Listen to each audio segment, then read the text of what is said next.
be here today. This was an idea about a year ago of having 2 tournaments on one day. I had lots of people question if I was crazy, but I knew we could pull this off because of all of your help, of all of our amazing coaches and students and volunteers, and I'm just so excited to see this coming to fruition.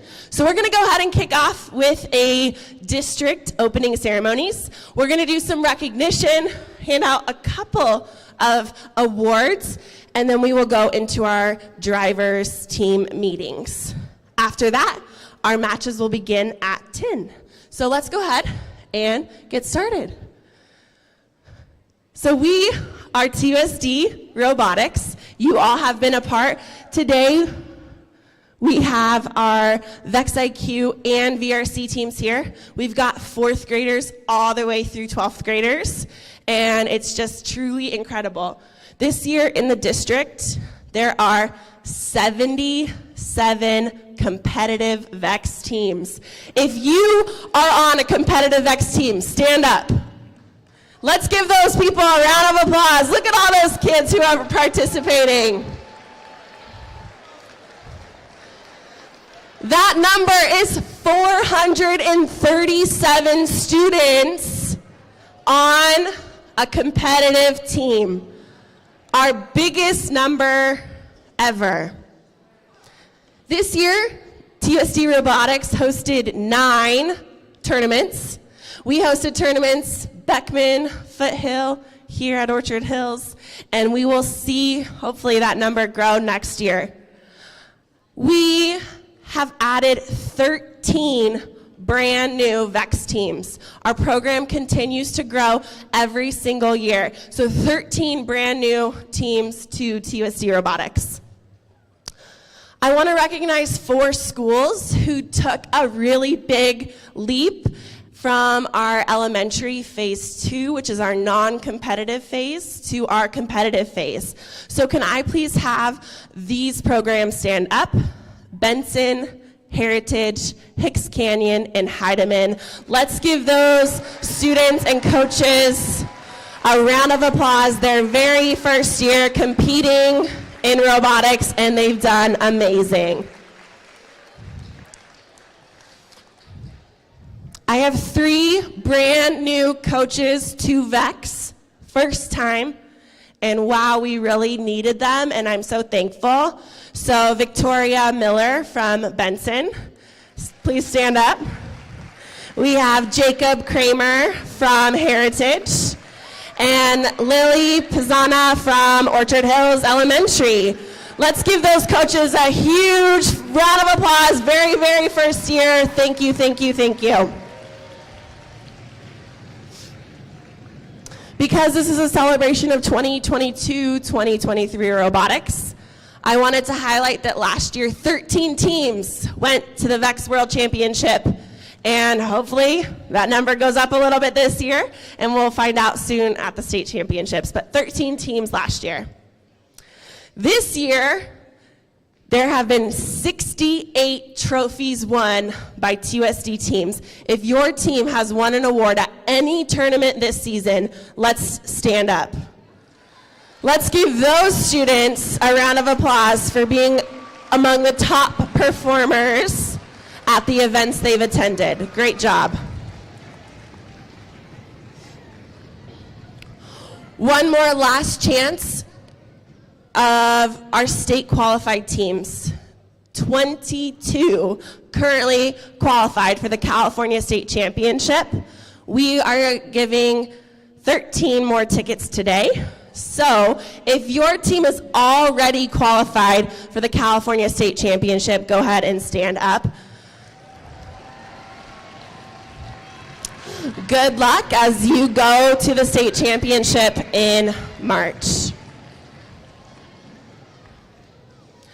I have to take one more second to recognize our 2022 VEX Robotics World Champion team. If you were a member of Orchard Hills 8838B last year, please stand up. And I want a loud cheer for these students who truly performed at the highest level. Congratulations and great job. TUSD Robotics is super special. I love this job. I loved coaching and I love teaching, but getting to work with all of you and support coaches is the best possible job I think I could have. I'm so lucky to be in this role, but this doesn't exist in other places. This happens because we have such strong supporters. And so Tustin Unified School District and TPSF in partnership have helped this program start and grow and just are the reason we can make this happen. So I want to introduce Dr. Grant Litfin, our Assistant Superintendent of Admin Services, to say a few words. Good morning, everyone. First, congratulations on being here, making it to the end of, or not even the end for a lot of people who have qualified and are going to move on, but for already having an amazing season. I want to congratulate Mrs. Lund for putting on 9 tournaments this year. So thank you to her. And that also doesn't happen by itself. So I want to make sure that we thank all of our IT folks that are helping run that, TPSF partners who help run that, and all of the volunteers that it takes to run an event of this size. So I really appreciate all of that work. But 10 years ago, robotics in TUSD was just an idea. And it's pretty amazing to see how far people have come, the opportunities that people have had to go on to careers, college, amazing jobs because they've been in a program like this and it springboarded those opportunities. And without a school board that supports that vision and lets us put on events like this and really thinks robotics is an important part of learning, none of this would be happening. So I want to introduce 3 of our school board members who are here today and have been supporters of this program from the beginning. So Mrs. Allison DeMichelis is here. She's an engineer herself, so great person to be leading this organization. Mr. Jonathan Abelov is here. He has been on our school board since the beginning of this entire initiative, so really appreciate that. And Mr. Jonathan Stone is here as well. So 3 of our board members. Mr. Stone has been a part of Measure S that gets us all that amazing technology since that started on our oversight committee. So it's been a great journey, and I'm really excited to see what happens here today. Hopefully we get some new teams with tickets to state out of today. I'm really excited to see what that looks like. Who's excited? Who thinks they're going to get a ticket today? Yeah? I think so too. I think that's part of the deal, is you got to believe you can do it. And then I really want to thank our partners from TPSF, and I really want to call out that Carol Burby Garrett is just very special and a person that has believed in this program, helps us do the summer opportunities that springboard this whole program. And I want to introduce her right now so that she can acknowledge the people from her organization that helped make this happen. But thank you, congratulations to everybody, and looking forward to celebrating you. Coaches, special shout out to you. Again, nothing happens without you. And I really appreciate all the extra time, effort, energy. It's not for the money, I know that. So thank you very, very much for doing that for the kids. Have a great day.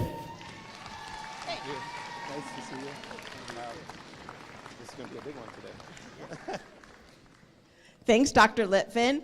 I'm here representing the Tustin Public Schools Foundation, and we're a nonprofit that just wants to help TUSD do more for you students. So we are so grateful to partner with the robotics program.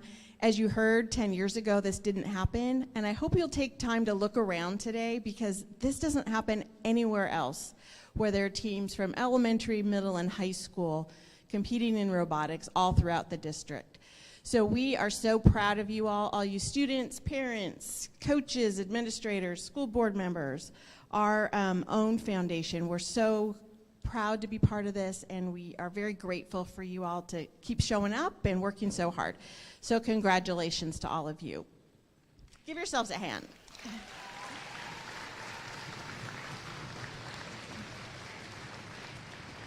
One of the things our foundation does is try to get community partners together to support what's happening in the schools. And so we are thrilled today that we wanted to announce that the Irvine Company, one of our partners, has been so impressed with what's happening here in robotics. They've had their eyes on you. And so they've contributed a check for $25,000 to be able to support this program.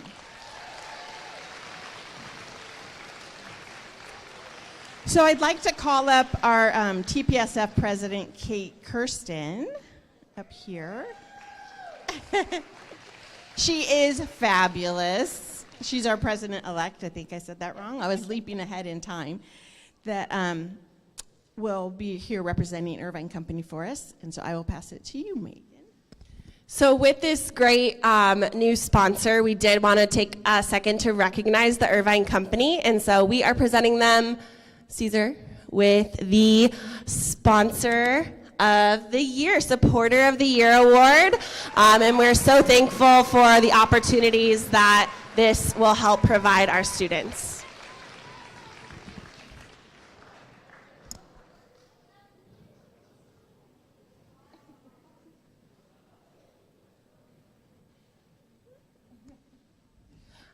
Thank you so much, and thank you for all of the support. Tustin Public Schools Foundation does run an incredible summer academy. I'm sure many of you have been a part of the program.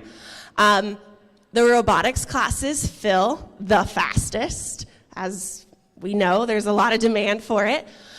Registration opens March 1st, so if you are interested, you will want to be on right away. We have Robotics 1.0, which is VEX IQ, Robotics 1.5, a really fun introduction to VRC, and then Robotics 2.0 is by invitation only. The middle school coaches will be inviting their team members to attend. You will not register for 2.0 until you receive that invitation. So that will be after March 1st, but those are the robotics options. There are also several other classes, fabulous classes to take in Summer Academy. So make sure you hop on registration on March 1st. All right, I also really want to take a second to thank our volunteers. Last night, I was in here and I just let myself take it in for a second. We had kids from elementary helping tape down signs, kids building fields, setting up things, running carts around, grabbing stuff out of different rooms, putting electrical tape, like all the things. And this happens because our volunteers are so incredible. And that also is how we can run tournaments like this. We've got volunteers queuing, reffing, judging. We have community members from Chapman University, UC Irvine, Cal State Fullerton, all supporting the judging process. We also have Aviva Software and some industry people here supporting the judging. And I also would like to recognize, I don't know if they're in here, Hannah and Sawson. Oh, there's Hannah. And I don't know if Sawson's in here. Oh, yep, he's over there. Our new robotics interns for this year, they have been a wonderful support, and I am so thankful for all that they've helped do. We also have got IT back here, so Gio, Hugo, Tyler, Caesar, we got Michael on the VEX IQ side, and Jim has also supported. Literally could not do this without them. And so can I get a really, really loud applause for our IT?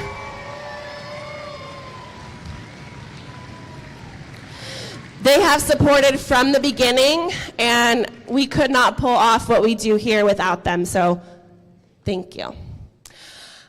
Next, we've got one more slide, connect with us. Today we're doing 2 live streams. The events in here are being live streamed on our TUSD Robotics YouTube channel.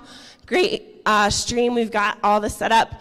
Over in the VEX IQ, we are streaming on TUSD Schools YouTube channel. So both events will be on the live stream. We have a new Instagram, so connect with us there. Follow us at TUSD Robotics, and we'll be posting some fun stuff today, so make sure you follow. Next up, I would like to recognize our elementary VEX IQ teams. I'm going to ask all elementary VEX IQ coaches to come down, just coaches, come on down to recognize your teams.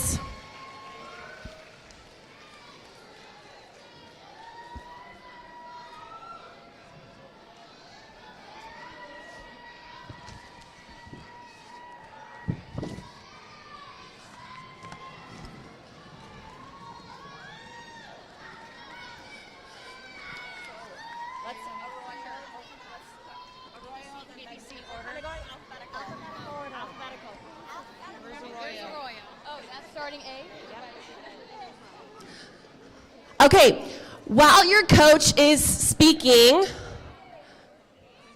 we are going to ask you to stand up when your coach is talking. Your coach will give you your certificates later, and we'll have the opportunity to take some photos as well. So, Arroyo, we are going to go ahead and kick off with... Oh, we're doing a coach's photo.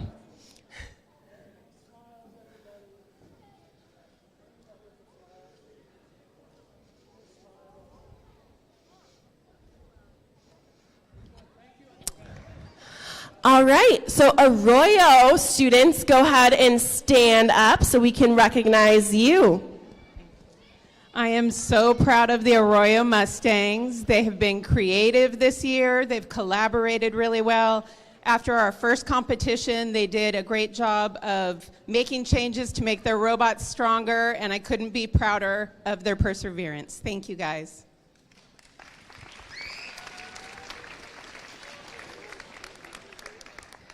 All right, Benson, stand up. I see all my bears over there. We are so incredibly proud of you and all the hard work and dedication you've all put in. Good luck today. So I'm the coach for Roadrunner Robotics. And this is our first season ever, and I am just so proud of their curiosity and teamwork. Go Roadrunners.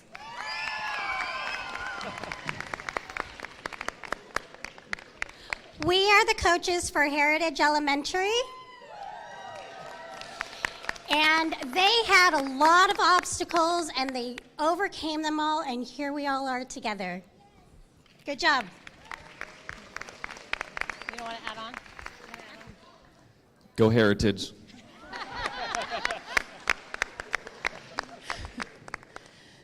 Thank you, Tustin Public Schools and Irvine Company, for your support in helping us to get back into competition mode and upgrading our equipment. To my Huskies over there, you know I'll cry. I totally will. I'm so proud of each and every one of you. You've given it your all. You've tried your best. Through the ups and downs, you do it.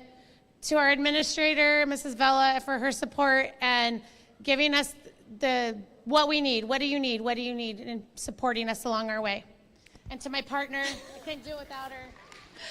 Hicks Canyon Huskies, so proud of you. I'm so lucky to be in your presence today. You're truly an inspiring group. Try your best today. We know you will.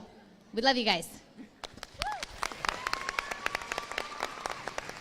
To our Orchard Hills crew, congratulations, guys. It's been a great season. It's been so fun continuing the tradition, and we've had great support, and I love having a new coach this year as well.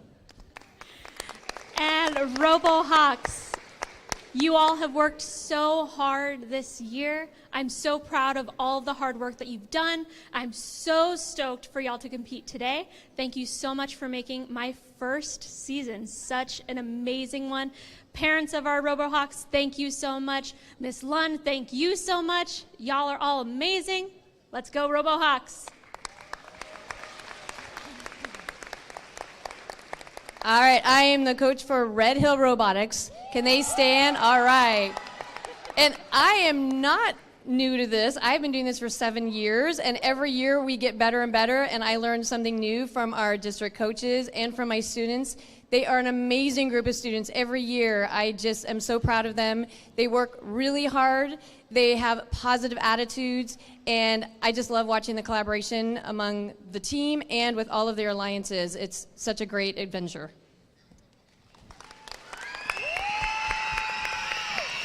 I am the coach for TMA Stars, and we have had a great season, fun, challenging times. I'd like to thank all the administrators for all the help, the parents who have really helped our program as well. I'm looking forward to a great day with a lot of fun and a lot of learning. I just want to say thank you for sharing your lunches with me and listening to my long stories. And remember, robotics, 90% heartbreak, 10% elation. Let's go today.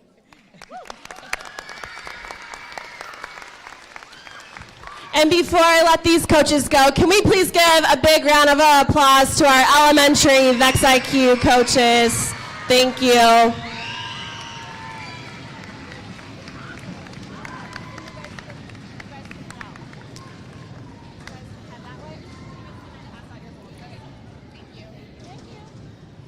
All right, next up, I want to bring up our VEX IQ middle school coach. We only got one. Mr. Kim, come on down.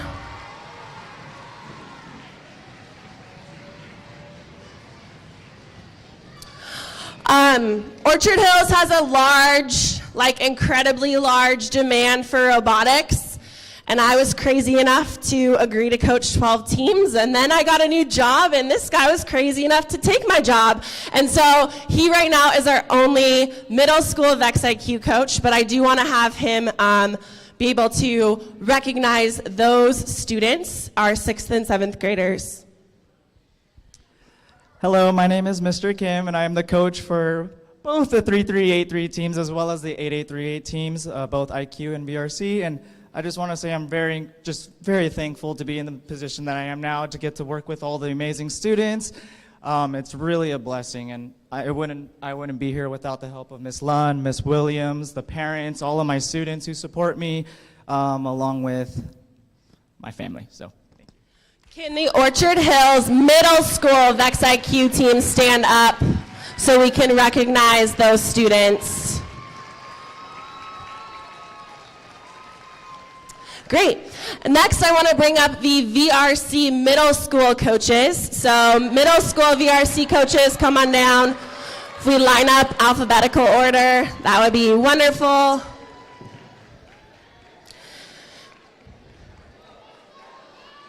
These coaches, as all of our coaches, put in a ton of time.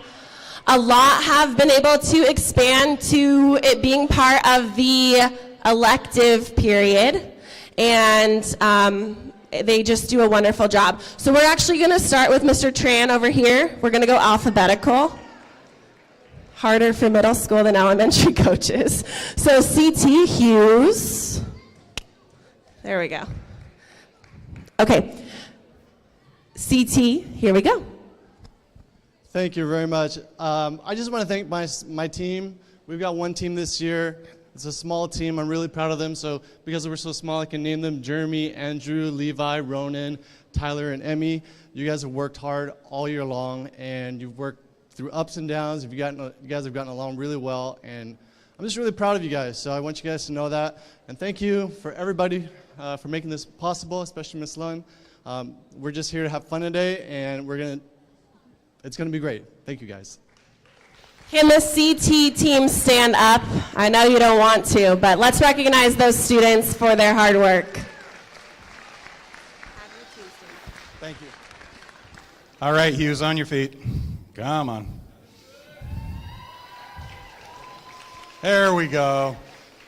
that's kind of indicative of our year. We had kind of a slow start, but we went through a lot of challenges and creative solutions to not being able to get the parts we needed, which I think a lot of you went through as well. And so it was a great year as far as inventing new ways to solve problems, and we like it. So hopefully we remembered that the #1 rule of robotics is to have fun.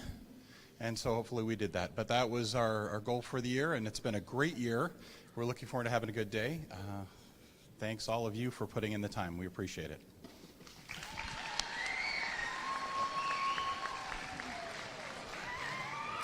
Hi, Legacy.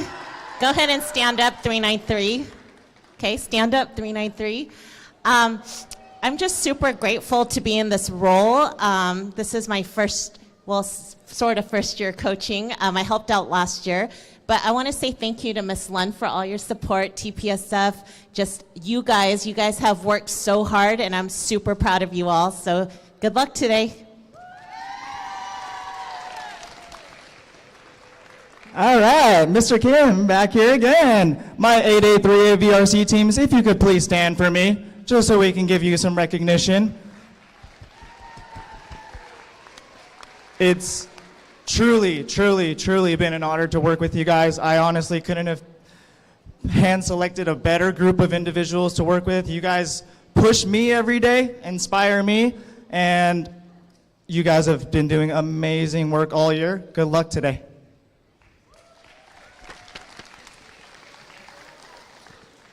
I'm Mr. Cheragino from Pioneer, and I have my robotics students over there. I'm not very good at speaking, especially in such a large crowd like this. It's not the same as being in your classroom. So I wrote up a few little things. So students, thank you for your hard work and all of your excellent experiences this year. The learning experiences and friendships that you have made this year will last a lifetime. I'm very proud of all of you. Thank you, TPSF, admin, board members, parents, and volunteers. Couldn't be here without you, and have all these amazing experiences. So thank you all.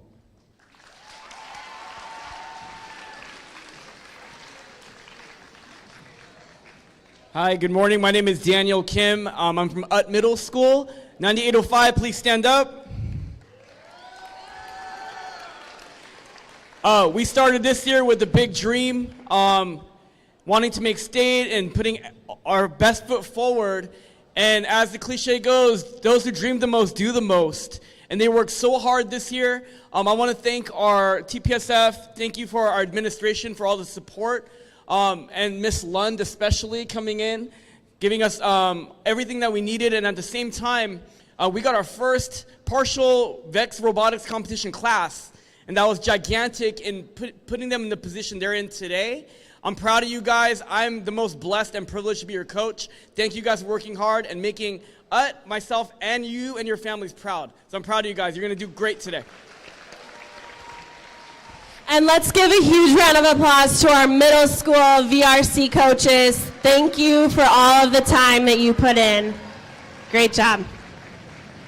And finally, I want to bring up our high school VRC coaches. We've got some legends in the room here and some newbies. So let's bring up our 4 VRC, head on down.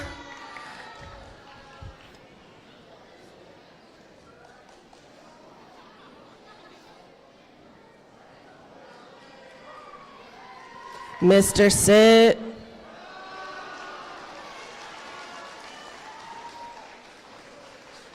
It's gonna go.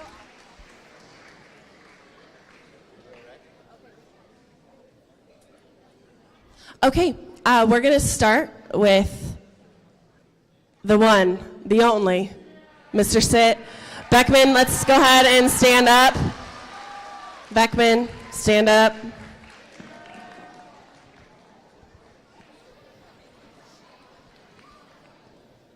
So I'd like to recognize all of our students. I couldn't have asked for a stronger group of students. I'd also like to thank our amazing parents for being so supportive.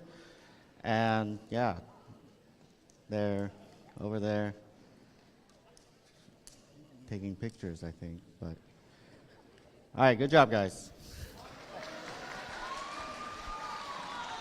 And Beckman today, I want to thank them because they all qualified for the state championship, all 6 teams early this season. So actually none of their teams are competing. They're all helping to run and volunteer. So I'm very thankful. They're also dressed up because if you didn't know this Beckman tradition, they take like prom style photos with their robot. He's got robotics corsages made and all sorts of great things. So I know some of the kids dread the fancy, but we love it. So thank you, Beckman, for being here to help support. Let's have Foothill stand up next. Half of Foothill is also here volunteering, those teams that are qualified for state. They were here last night building, and I am very thankful for the support that they give as well. So here's our coaches.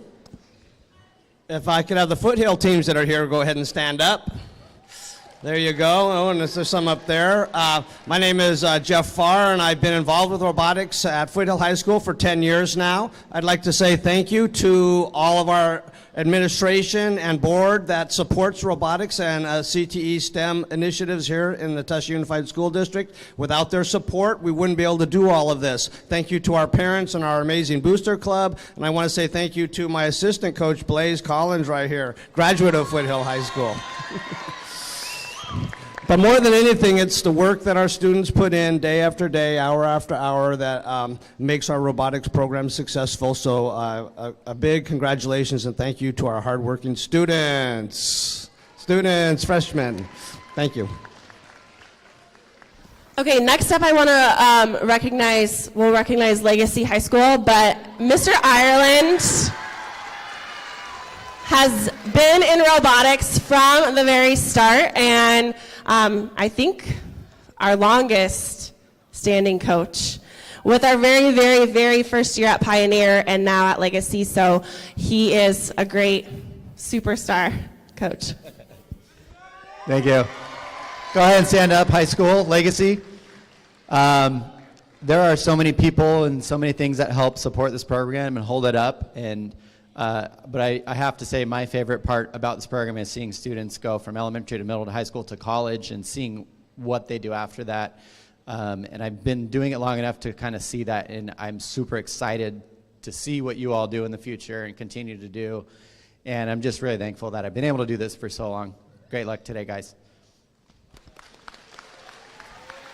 And then we have invited Crean Lutheran here as well. They have 2 high school teams, so we're going to take a second to recognize them. Hello, my name is Mrs. Ross, and I am the robotics coach for Crean Lutheran High School. And first, I want to thank Tustin Unified School District for allowing us to be part of the competition. And most of my students, this is their very first year to compete, and we have learned a lot this year. And I just really want to acknowledge how independent they've been at creating their robots and also how much time they put into it. Good job, you guys. Thank you. And then I did not recognize Mr. Kaiser as a very first year coach, and I missed that, and I am sorry. Mr. Kaiser has taken over Tustin, and he is such a great person to work with. He's dedicated and just excited about building that program and continuing to make robotics a priority at Tustin. So can we have our Tustin High students stand up, please?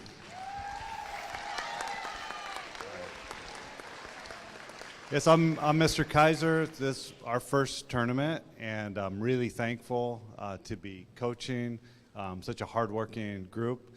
We've had some real challenges, but this past few weeks worked really hard, and I'm excited to see what's going to happen here on the field. Thank you for your support, too. Let's give a round of applause to our high school coaches and thank them. Thank you for all of your work.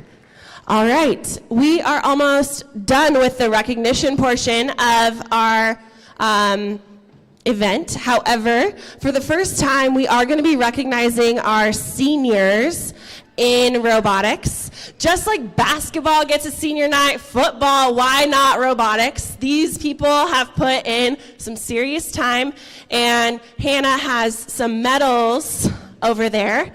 So as we project your slide, you can head on over to Hannah to grab your personalized medal. And then if you want a photo, the backdrop is there for you. So let's go ahead and start with our Beckman High School seniors.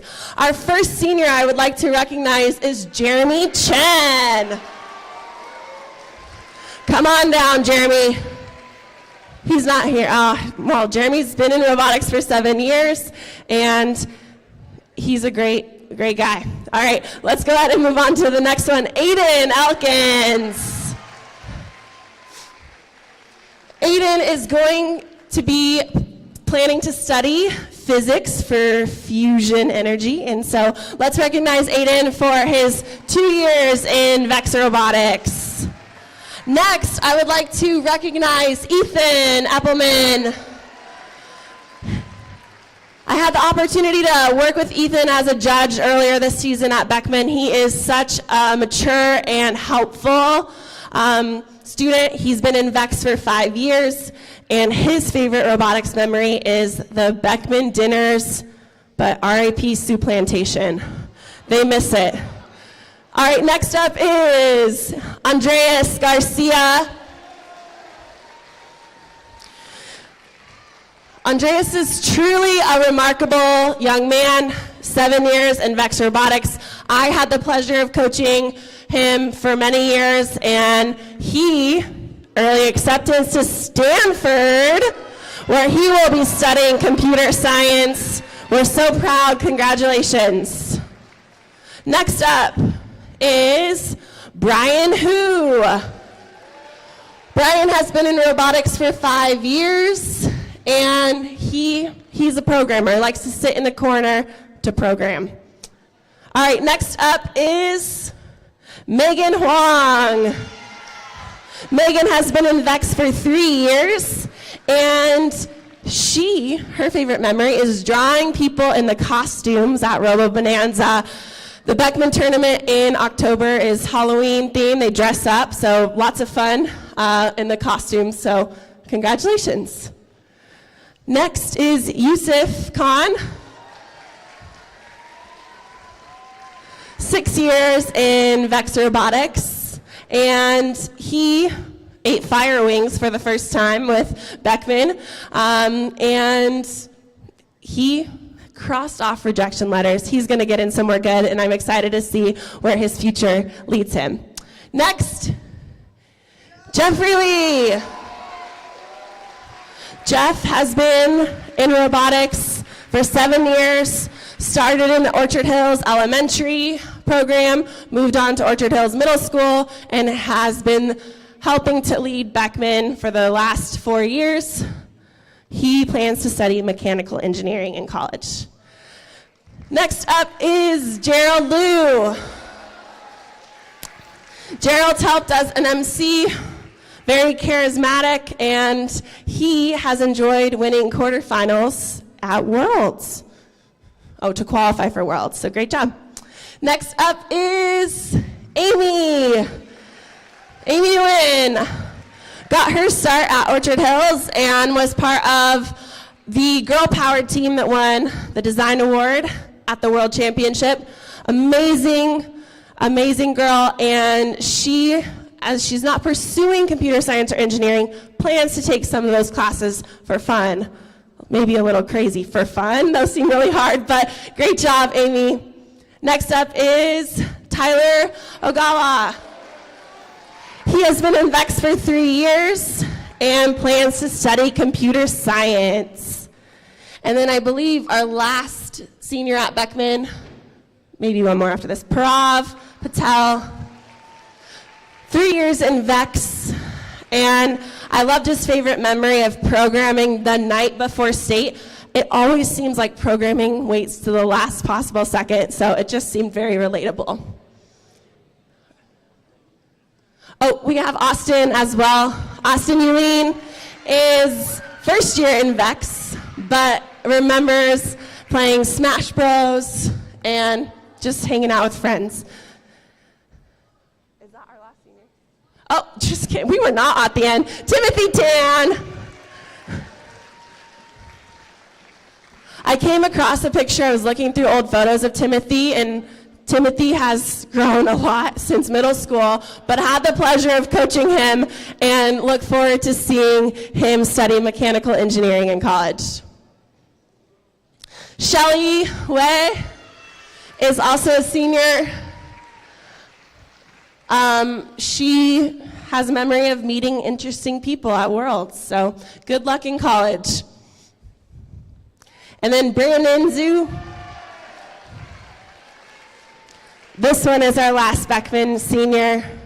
He plans to study either computer science, electrical engineering, or mechanical engineering in college, so great job. And next we'll recognize our Foothill seniors. So our first Foothill High School senior is Luke. He enjoys the time spent with his emotional support robot. Next is Colton Connor. He was here last night building fields and has been in VEX for 7 years, a long time, lots of dedication. He plans to start a VEX U program at IVC, so that should be exciting. Colton Gu is also a senior, been in VEX for 6 years, and will be studying biomedical engineering in college. Next is Justine. Justine was here, they were all here last night. We should have done this last night. Her favorite memory was winning a trifecta at a tournament. Very cool. Anthony has been in VEX for 8 years, and he has a favorite memory of building a really tall tower with his double reverse 6-bar. All right, and then Riley has been in VEX. This is her first year, and she likes making different designs. Nora Wang has been in VEX for 6 years, and her favorite memory was winning a tournament with Beckman. So very cool. And then James Winkle is here. And then our final senior, Jae Yoon, has been in robotics for 6 years.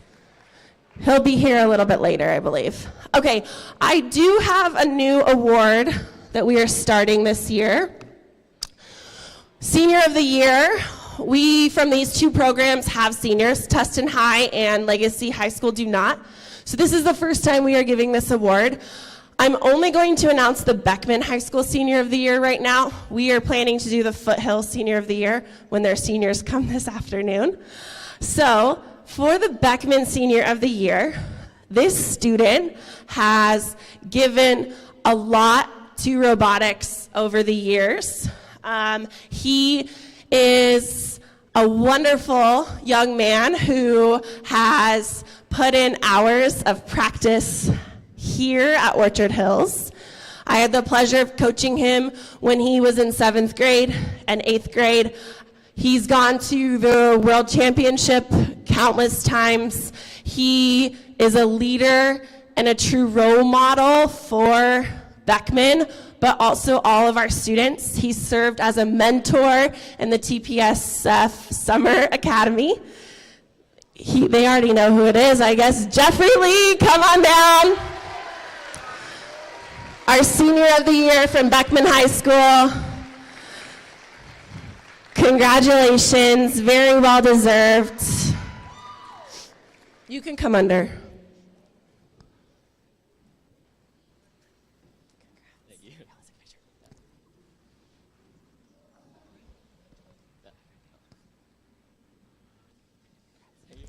All right, that concludes our recognition portion of the opening ceremonies.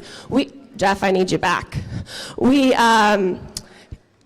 He's our head ref today, so he is going to start with some of those notes. However, before we do that, I do want to take a minute to recognize our site administrators that are here.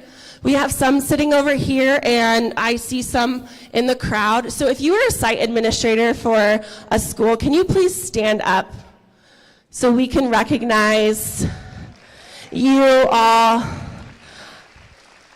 These are the people that sometimes I get to just like come into their office and come with these crazy plans and ideas, and they figure out a way to say yes.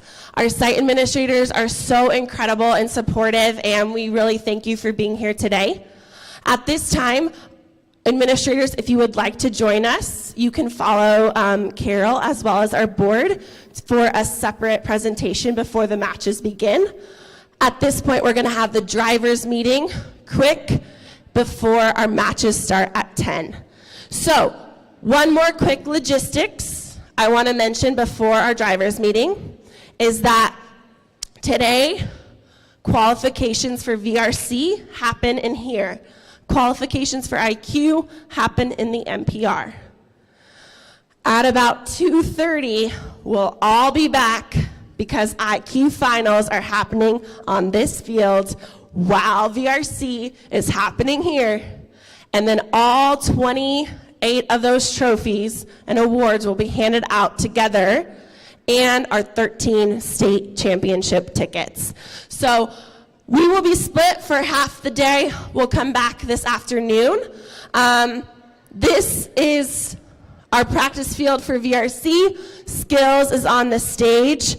Beckman, they're going to volunteer, so they're leaving, but we're going to go ahead and start with the VRC drivers meeting. And is Rohan in here? Hi everyone. So I'm going to go over a quick few rules just to get things running smoothly today. So first thing I'm going to start with is the starting positions for robots. Teams can place their robots in two starting positions, one between this tape line, and then as well as right here and then here. Please note that you can't be touching any of the game elements before the match starts, so no touching this or the rollers. And also, just for starting positions, on this side you can start like right next to the roller, but that side you cannot. So just avoid any confusion there. Next thing is match loads. So teams get 7 match loads that can be placed on the field using this match loader here. And you can either place them one by one or multiple at a time. Just one thing that teams do need to be careful with is when you place the match loads, they need to land within the intended tile. They can't roll to another tile or roll into a scored position. Another thing about match loads is if you are to put all of this in at once and you want to push them into your logo, please note that you can't push the disc if it's a curved surface. Because that really to the next rule, SG7, teams are only limited to possession of 3 discs at a time. And this doesn't include pushing this unless it's a flat surface. If it's curved at all, and then it'll be considered possession. So possession is also defined as like if you're able to turn your robot and the disc moves with it, then we'll consider it possessed. And if a team has more than 3 discs at a time, you're not allowed to do anything other than try and remove that disc from your robot.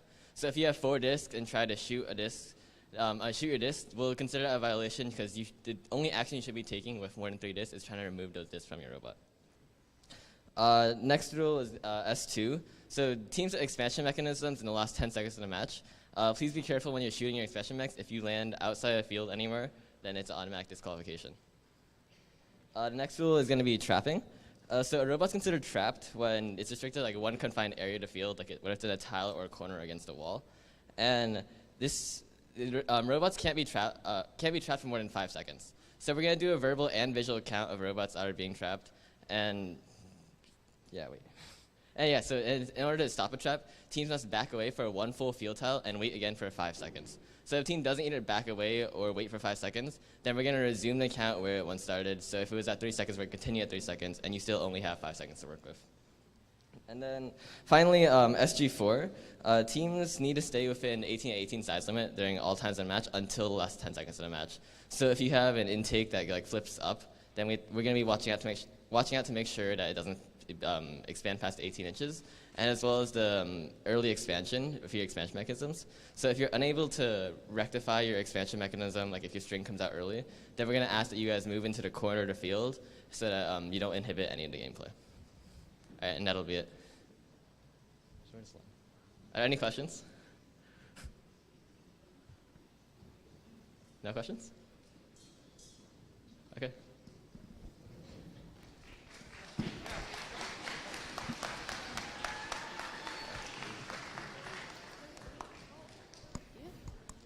Hi guys, my name is Michelle and I'll be one of the head refs for the VEX IQ tournament.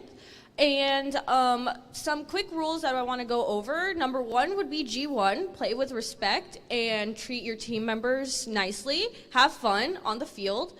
Number 2 is probably the most important, is don't play in a way that will be destructive to the field elements. We will be paying very close attention to the purple dispensers, and we have had many issues with dispensing and turning the gears for those dispensers in previous tournaments, but we will be paying very close attention to how the teams are attempting to dispense them and ensure that we'll be able to take those rules properly during the game.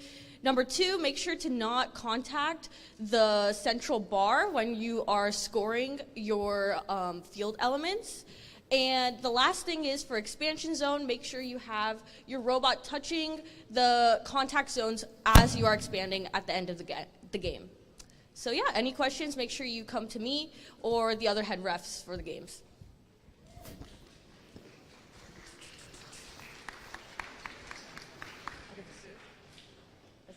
Where did Miss Lund go? I think so. I don't know. Where's Miss Lund? We started 7 minutes. Give it to Mr. Sen. Mr. Sen? Give it to Mr. Sen. Mr. Sen. Mr. Sen. I have been ordered to give this. I think everybody's excused at this point. VRC will queue up here. All right, so our first match is going to be at 10 o'clock. So if you're the first 4 matches, match 1, 2, 3, and 4, you're going to want to start queuing in the queuing station over here. Remember, IQ is going to be at the MPR. Good luck to everyone. And please walk. I like your watch. I like your watch. I like your watch. What happened? No, he said the first match was going to be he doesn't have a watch. You went like this and said the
Are we good to start?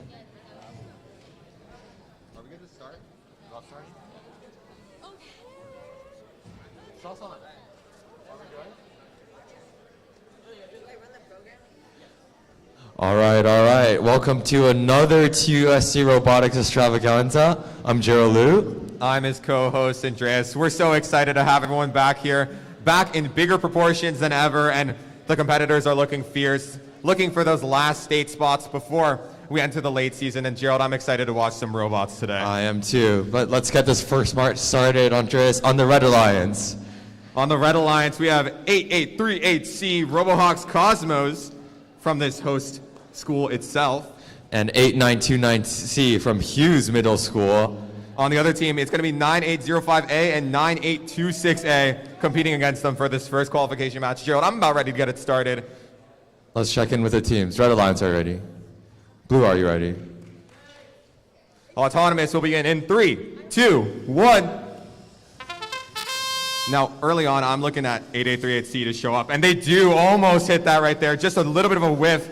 Not on them, though. The physics just not working out for them, but we know that this is a program that's going to be good for those. Competed in those World's Division Finals last year. We know they breed great competitors. The Auton's going to go the way of Blue Alliance. The Blue Alliance, and we're going to kick it off to driver in 3, 2, 1.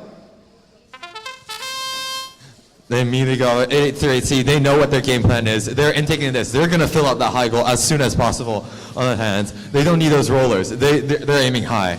Yeah, that's so true. And we're going to see 8838C pushing over to the side, trying to line up for one of their first shots. 9805A early expanding there. That's going to mean that they have to sit out in the corner as 8838C lines up for the shot. We're going to see how they converge on this one. A little bit of intake difficulties. It's going to go up, and 3 for 3.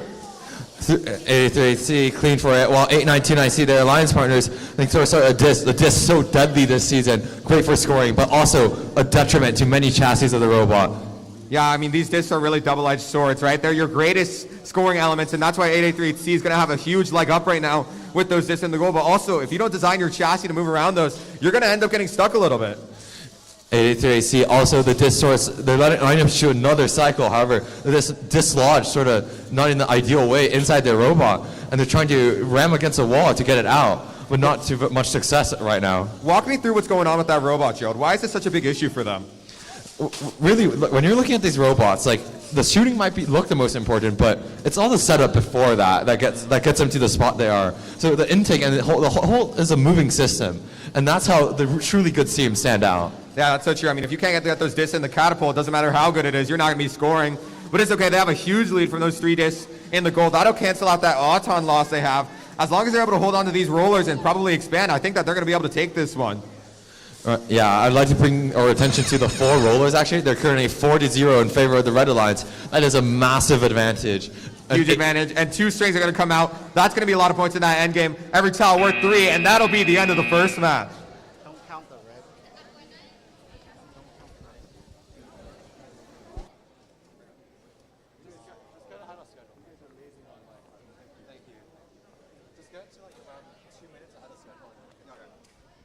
We can start the Auton without them, and then don't start the match without them, though. All right, walking to qualification match 2. Another crop of great teams here on the Red Alliance. We have 35211A from Crean Lutheran High School, joined by 6627S.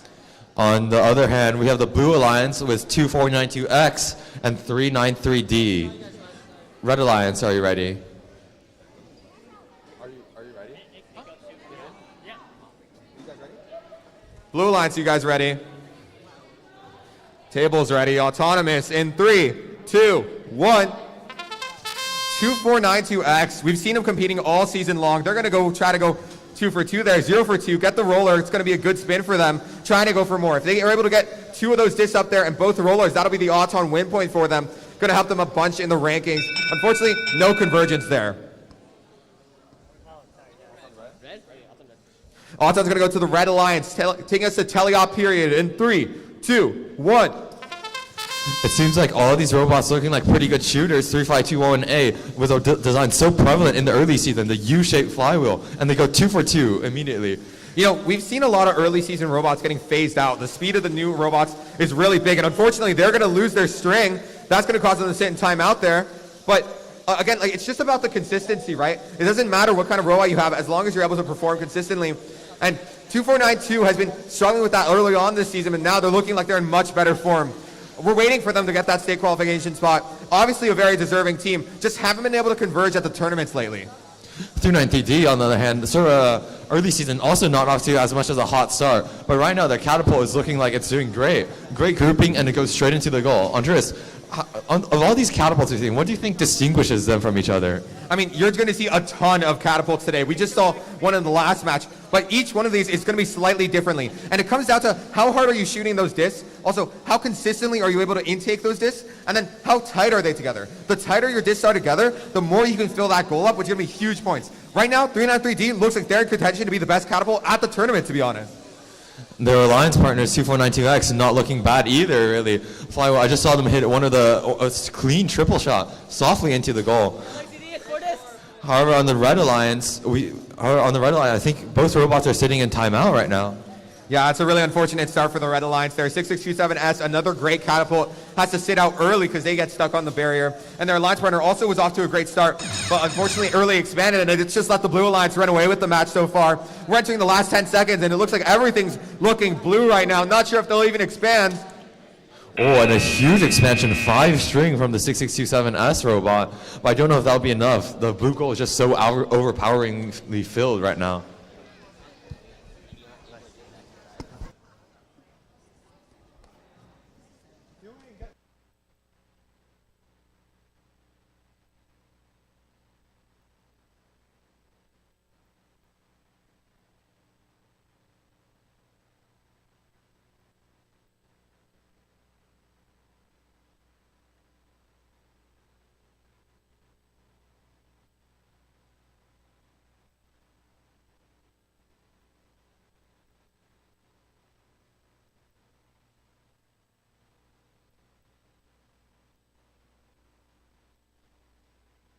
So in the VEX world right now, there's a little bit of discussion between what's the superior shooting mech, the flywheel or the catapult. And today I think that we might be able to settle the debate. What are your thoughts on that discussion so far, Gerald? I think the flywheel, it's truly a demonstration of the ingenuity of the VEX community. Like, both designs obviously very competitive. We've seen flywheels win very major signature event tournaments, but we've also seen catapult dominate locally too. So it's really hard to settle the debate with just a black and white result. That's so true, and that's why I'm excited for this match. We're seeing 3 catapults but 1 flywheel, the lone flywheel trying to defend their honor here. Introducing you to teams. Oh, yeah. Also, before I do that, actually, 9805A, you left your controller here.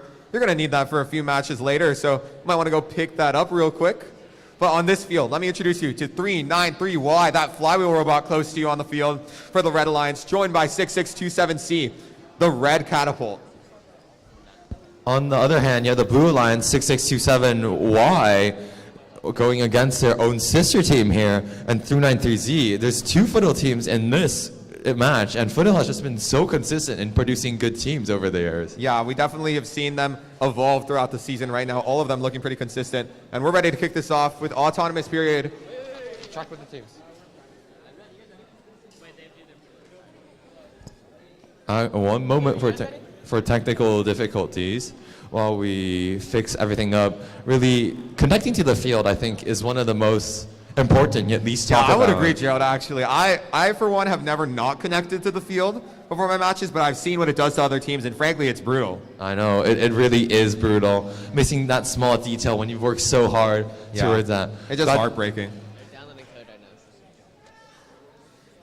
And going back to that discussion earlier, the big advantage of the flywheel is the versatility of that range. You spin it slower, you can end up shooting up closer. You spin it faster, you can shoot from far. Meanwhile, the catapult, while really consistent, does kind of have some effective ranges. And over time, we've seen teams try to fix that, trying to boost their catapult at long distance, but not a lot of consistency so far. And I think that's where the end game of this season is kind of heading. Yeah, really. The biggest weakness of that catapult is autonomous, right? You're really separated by the autonomous line down the middle, and we see catapults only being really able to shoot 1 or maybe 2 discs, and that's really where the flywheel has stood out more right now. As the season goes on, those autonomous bonus, that autonomous points are huge for the match, and so they're going to get ever more important as we go on. Big advantage to the flywheel there, but if someone is ingenious enough, they might actually be able to take all the advantages of both of them and put them together in some simple system, like maybe something that pushes the disc, or you could say punches them. Yeah, that's really interesting. But we haven't currently really seen that right now, and look forward to seeing maybe a design that can make like a catapult that shoots front-facing, that can shoot 3 discs from the Auton line. That would be insane. Imagine you could get 9 discs in auto. Like, that would be huge for states.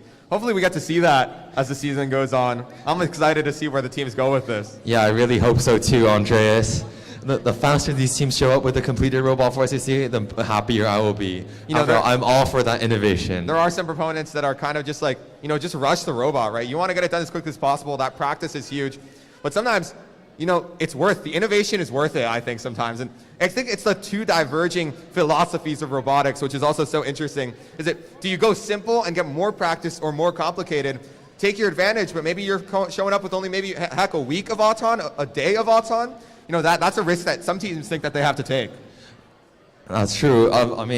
More tuning is generally always better, but there is a trade-off to that. But I think one thing we haven't talked about yet is more tuning results in better skills. I know many people are all about that. Oh my goodness, I love skills. Really? Every time I see skills, I get a little tingle in my body. I'm so excited that we get to offer skills today to our teams, because that's just huge. If you're top 10 in the world in skills, you're going to Worlds. Isn't that insane? You're going to Dallas. Yeah, you are. They just updated the way you qualify for that. And in fact, I think the biggest difficulty in skills for many teams is the programming skills. Are you excited to code your programming skills, Andreas? I'm so excited to code programming skills. We've been Peepo talking for a while, but it looks like we might be ready for this match. Red Alliance, are you ready? Blue Alliance, are you ready? Autonomous in 3, 2, 1. Now it's so into our discussion, I actually didn't even realize that we were waiting for a match to start. But early on, a lot of movement, not a lot of shooting yet, though, as it looks like 393Z will end up shooting into their logo, and that might be enough to give them the Auton bonus, but they also could have jammed their catapult. Not sure if that is going to matter. Blue takes Auton, driver control in 3, 2, 1. All right, we're off. Let's see immediately what the strategies of these teams are going to be, because it seems like we all have shooters on this field once again. Are they going to play defense? Are they going to shoot? That's so much of the diversity of spin-up. That makes it so fun to watch. That's so true. 6627Y off to an early start. They're trying to load some discs into their catapult, and looks like 6627C might still have some technical difficulties we saw them having earlier, as there's some defense getting played in this far right corner. 393Z and 393Y beating up on each other a little bit, trying to prevent the shots out from 393Y, and we'll see if they're good for those as they start to spin their flywheel. 2 for 2 on a double flywheel. I think this design is actually very interesting, because I think I've only seen this one other time during the early season. A robot with not 2 motors on one wheel, but a motor separately for each wheel, spinning from both sides. What do you think the advantage to that could be? Yeah, it's a really big advantage because you have no spin on the disc. The disc is going to fly straight, and that's going to lead to that accuracy. 393Y also, I believe, a middle school team coming up and playing with the heavyweight high schools. It's already a great start for them, as they're getting faced with a lot of defense as well. Those pin counts coming in. You got to make sure that you separate a whole tile after you start the pin, or else the count's going to continue on you. I think something really prevalent this season in these matches has been defense. The notion that you're trying to prevent your opponent from scoring and just sort of messing with them, and has been used to great success there. You see only 2 discs scored in this match. I think defense is currently taking its place as one of the most prevalent strategies in VEX. Yeah, defense is so big, but you also have to score, and right now 393Y is kind of running away with the game. So much scoring capability on the rollers and the discs. Early on, they're going to swing 2 of those there right now. And if endgame doesn't go their way, they might still be able to lose here, though. We'll see if they shoot it. 3, 2, 1. Oh, I don't know how much impact that string will have down the middle. We're excited to see how that score comes out.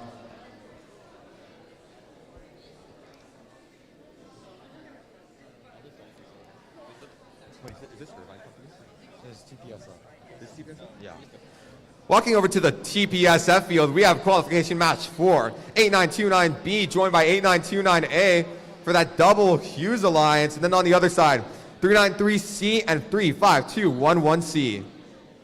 All right, Red Alliance, are you ready? Wait. What? Are you? You guys on the wrong side. Yeah. Yeah. Happens to the best of us. The teams are going to actually end up setting up on the wrong side for Auton. That's a little bit silly, but you know what? We are a little silly. Hey, it's a bit tricky because in spin up, you start on the opposite side you're shooting into. Yeah, and So- that leads to such a big variety in the auton period because you have to shoot from so far. Sometimes you're going to hit those, sometimes you're not. It's like a basketball player. I mean, even Steph Curry misses. Yeah, really, it's really confusing for all, like perspective as well. I know a couple times myself, I nearly set it up on the wrong side if my team hadn't been there to remind me. But these teams have all practiced their setup for maybe weeks now, so I'm sure they'll get to it quickly. I am so excited to see this autonomous period. Those teams were very dedicated to setting up. I'm sure we're going to see something excited happen as it takes off here. But we're going to see the team setting up. And just from a sheer numbers game, it looks like these drive teams set up very differently. A whole 5 members, maybe 6 members on that red alliance side, but the blue alliance, never mind, their alliance partners or their teammates were just on the field. It's okay, That's Andres. awkward. Happens to the best of us. That's awkward. That's actually It's awkward. just like the diss in the goal and spin up. It's really hard to count them. That's so true. over It's time. so hard to count. Yeah, happens to the best of us, Andres. But I think that everyone's looking ready now. Red Alliance, are you ready? Blue Alliance, are you ready? Autonomous in 3, 2, 1.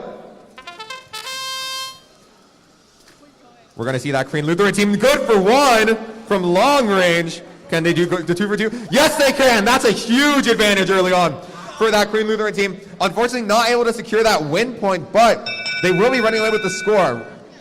Blue Alliance takes autonomous. Driver or Red Alliance. No. Oh, they cross? Yeah. Oh, unfortunately, that Blue Alliance is going to cross the line, which donates the autonomous bonus to the other team, but they still have that lead in the goal. Driver control in 3, 2, 1. Really tricky here, the autonomous line. If you cross it under the rules, it's an automatic violation and will award the autonomous bonus to the other team, though not the autonomous win point. But 393C immediately getting off, 3 for 3 on those shots, going pretty quickly at it. And unfortunately, just what we were talking about earlier, loading into those catapults has been such a tricky problem for a lot of people. It was easy when they had 1 in auton, but now they're struggling a little bit more, and they might have to switch to defense, but it's okay, because 393C is running away with the shooting right now. That's another 3 for 3 volley for them. On the other hand, the Red Alliance seems to be focusing on playing defense on many of the robots, or just getting the rollers. However, it seems like 8929A is lodged on the roller right now, and that's actually been a prevalent issue throughout the game. The robot will climb when it wants to do a roller, and it will be really hard for it to get back down.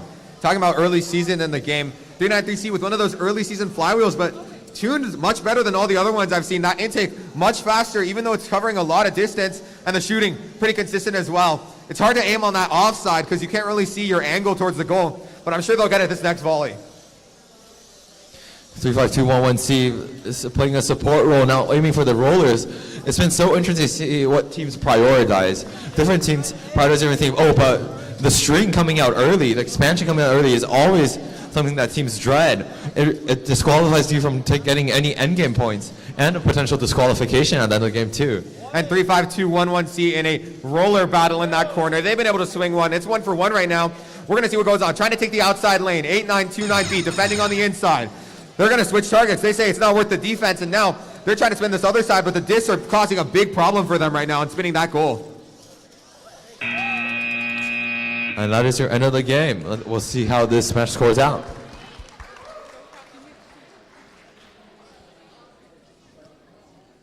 Moving back to our Irvine Company field, we're going to get ready for qualification number 5 on the Red Alliance. 9805C and 9805B, both from UT, will be against 6722A and 7057A from CT and Pioneer, respectively.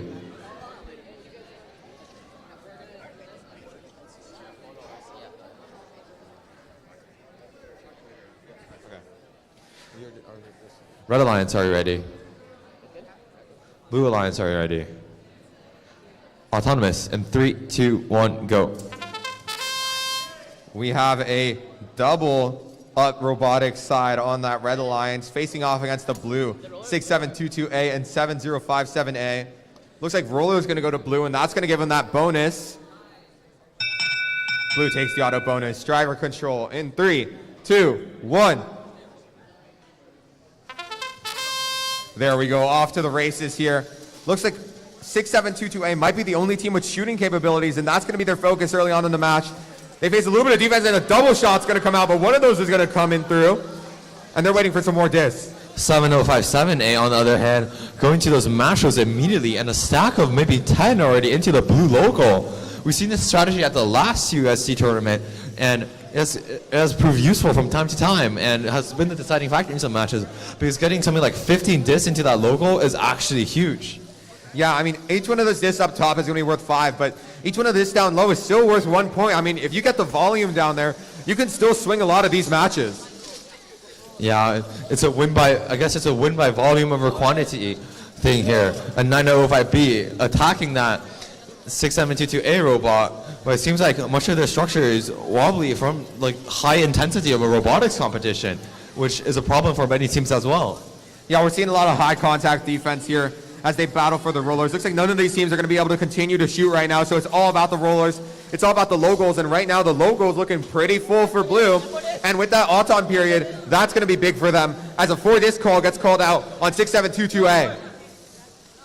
Remember, one of the core rules of Skinner is you can only possess 3 discs. The moment you possess more than that, for like 4 discs, the only action you can take is to get rid of the disc. So if you score like that and shoot into the goal or do a roller, that's a potential disqualification at the end of the game. And 9805B from the physicality of this match, seeing some of the robot parts starting to fall off there, hoping they can hang out for these last 5 seconds as rollers start to go both ways, but 6722A basically forced to play timeout here, and that'll be the end of the match. No tiles.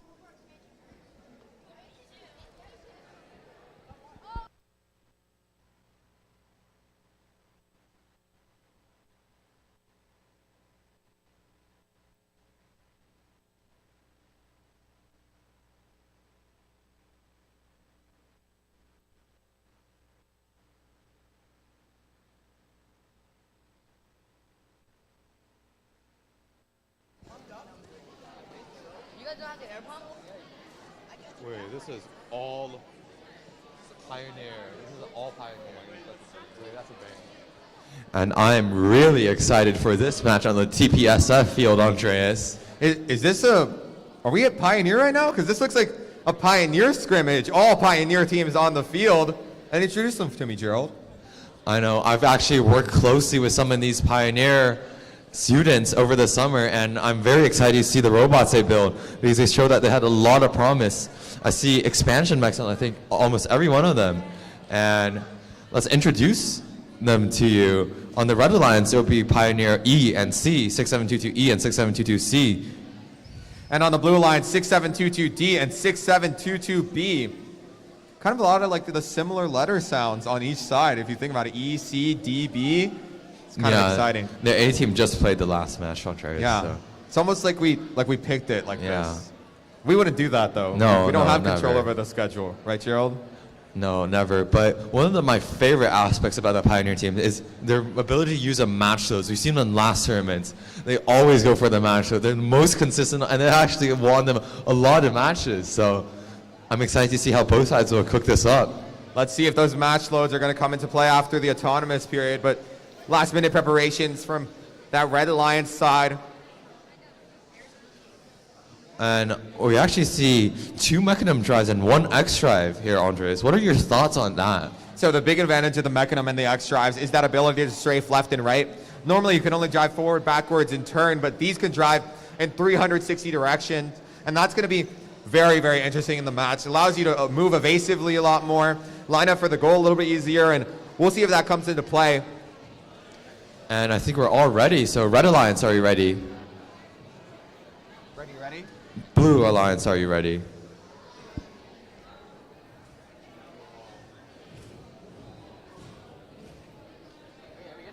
No, not yet.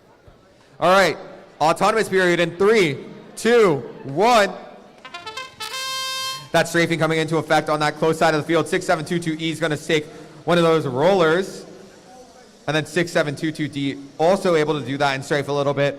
Looks like we might end in a bit of a stalemate as we hear some scary noises coming out from that 6722D robot. And it seems like we'll have our first autonomous tie of the day as we head into driver control in 3, 2, 1, go. How fitting that there be an autonomous tie with all the Pioneer teams. And we're going to see which one of them is able to get the best of this match. I'm sure they've run these before. in scrimmages at their own school. So we're going to see, will they be able to rewrite the script or keep the narrative here? Not sure who took the last one, but I'm excited to see who takes this one. Immediately, I think 6722B going to defend that roller and currently pushing just 6722C on its side. One of the disadvantages of that mechanism drive is that it's not as efficient. It's not as much torque as those just tank drive chassis, and 6722B just exploiting that right now. Yeah, when it comes to the physicality, 6722B is going to have a huge leg up here due to that drive style, and they're able to push against 6722C, pinning them against that roller.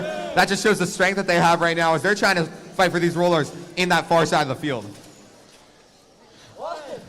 And currently 6722E already pushing this into the logo of their side, but we haven't really seen their match loads from any of the teams yet. We'll see if that becomes prevalent as the game goes on. A lot of shooters on the field, but it looks like none of them are really working right now as a big strafe comes out from 6722E trying to get around the field and play for some rollers that are being defended by 6722D, who has this absolute powerhouse unit over there, keeping teams out. 6722 in an eternal scrap with 6722E on the far side of the field there. But it looks like rollers are currently on a 3-1 advantage, and these rollers can win many games in the end. Yeah, rollers worth 10 points each. It's a huge leg up for that Blue Alliance right now as they're up 3-1. That 6722D robot, so big and heavy, it's just a truck to move. You're going to have to put a lot of effort into it, and 6722E just eluded them, and it's going to go rollers 1-1 for these last few seconds, Red with the advantage, but the hand came out from 6722B. We'll see who ends up taking that.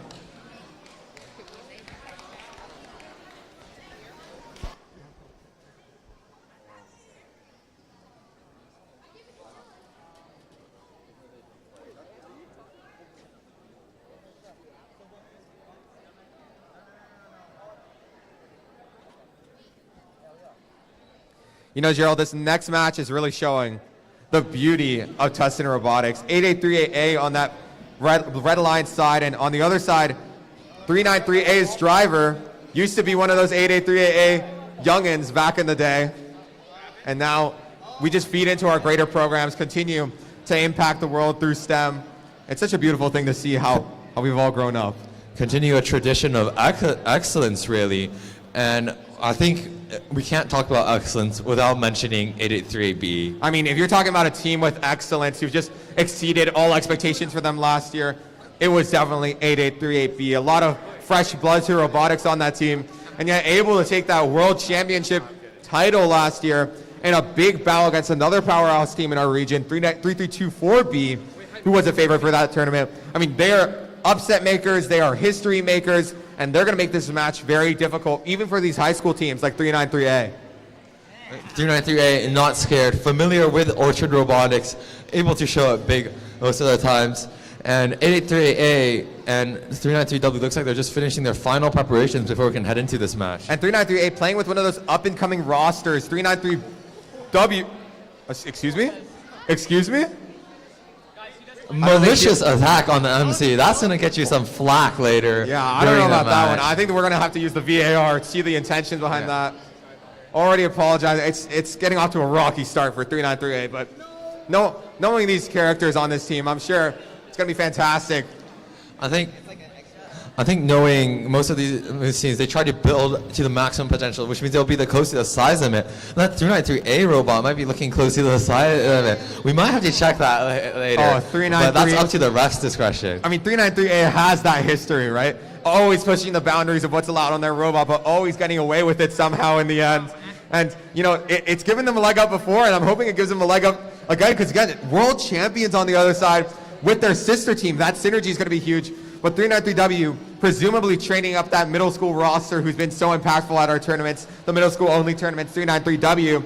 And I'm excited to see what happens here as the teams go back to their corners, ready for the bout. 393W actually won our last TUSD middle school, I think, but they'll still have to put in 110% to get that edge over 883AB. Absolutely, and I feel like the fog of war fading as Red Alliance, are you ready? Red, are you ready?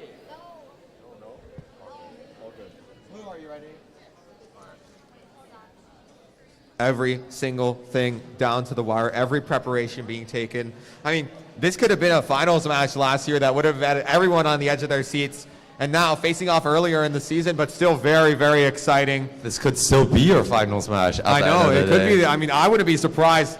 It's the smile on Amisha's face. Finally, a challenger to approach her on her pedestal of gold. And we're going to see if Red Alliance is ready. Blue Alliance is ready. Boy, I'm excited. Autonomous in 3, 2, 1. I think these teams are going to prove to us ingenuity of their designs. I think on the Orchard A robot, there's a vision sensor. I'm excited to see what they can do. Absolutely. It's going to help them aim early on potentially, but maybe a little bit of a gentleman's agreement. Nobody wanting to take that early advantage. Except maybe 393W. Is that going to be a blue roller? Yes, and that's going to pocket them the 10-point bonus. Driver control in 3, 2, 1. 393A passing on their responsibilities to do anything at Auton to their sister team. And they're going to take that bonus for them. Great synergy there as they start loading up. And early aggression from both sides. 393W trying to lock down those world champs. And 883A also trying to lock down 393A. 883B going to take the better side of that early duel, scoring 2 in that goal. 883B, though, already proving themselves, going for 2 for 3 there on their first shot. While in 393A seems to be stuck on a barrier right there. Maybe they overlooked the driving? Well, quite unfortunate. It seems both legacy teams on the Blue Alliance have been currently disabled right now.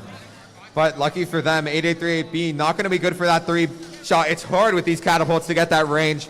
But if they're not able to right the ship here, it looks like it might spell the end for this match for them already. Really unfortunate way to go out with all those technical difficulties. But 8838B, the robot to watch here as they start getting ready for another volley from outside the zone. 838B is trying to seek a good position to shoot that shot from. The far side is often so hard to shoot from, but the close side is blocked off by the Legacy Alliance. Well, we talked about the vision sensor earlier, and as a programmer, Andres, what do you think about that? I heckin' love vision sensors. This 883B gonna try to shoot another volley, goes short again. Looks like they're having some issues with their tensioning, but the aim is there, right? And that's one of the things that the vision sensor is supposed to deliver for you. It's supposed to lock onto those goals, help you turn to them if you code them right. Very exciting problem for our young engineers to solve. Looks like 883B is going to be happy with their 2 discs and just get ready for the end game. And it's into the end game, and let's see if any teams will expand. It seems like teams have agreed just not to. Oh, 883A with an expansion covering many tiles. That's a lot of string coming out. 883B is going to hold their big expansion there.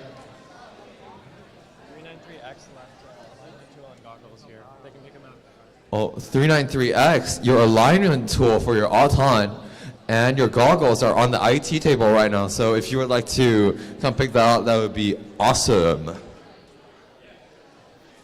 Over on the TPSF field, we're going to have another double 8838 Alliance. 883D and 883E facing off against 6627B and 8929D.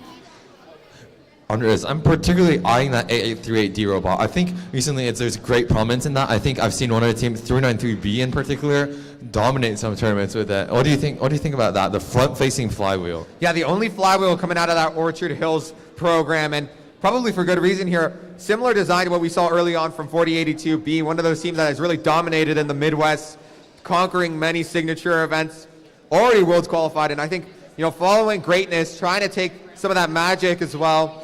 And I'm excited to see where this match is going to go. Red Alliance, are you ready? Yes. Blue Alliance, are you ready?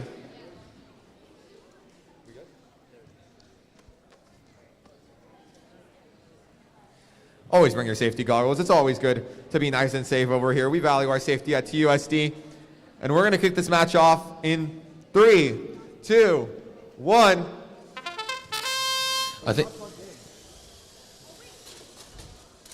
I think it's notable to mention that both these teams, both alliances have a history of winning on this. At 8-8, we already mentioned them, but 6-6-2-7, not to be underestimated either. But it seems like Red Alliance would run away with the Auton bonus. There's 2 rollers on their side. And driver control is going to start in 3, 2, 1. You mentioned the excellence of that 6627 program, and in fact, it was 6627B, who I believe it was, maybe 5 years ago, took the state championship trophy with one of their sister teams. Surely not a team that's not used to the spotlight. We've seen them perform on a big stage before. They were your first seeded team at Worlds and in the zone. That was about 4 years ago as well. I mean, a lot of history from that legacy, from that Foothill program. A lot of legacy, not to use a pun there, but 6627B getting the defense. They know what a threat this is. 2 robots teaming up on it. It's like LeBron James, I think. I don't watch sports. Yeah, you really have to double team that robot. Its intake is smooth, its shooting is smooth. Everything about it is just well tuned and ready to win.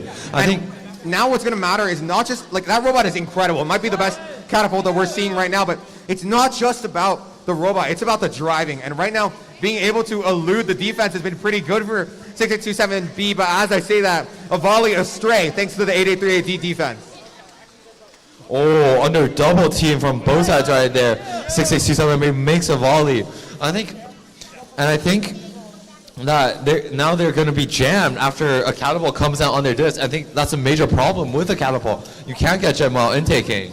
But they already have a huge lead and have taken 2 rollers here. It's a 2-on-2 huge brawl in the corner at 6627B and 8929D fighting to hold on to their rollers. And 6827B will see the opening and capitalize. Going to the other side, swinging a roller. 8838B going to peel for them, trying to keep them out, but they're going to be good for 2. This is getting really close. If this was basketball, it would be street ball at its finest, going hand to hand with each other. Oh, and a huge expansion coming from that 667 meter ball, which 838E tries to disrupt by driving over. Clever play there, taking away potentially many tiles, and we'll see how the game ends up going. And 6627B even saved one of their string sides there. A lot of confidence, a lot of good work from that alliance. Yeah, for sure. Looking at one of the top robots at this tournament right now. But over on the Irvine Company field. Love Irvine Company. We're going to have qualification, what is this, 9? 9. Yes. And on the Red Alliance, we're missing a robot. That's unfortunate. That might not even be an issue for 393X, one of these really good middle school programs that we've seen so far. And while we wait, let's throw it over to Dylan. Dylan, you're reffing this tournament. Any warnings you want to give to the teams from what you've seen so far? Any words of advice? No. All right, yeah, we play it clean here at TUSD. Not that last match was very indicative of that, but we like to keep it. We're rules-following people. We're down. We play good defense. We play good, tough defense, but we also stay within the rules. It's honest robotics. Honest robotics. That's a great phrase. We keep it honest here. You know, working hard, nose to the grindstone, innovating, and just playing our all on the field there. And I'm excited for 98268B to play their all on the field when they show up. Just waiting on them to start this match. Really, you can't start the meal if all the ingredients aren't there. And I think we really can compare robotics to cooking. Oh it's my so goodness. similar. That's so true. I mean, I don't know if you've watched Ratatouille, Gerald. I have watched Ratatouille. Ratatouille, fantastic movie for the phrase, anyone can cook. And we're seeing a lot of teams cook up some great robots so far. And I just love the phrase. Really, I loved seeing that anyone can do robotics, from middle schoolers, elementary schoolers in IQ, to high schoolers in VRC, getting to the big stage at Worlds, from local to international. We really can see anyone can cook anything. And I mean, there's proof of that just looking on this field. I mean, and if you go to the multi-purpose room, for example, you're going to see elementary schoolers cooking up an appetizer, but here, the real meal for us to sink in our fangs into, the entree course, as 98268B and 393X facing off against 8929C and 2492X. I think we're ready to get the stove started for this match. Red Alliance, are you ready? Blue Alliance, are you ready? Just 1 second here. Make sure to plug in. Reminder to all teams, make sure you plug in your controller to the field before the match starts or you're not going to run your autonomous code. But it looks like everyone might be ready. Red Alliance, are you ready? Blue Alliance, are you ready?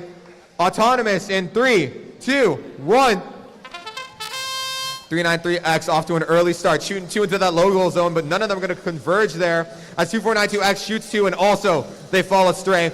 A lot of stis now in that red low goal zone. That might be enough, but the roller from both Alliance is going to cancel out, and I believe that'll be red taking the auton bonus. Never mind, they crossed that line. That's going to be really unfortunate, donating it to the blue. Blue Alliance taking that 10-point bonus. Driver control in 3, 2, 1. 2492X already playing their second match of the day. We saw the dominance in that first match. That 3-for-3 burst, it's just oh so fast, and we're going to see another one. They're going to spoil us here. A fantastic 2-for-3 there.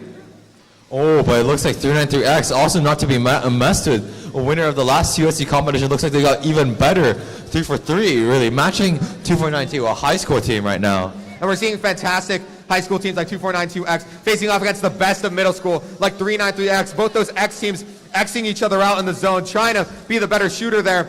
Early expansion from that 982 robot, but it's going to be mainly looking at those 393 and that 2492 robots. As another volley out from 393, starting to run away with it. 2492 taking, trying desperately to keep up with them, and 393X going to appeal to their side, trying to take some of their diss from them. It's turned into a 1v1 match right here because 8929C has had this string fall out early. Well, the warriors of 9826 AP, it just seemed to be out of size there for them too. So with both robots sitting in timeout, it'll be down to 2492X and 393X battling it out to see, on the goals to see who wins. However, it seems like the chain of 2492's intake has slipped off, and they can't spin that first stage intake anymore. Yeah, that might spell disaster for them. They were falling behind even in the duel right there, and now 393X showing why they're the best of middle school, absolutely running away with it, keeping those volleys consistent. And the end game looks like it's going to end pretty evenly too. If 2492 wants to take this match, it's going to have to be the rollers, and so far they're up 3-1. 2492, however, it seems like a little suckle on disc, just giving 393X the ability to breathe to get that one of those rollers. And let's see as they line up for the end game, what will happen in the end. These are going to be the most impactful last 10 seconds of the match. 2492, she's good for 2, but not to be outdone. 393X going to shoot 4, and I think they just played so well, being able to keep up that high school team, and that might be enough to take them that match. I think 393X for sure looking like a premier flywheel robot pick.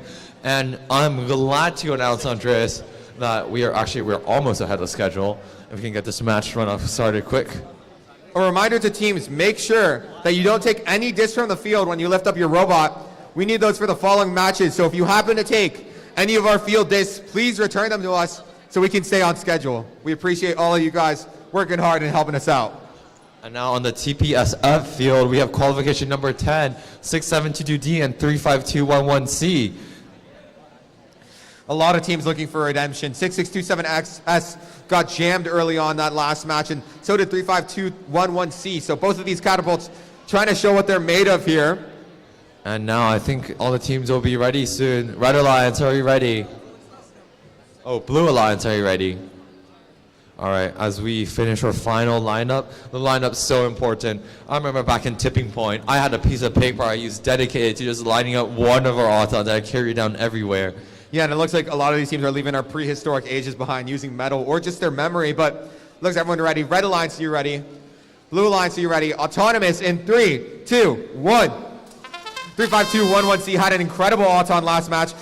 Looks like they might have just crossed the line again, though, and not going to be good for those two like they were last match. Unfortunate for them. Blue Alliance will definitely take that autonomous bonus.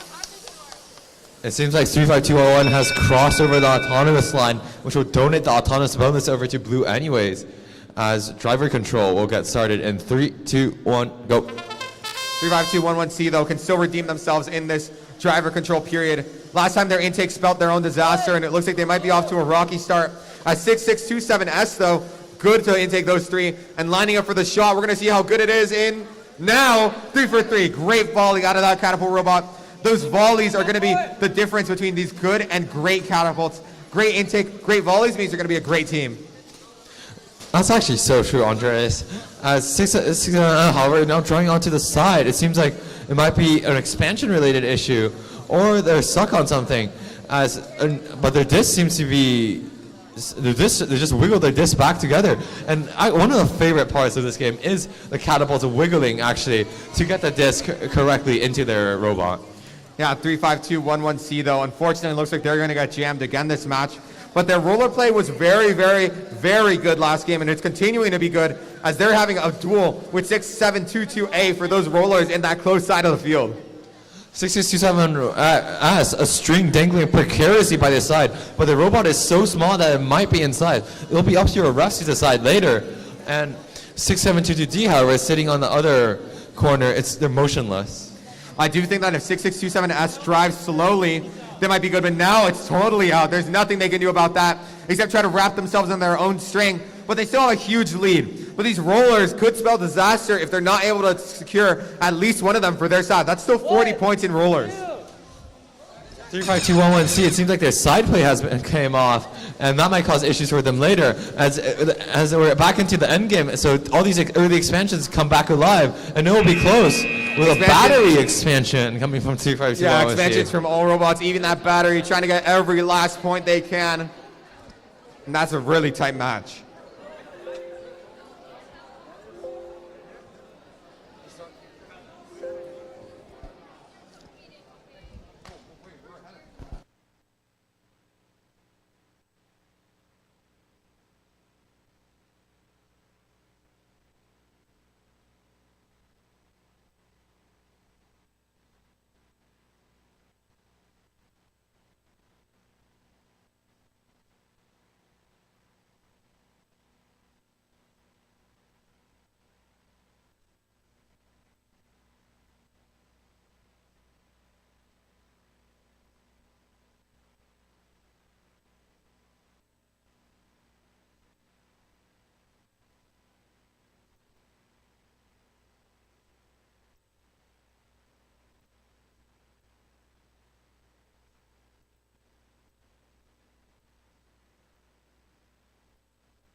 No, it's my mom.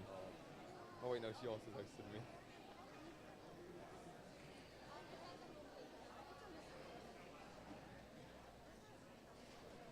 It's excellent.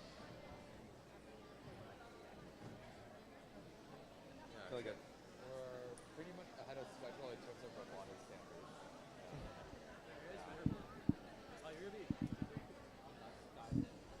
Gerald, you seem like you're a stats man. Do you like? Are you a number cruncher? Are you a stats Steven? Maybe I am, Andres. Tell me what numbers you got here. Let me run some stats by you. So far today, our highest score was from that 2492 and 393D robot, capable flywheel and catapult working together for 163 points. And I'm excited to see some teams try to top that today. 163 is a lot to beat in one of the match scores. I think personally, I haven't personally when competing, whenever we get a high match score, I get really excited. I think we've actually seen Beckman teams achieve the second highest match score at one point in the world. Yeah, Beckman teams, unbiased opinion, but I think that they're looking like some of the best in SoCal, maybe the best in SoCal. And let me run another number by you. 393D ahead, the highest score in driver skills. No wonder they were able to put up such a high score during the match. Skills very indicative of performance of robots on the field. And reminder to teams, go do your skills if you want to get one of those excellence awards, maybe a skills champ, or just be more recognizable when a line selection comes around, as we're waiting for the last few teams to trickle in here. Really, but one of your greatest helpers during a tournament will be that VEX VIA. Get all your information updated at once on VEX VIA. OPR, DPR, whatever it is, VEX VIA got it for you. VEX VIA, just a fantastic app. Thank you, VEX VIA, for helping us facilitate these tournaments, keeping our teams up to date. And something really interesting to look at, 2492X, right, have the highest OPR. They're contributing the most to their team so far, according to the stats. But we just saw 393X go toe-to-toe with them. I think even get the better of them in that last match. Our middle school team's not far behind our high school teams anymore. And it's going to make this tournament really, really tight. For real, Andres. I think that just hypes up all of the tournament much more. I get so much more excited for these matches. Any match can have the potential to be a great in the future. FR, ONG. I'm ready for this match, and we're going to see where our teams are. Introducing you to 6722B and 6627C on the Blue Alliance, and on the Red Alliance, 393W and 98268A. I think the teams are almost ready, as we will check in with them. Red Alliance, are you ready? Blue Alliance, are you ready? Autonomous in 3, 2, 1. 6722B with a clever preload position to score 2 into their logo, which might be the difference in the autonomous period. The only other movement we're going to see is out of 393W, who tried to spin that roller, and I think that is not good, unfortunately, for them. And that match is preload by 617 to be will get them the autonomous win. Just Never mind, kidding, it's good. Yeah. 393W, thanks to our Beckman Senior of the Year, Jeffrey Lay, spotting that. Clap it up for Jeffrey Lay, everybody. And stop clapping, teams, because you're about to play driver control in 3, 2, 1. Taking their hands off their controller. Rookie mistake. You can never be doing that when you don't know when the match is going to start. Try to spook them a little bit, but they're on it. As these teams start to load up on their disc. 393W looking for some shots. 1, 2. Good 2 shots out of them. Another one of these middle school powerhouse teams early on, and they're starting off really, really strong. Legacy Robotics looking so strong after winning TUSD Middle School earlier in a traditionally Orchard-dominated position. They were very strong at states last year, one of the favorites to make it to the final at the high school level even, until unfortunately disqualified. Yeah, you know, a few years ago, we used to see a lot of Orchard teams dominate early on in these seasons, but slowly we've been seeing all of our middle schools get so much tighter in skill level. I mean, just a few years ago, went to Pioneer, now to Legacy, and everyone is fighting for that #1 spot in TUSD. Friendly, of course, because we love each other at TUSD. But 393W off to a great start, scoring a lot of those discs in the goal. 6627C is going to have to attempt to answer back with a catapult load. I think we have many shooters, but they don't seem to be working a lot. And a big question is, like I've experienced too, when your shooter breaks suddenly in a match, what do you do as a team that's so used to shooting, Andres? You know, I've had that happen to me before. It's about adapting. You need to be adaptable on the field, and so far, 6627C trying to adapt and play some defense there, but 393W, an elusive shooter, going to wiggle out of that defense and start scoring, and now they're interlocked with each other, trying to defend each other in the middle of the court. 6627C pushing 393W on their side, while rollers are 3-1, but 6627C seems content sitting in the middle of the field right now. And now we head into endgame. It seems like they're disconnected actually. Oh, an expansion gets stuck on the side for... Yeah, despite blue or red having that auton bonus in the disc, blue up in rollers, but that expansion I think will spell the end with that blue alliance. Great match from all these teams.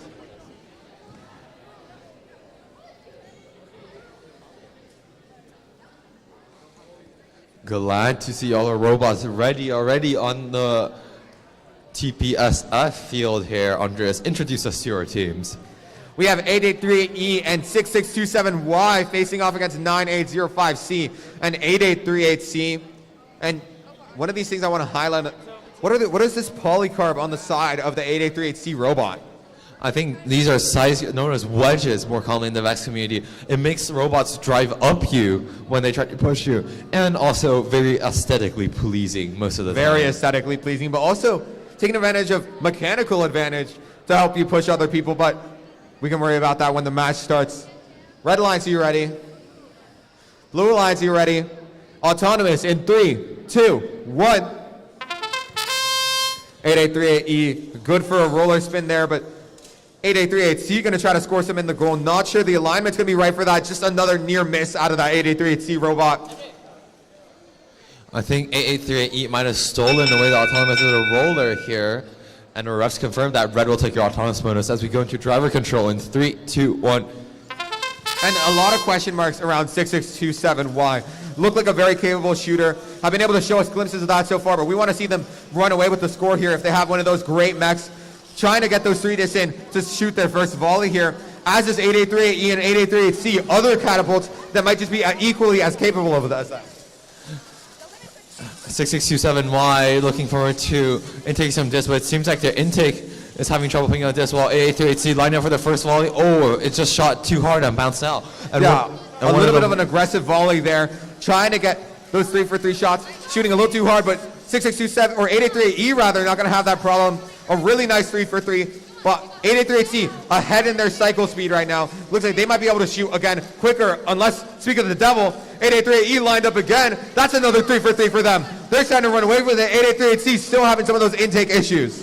8838E, one of the teams that also made 2 rolls in the Orchard asset. I've actually had the pleasure of working with one of their past members on my own team. A very capable team, great people. There. And currently it seems like they're just dominating the match and running away with it by shooting much better than any other team on the field. Yeah, 8838E has made some very great roboticists. 2 8838E graduates on our team this season, and showing why we picked from some of the best there at Beckman. 883E has to get pitched into the corner to prevent them from scoring. They're that successful at shooting, but that volley goes astray thanks to 883C's defense.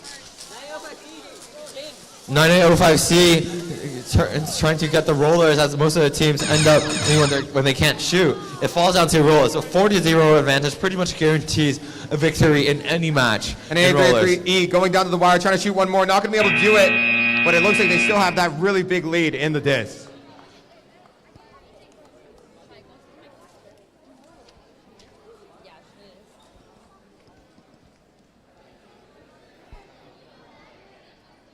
Remember, guys, stay hydrated.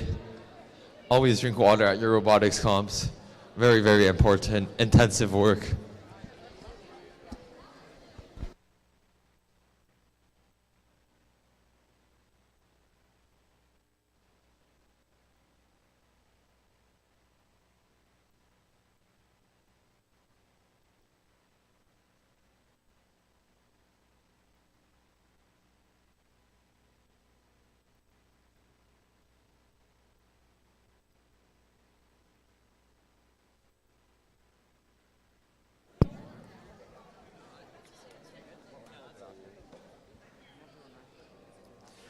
It's the return of 393D, one of those dominant catapults early on today, and they're going to be joined by 6722C on the Blue Alliance, and then they're going to face off against 7057A and 9805A.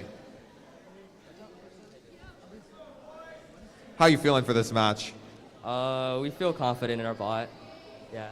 That's good. It's always good to hear the driver have confidence in their machinery, and they're getting ready to start this match. Last second preparations.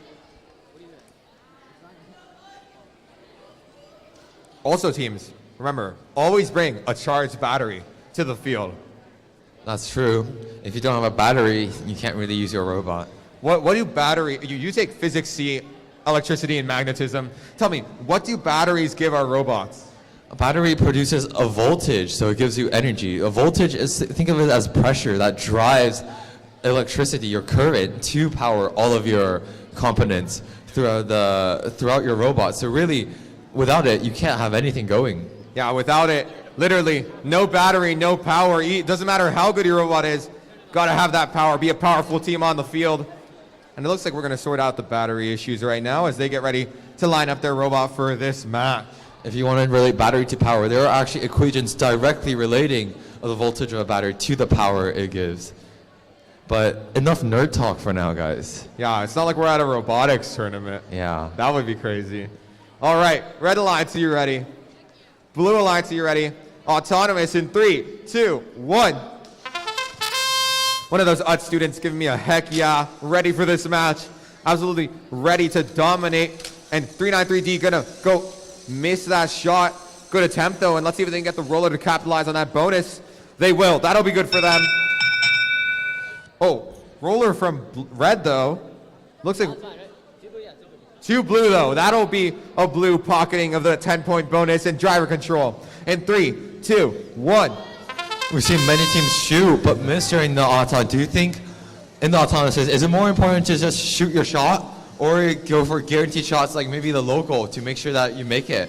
I think we're at a point in the season where you really need to be trying to shoot into the high goal. Like at state, for example, it's going to be a big deal. Those teams who can shoot in the high goal, there's going to be a big skill gap. And oh no, 393D, Expansion Max going to go out flying too early, and they're going to have to play timeout in the corner. And on the other side of the field, 7057A is trying to spin some rollers. They're going to be good for 2 over there. 6722C having trouble traversing. It looks like these Blue Alliance robots might have to sit out a majority of this match.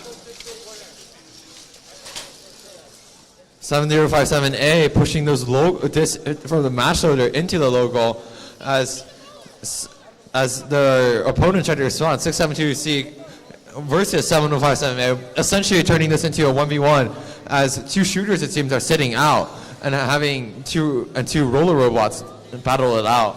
And so far, 7057A has just absolutely been dominating the roller game. We're trying to see. Wait a minute. It seems like 6722C actually is dominating the rollers, Andreas. And it's 4-0 advantage right now. But 7057 has put in some good work onto this logo disc.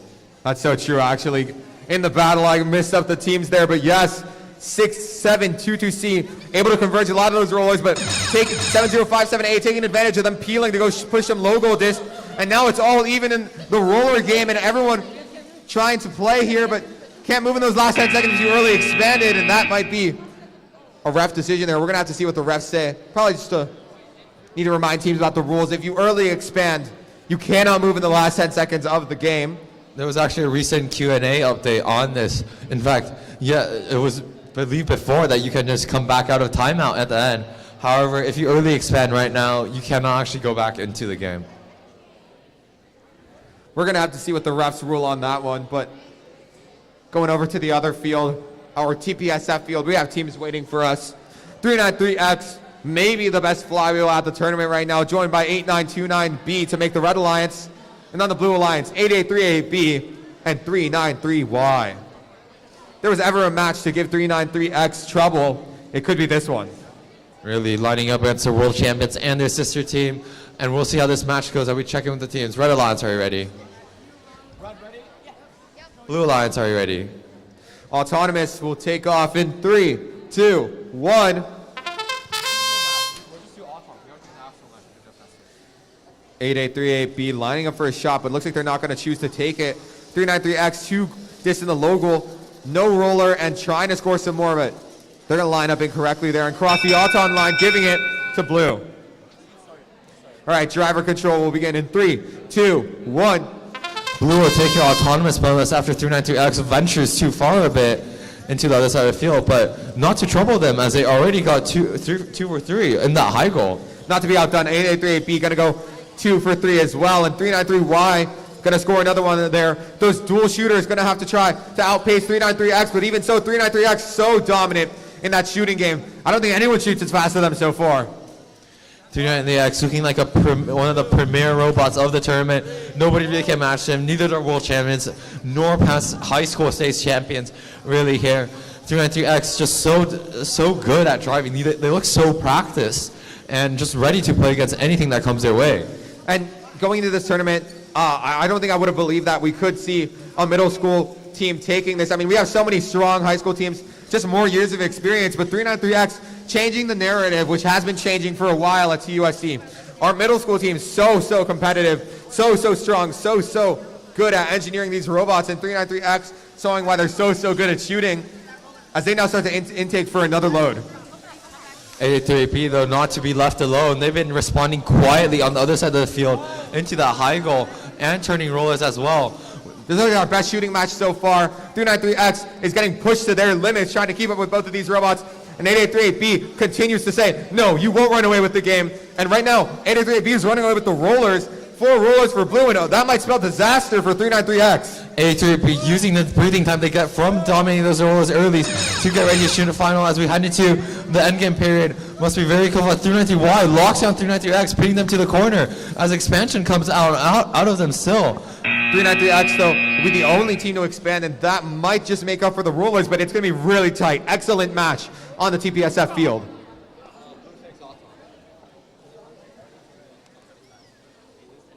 And Andreas, we are ahead of schedule by 2 minutes here. Woo! Yes, sir. That's us. This means we get plenty of time to interview people. I'm going to interview our head ref right here, Mr. Sit. What so far for the day, what have you seen and what advice would you give to these teams? I've seen some pretty stellar driving. Absolutely. Yeah, I do encourage the students to keep at it, keep practicing, and you can only get better from here. He also adds for teams to do more skills as well. Great advice from Mr. Sit. Yeah, I mean, skills so important. A great way to show off your literal skills. And what Mr. Sit said is so true. A lot of the times, these middle school teams, coming into it fresh, they're hungry for some wins, but the results don't come right away sometimes, And what matters is the learning, and just they'll come eventually. You have that high school years to keep at it and keep learning, keep grinding. It's going to all pay off eventually. I can say my VEX career has been full of great spots and a lot of hard work. alongside Gerald Liu, actually. We've spent the last 2 years together, and the hard work will pay off. I would actually like to bring our attention now to some stellar footwear on our 6627X member. She is rocking those socks right now. My Is that a goodness. caramel cornet and a flamingo sock? That's very cute. Valentine's and Halloween. Right between both of them, actually. Leaning more towards Valentine's Day, though. Gerald, are you excited for Valentine's Day? I'm excited to see how all my friends fare in this event. Pretty tough for some people, you know. Well, great, but a moment of revelation for others. Are you looking forward to, Andres? Yeah, I would say I'm not looking forward for Valentine's Day. How come, Andres? It's things that we don't really need to go into it. It's not. I don't think it's not. I think it's a little overhyped, to be frank. Okay, I don't think that we need to be celebrating it that much. Not that big a deal. Okay, guys. It's okay. It happens to the best of us, Andres. I mean, we dedicate our lives to robotics. On Valentine's Day, my Valentine is probably my robot. Let's be real. That's true. We all have a Valentine's today, and it's our robots. We love them to death. Sometimes work ourselves to death trying to get them perfect. And Dylan, are you excited for Valentine's Day? For real, for real. He's so excited for Valentine's Day. I won't walk over to Brandon because he's so far away, but Brandon, give me a yes or no. Give me a nod. Are you excited for Valentine's Day? I think Brandon's lagging a little bit, but that's okay. I'm sure he's excited too. Let's see what other people think. Jeff, are you excited for Valentine's Day? I am excited for Valentine's Day. Yeah, he so would be. Looks like Jeff is excited for Valentine's Day. Congratulations to that so man. would be. We got it, Jeff. Okay, whatever. You're Or not Beckman, lonely. Senior of the Year, really got everything going for him. No wonder. No wonder he was our Senior of the Year. Nobody tops him. Hashtag my goat. Really, but looking at the history of Jeffrey Lay, he really is deserving. 3 state titles, 3 of them back-to-back, actually. Unheard of feat in robotics history. And he's looking to make it 4 before he leaves this year. That would be an absolutely excellent performance from him, and we're excited to see how that goes down in San Diego later next month. Really, he was a favorite to win last year too, unfortunate, but that just gives him more of the drive this year. It could have been 5, but I'm ready for the revenge arc. But while we're talking about that, teams around the field, 393Z and 6627B make up that red alliance, and on the blue alliance, 6722E and 9805B.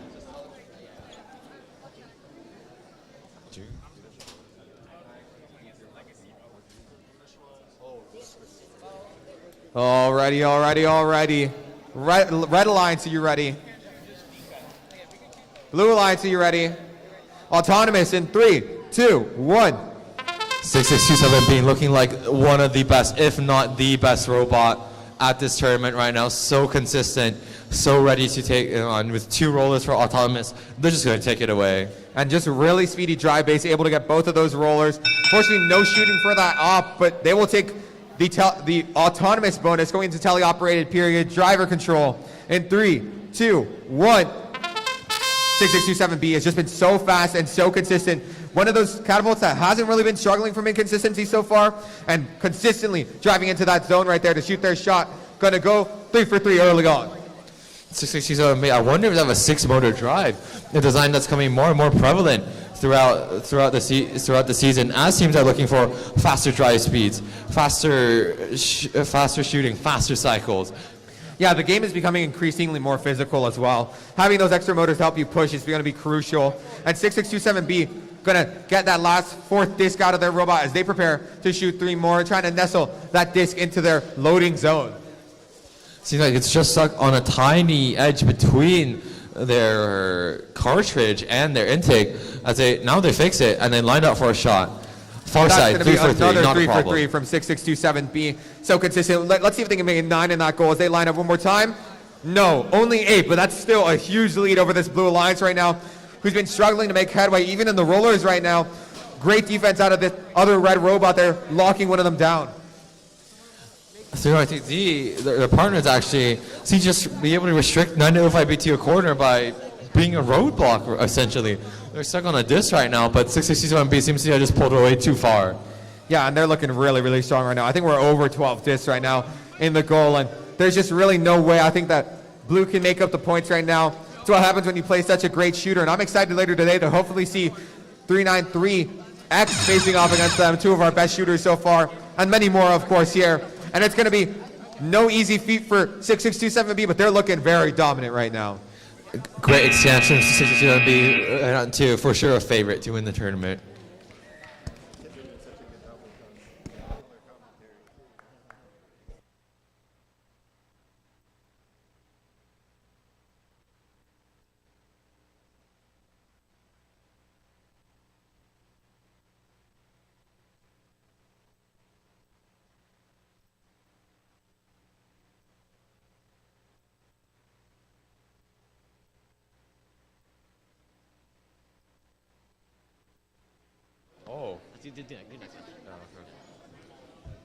Moving on to qualification 16, we're just going to introduce our team that's out of the autonomous real quick. 35211A and 8838A on the Red Alliance, and 8929D, 8929A. A double, what is it? Hughes team, on the other hand. Sorry, difficult to find it. I love the cheers from the audience, so we love it when Team Spirit shows up as we head into autonomous period first. And wait, hold on. Red Alliance already. Blue Alliance already. Nearly got to me there. Hope I didn't miss anything, Gerald. I'm excited for this match. Ready? It'll kick off in 3, 2, 1. Oh, awkward silence on the field hits. Everyone waiting for driver control to show off their skills. Pacifist Auton, I like to call it. Yeah, that's very good. And you know, it gives me a break. Before we begin, 8838B, you left your iPad on your laptop here. Make sure to pick that up. I mean, I wouldn't mind a new one if you want to just leave it over back here. All right, tied Auton driver control in 3, 2, 1. 35211A driving in a straight line, ready to shoot. One hits the chain, other one misses, but it looks like we might have a lot of shooting coming out of that robot throughout the match. This robot is at so prevalent early season.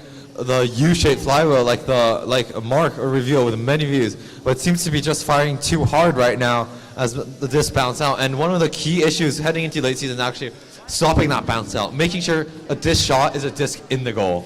Yeah, a lot of these flywheels end up spinning the discs a lot and just giving them too much velocity. The chains aren't that heavy, so they can't take a lot of force, and the disc will just bounce out off the pull. But I don't think that'll deter 35211A there. They should try to get some more discs in that goal as they actually go and help out their alliance partner who seems to be stuck on the barrier. It's a down-to-earth battle, hand-to-hand battle of robots. This is a melee combat, if this was anything. They're winning just by playing defense and sticking to each other, not letting anyone go. Absolutely. We're seeing some honest work out of both teams. And it looks like 35211A finally is going to get that first shot. They've been hungry for it all match, and it's going to go right this time. Not another one yet, but very, very strong. Really lasered it into a goal as they look around for a new disc to swallow into that robot. That intake slow and steady, but that's going to be 2 discs up for them that they might be able to score for an additional 10 points as they switch their focus to the rollers, however, trying to secure that endgame bonus there. Really? 5-second shooting might come out here. One in. Shoot, the second one goes astray, but still a lot of points, but the rollers are starting to shift away from them. They're going to take it back. 4, 3, they'll take 2 on this side. It's all even in the rollers. Those discs might be the difference, and yes! Very good endgame from 35211A. Really making use of every minute, every second on that field. What teams are looking to do, min-maxing your time. And we are ahead of schedule again. We're so ahead of schedule. These teams aren't even keeping up with us. Doing such a great job, Gerald. But oh my goodness, another great match about to take place. 393A facing 393C. All of these high school teams, all of these high school legacy teams are fighting for some of those last state spots of the season, and no matter how friendly they are, it's going to be a fight down to the last breath here. Everyone wants to go to state, get that chance for the world championship. 393A was really, really close last season. We locked into that second seed. Unfortunately, had some mishaps in the round of 16, but they're coming back with a vengeance this year. I'm sure of it, as Amisha strikes me a glare. Really well said.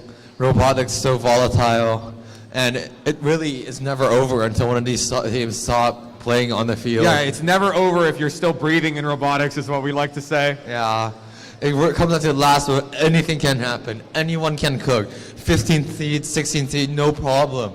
We've seen both seeds at that level make the World Championship at a state level. Yeah, I've even seen a 16th seed make it to Worlds at state. In fact, it was Dylan's older brother who captained that team to that performance. Kind of a legend over at Beckman High School. And even at Worlds, the 16th seed has won a division at Worlds too. That's So true. The underdogs, really. It was our division, actually. We kind of got embarrassed a little bit, but that's okay. We didn't play against them, so it was not. Yeah, actually- not our fault. Not our fault. Not our fault. That's not on me. I actually ended up alliancing with another TUSD team at World, 6627A, one of those foothill teams. Won a round, lost a round. It made history, really. Prior to last year, they actually made Dome the final stage of Worlds every single time they went, and really impressive history. Yeah, I think we ruined them. 6627A. Apologies for not helping you get there again. But you made history still. First TUSD Alliance at Worlds. That's pretty cool. Same school district. You don't really see that ever. Yeah, I you don't really think I've never ever see seen that at all. As 8838. Oh, you're getting groovy. Sorry, I just felt shifty real quick. 8838D setting up their expansion mech. We're still missing a team. Oh, no, they're right there. I'm just blind. 9826. Hi, Just Blind. I'm Gerald. Hi, Gerald. All right. The final moments. Oh man, this part of robotics, whenever I do it, it's always awful. You're just waiting for the match to It's start. so stressful. I mean, it's the most stressful part before the match. Honestly, queuing and this day, I hate it the most. Queuing is like, I hate it. It's just like you're all nervous and you're like, I just want to play. And You're then you eyeing don't up the play. other robots. You see it. Or Russ are having quite a good time in the match. Jeffrey Lane, SK Sit, as we like to call him, or head ref. Mr. Sit. Mystery Awesome Sit. His full name. And really, we see that robotics corsage she's wearing. If you can't see, Andres, we got the way a bit. Take a look at that right there. Matching the shirt today. Premeditated here. We keep it stylish and dapper at 2496. Really, lots of effort going on to that. I remember I think we had someone spend at least an entire hour making some of those corsages. Yeah, really good use of our time over at Beckman, making sure that we're looking snazzy when we have to go and help it volunteer at these tournaments. And I think our teams might be ready soon. Red Alliance, are you ready? Blue Alliance, are you ready? Autonomous in 3, 2, 1. A lot of very capable shooters here. And 393C will almost hit one of those in Auton, but will hit the roller, I do believe. Yeah, that's going to be a blue roller. And that'll be enough to get them the Auton bonus. Auton goes to blue. Driver control in 3, 2, 1. When we're off, 393A, immediate intake. You know their game plan is to shoot those discs. Well, when good shooters get here, they just look to shoot. And since a high goal is really the most dominant part of the game, that's really what good teams have been looking for in the end. And 393A is going to get an amazing shot there. A hard shot to hit too, but from long range and on the bad side, they're going to shoot for 3 for 3. And we saw them earlier today have struggles with the barrier, but so far, no such struggles at all. As in fact, they're going sicko mode in that goal there. 6 shots already made. Legacy A really iced in the vein right now. Not afraid at all, feeling confident in their mechatronics as they zip around the field grabbing discs. While on the other hand, their alliance partner has just stuck to locking down the other robot, a strategy we've seen so prevalent. Have one robot shoot, and the other one just plays defense the whole match. And this is what we were talking about, the ferocity which these 393 teams are going to battle each other, both trying to get that state spot to try to qualify for Worlds. And so far, 393A getting the better end of the stick here, shooting just a lot more. The defense from 883D has been so oppressive. 838D really making sure 393D can do nothing while shooting. Just matching their movement wherever they go. It's almost like a bodyguard following a leader. And 393A, unfortunate shot there. Do you want to hear an interesting piece of history, Gerald? I do want to hear an interesting. Those 883AD plates we made in my last year at 883AD. That would have been 4 years ago. We just debuted them at Worlds, and well, let's say Worlds didn't go so well that year, but still great to see a piece of our history remaining. Glad to see Legacy being preserved. Legacy getting, get it? At Orchard. As another excellent match. A fantastic expansion, actually, from the 393A robot. That red, white, and blue, our American flag showing up on our field, not the Irvine Company field. Great display of color there.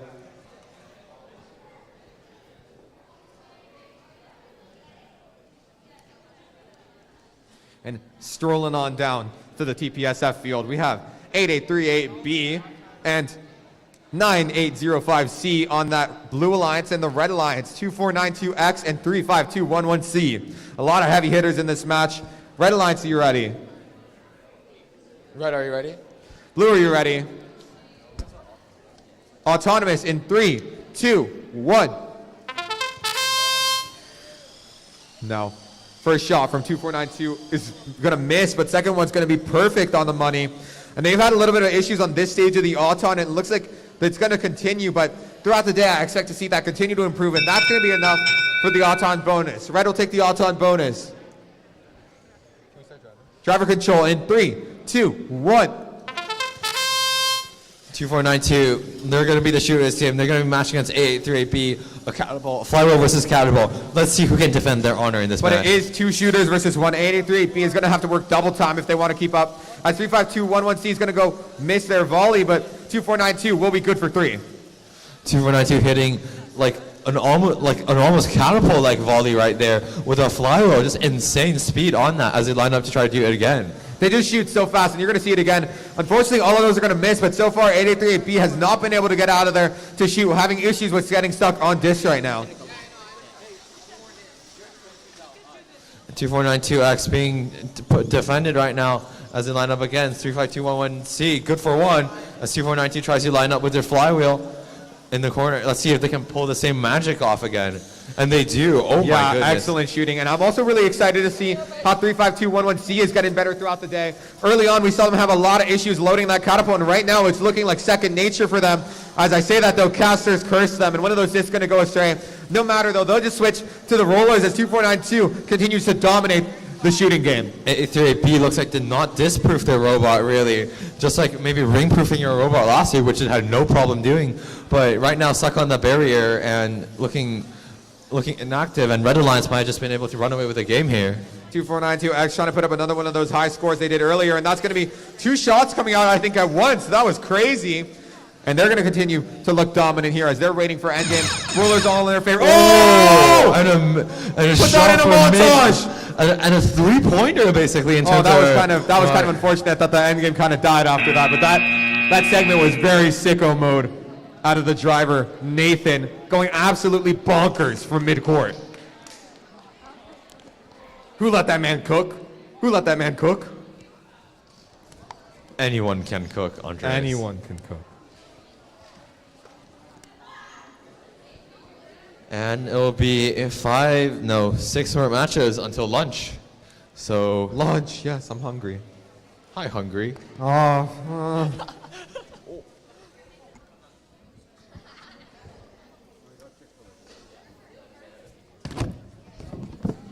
Chick-fil-A? Let's go.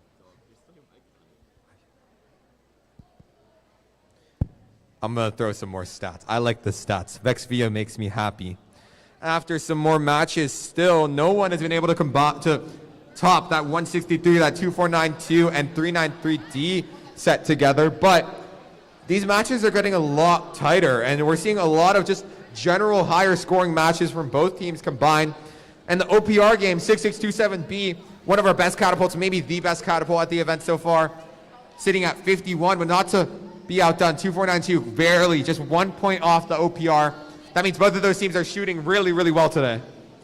Exceptional shooting from both the teams, and really love to see it. And I think one other important aspect is when I'm looking for an alliance partner, I want to see how well their defense is. So let's run through some of the DPR stats, Andres. Yeah, so far 6722C has the best DPR, -20. That means that if you go against 6722C, you're expecting to score 20 less points than average. That's a huge difference maker. I mean, that's basically 2 rollers. It's probably the rollers where they're making up that gap. And one more stat I'll throw for you before we start this match. 2492 will dethrone 393D, their partner in that high-scoring match, for the highest driver skills at 118. They're looking like a real force to be reckoned with.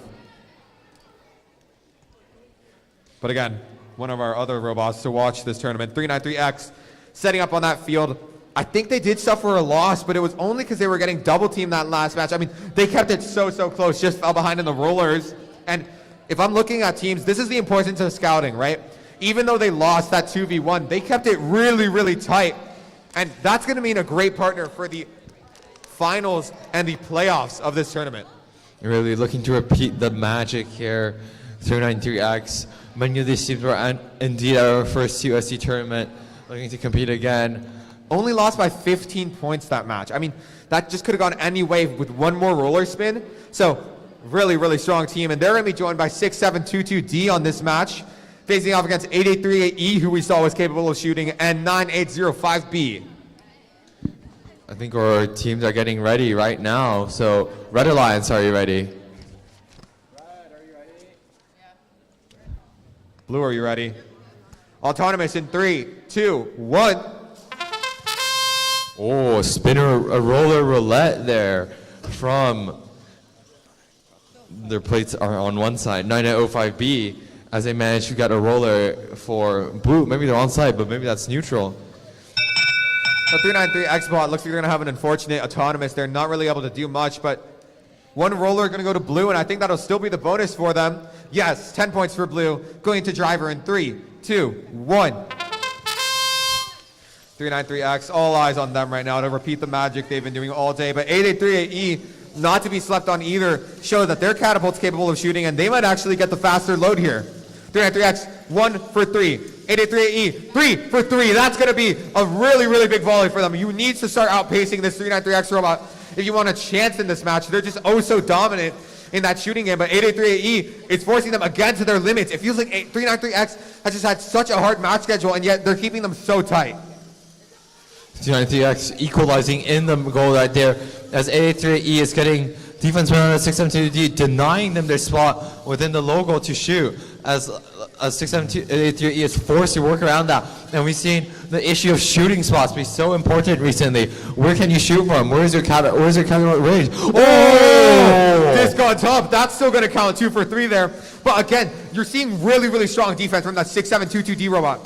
Playing inside the goal because they know 8838E has to enter the goal in order to shoot 3 for 3 properly. 8838E is going to have to resort for these 2 for 3 or 1 for 3 volleys from the outside because 6722D is occupying their spot with their big mass of a robot. 83E going to the other side. There might be the disc still look relatively even as 393X looks to change that. Oh, but 672D has left, and 83E has gotten the opportunity to shoot 3 for 3. 88E is going to catch a great timing there, recognizing that 6722D was going to peel for the rollers. But the disadvantage of that is that now they're down in rollers, and with 10 seconds left, they're going to want to swing some of these back if they want a chance in this match. 88E in midfield, no expansion so far from them, but they might be able to expand. They're going to try to go for a roller here. It's going to be good for them, and they're going to try to expand in 3, 2, 1. No expansion. That's going to spell defeat for sure. It was so tight there at the end. Fantastic match. A really close match. It speaks to the importance of expansion, but I love that disc sitting on top of the goal would still count for a score.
All right, it seems like we're almost ready for qualification 26722B and 8929C on the Red Alliance facing out 883A and 6627B.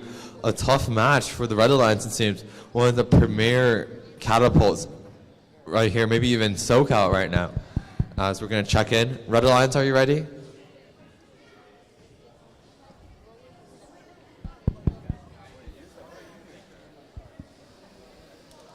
Blue Alliance, are you ready?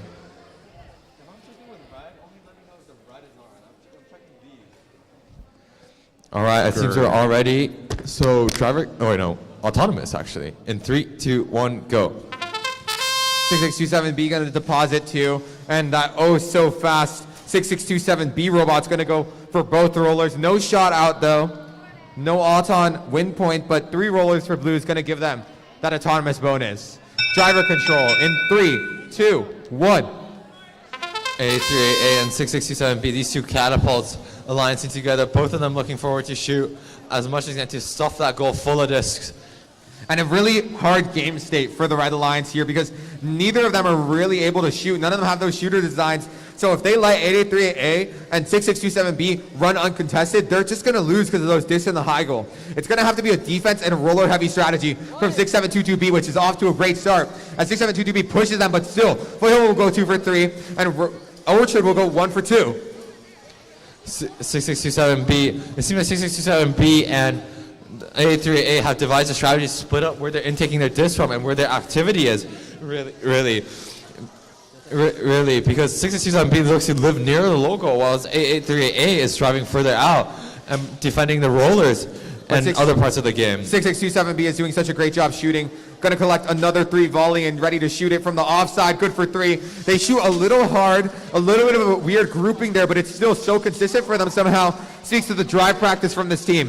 883A transitioning to rollers, trying to drain some of the deficit that they've gained after focusing so much on shooting, and 6627B having some weird intake troubles, but looks like they're able to stabilize. 6627B looks like their discs are all offset. But A3A continue to play against 6722B in the corner here, not letting anyone get any advantage. A zero-sum game really spin up. 6627B is going to cut their loss and switch to rollers, which is a good strategy for them in these last 10 seconds. As they spin 1 roller, might be good for 2 there. They are, and they have expansion if they want to use it, but I don't even think they need to. It seems like I heard a lot of clicking noises, but nothing really going on. But I think it's still enough for the Blue Alliance to run away with it.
All right.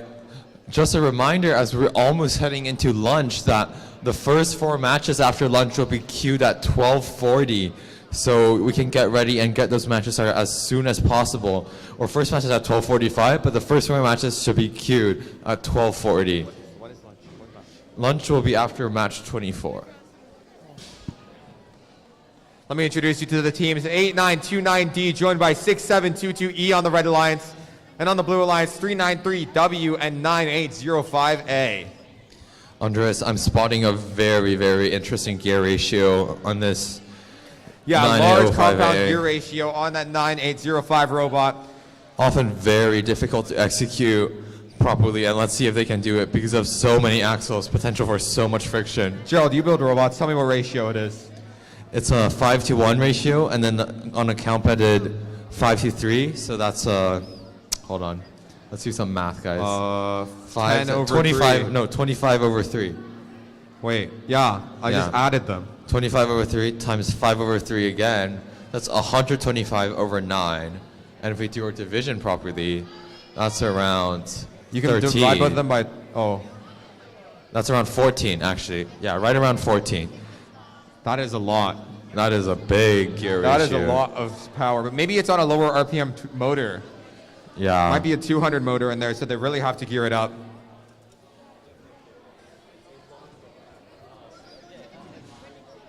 All right, last moment preparation as we get our nameplates ready.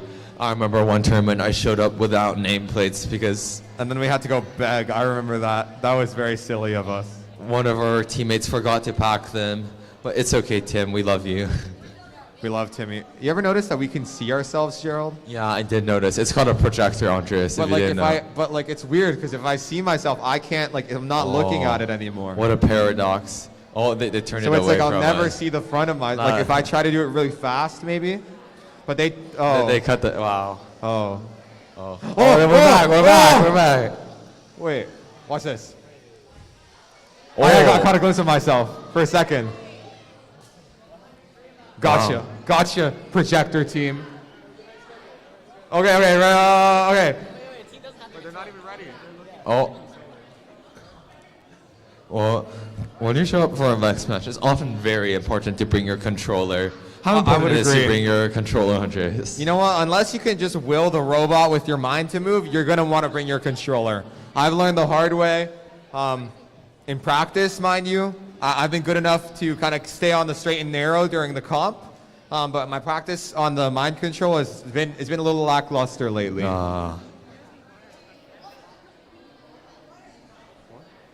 water on the table. Oh, thank you. Gerald Liu is going to abandon me. I'm left to MC with Dylan Park. Never mind, Dylan doesn't want to MC. Jeff can MC. Oh, never mind, Gerald's back. I'm back.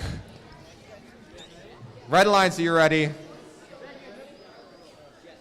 Blue Alliance, are you ready? Autonomous in 3, 2, 1. All right, these robots are, but I'd like to bring attention to the hoodie the Art Robotics driver is wearing. I like it very, very much, showcasing their interests. Yeah, Demon Slayer, great show. Great show. Personally really enjoyed it. But again, robots, yeah, robots. It's good now? Okay, tie. Alrighty, looks like it's gonna be even. Autonomous goes to a tie. All right, driver control in 3, 2, 1. 393W looking like maybe the most primed shooter for this match. They start to intake some of those discs, but it's having a little bit of a difficulty there, and they're trying to play like some defense on the other robot, get them out of their zone so they can start shooting and going to town. That's one great shot, two great shots. Love how that flywheel just barely gives it enough power to make it in the goal. That means very low risk of it bouncing out. Really, the flywheel angle is so sharp as well. We've seen many teams have an angular press for shooting closer, so they can use softer power. And we also seen teams place their flywheels higher up to shoot. And it's a great response from 672E as they make a distance to goal. But 9805A's string is going to come out early. I think that's been a consistent problem for them so far. Absolute laser out of 6722E. Wasn't expecting that to shoot as hard, but it does settle down in the goal very nicely as 393W transitions from shooting to rollers, and 6722E preps for another shot. The disc though gonna kind of just flop out of there, not enough power on that shot. 390W trying to rotate the roller the other way, but unable to do so. A prominent feature of the roller is actually the screw head on it, which so many times just denies teams the ability to turn it because it gets stuck on the roller. Pretty interesting design by the GDC there to have the rollers have those, I think. Yeah, you really need a lot of torque to be able to spin those rollers, or else those screw heads are going to spell a disaster for you, as it has for a little bit for 393W, but they'll be able to spin another one, and that'll be at least one for them. It's even in the rollers. They're ahead in the disc, and Auton is a tie, so it's looking like a prime blue win condition here as they spin another one in their favor as well. Lining up for endgame, and I think we're going to see it release, and it does. That's a big expansion from them. Now maybe enough to settle it, as the endgame is so pivotal in the later stages of more competitive matches of a game.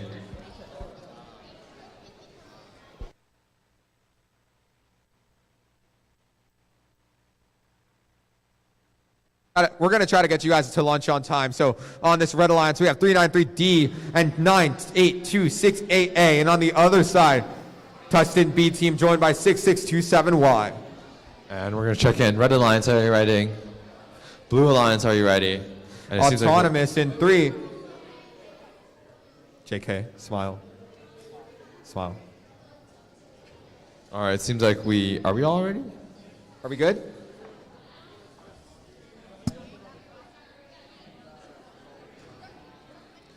It's okay. We're all chilling.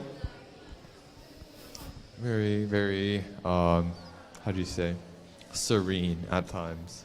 Love the peace of a robotics competition. All right, Autonomous in 3, 2, 1. 393D gonna rock a little bit as they move forward, just barely missing their shot. We'll see if they're good for the second one. Oh, pancake flip. Oh, And they're gonna cross that Auton line, giving it to the Blue Alliance.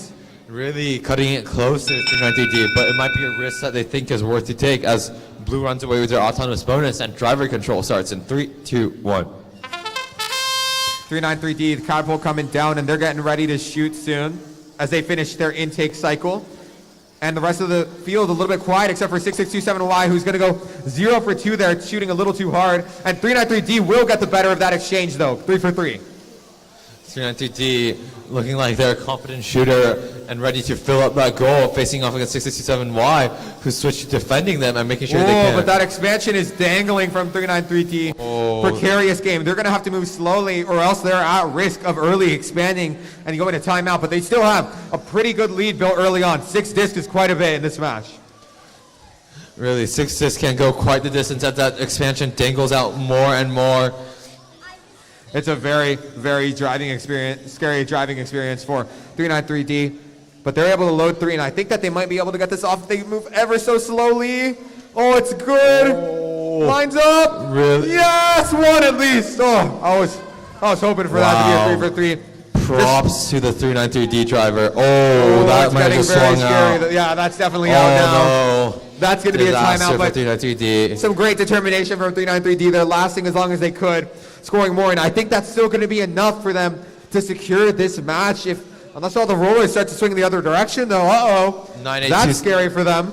9826A doing their best to be on the position to preserve the lead that 393 has maintained for them in the early stages of the game. And as we head into endgame, let's see what can happen. Last 5 seconds, awfully quiet. Red able to get back in size and shoot again. Their expansion might still be able to count for a few little tiles there. No, it counts. They got it back in. They got back in. When they were near the corner, they back in.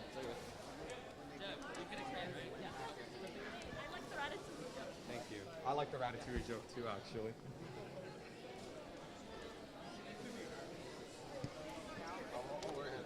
All right, so many great people supporting TUSD. And right now, let's interview Hannah Kim, who runs away from me.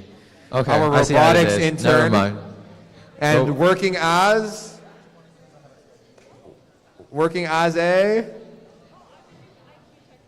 IQ technician, waddling over to the big side of VEX, the middle high school VEX, big robots, and Rohan. Rising star in Beckman Robotics, Rohan. What have you been doing this day, and how are you feeling right now? I'm feeling good. What's your job today, Rohan? IQ ref. Why are all the IQ people sneaking off over here? You guys done for lunch? We finished 20 minutes ahead of schedule. Oh my goodness, 20 minutes ahead of schedule. You Let's guys are weird over there at IQ, man. We got a match sim right here, so let's get this started as soon as possible. Introducing the teams: 3521A and 393Y on your Blue Alliance, 293C and 6722A on your Red Alliance. And I love those cheers from the audience, by the way. Always great to have some team spirit showing Gotta up. have that support. I know sometimes when I was in a final match, my program didn't really give me the best chair there was. Yeah, they don't like us very much, I think. Yeah, I don't know. It was pretty weak. We still won that final, but I mean, we're good for those. We don't lose finals matches. But on the blue alliance, 35211A and 393Y. Ready, guys, ready? We'll wait for them. But blue, are you guys ready?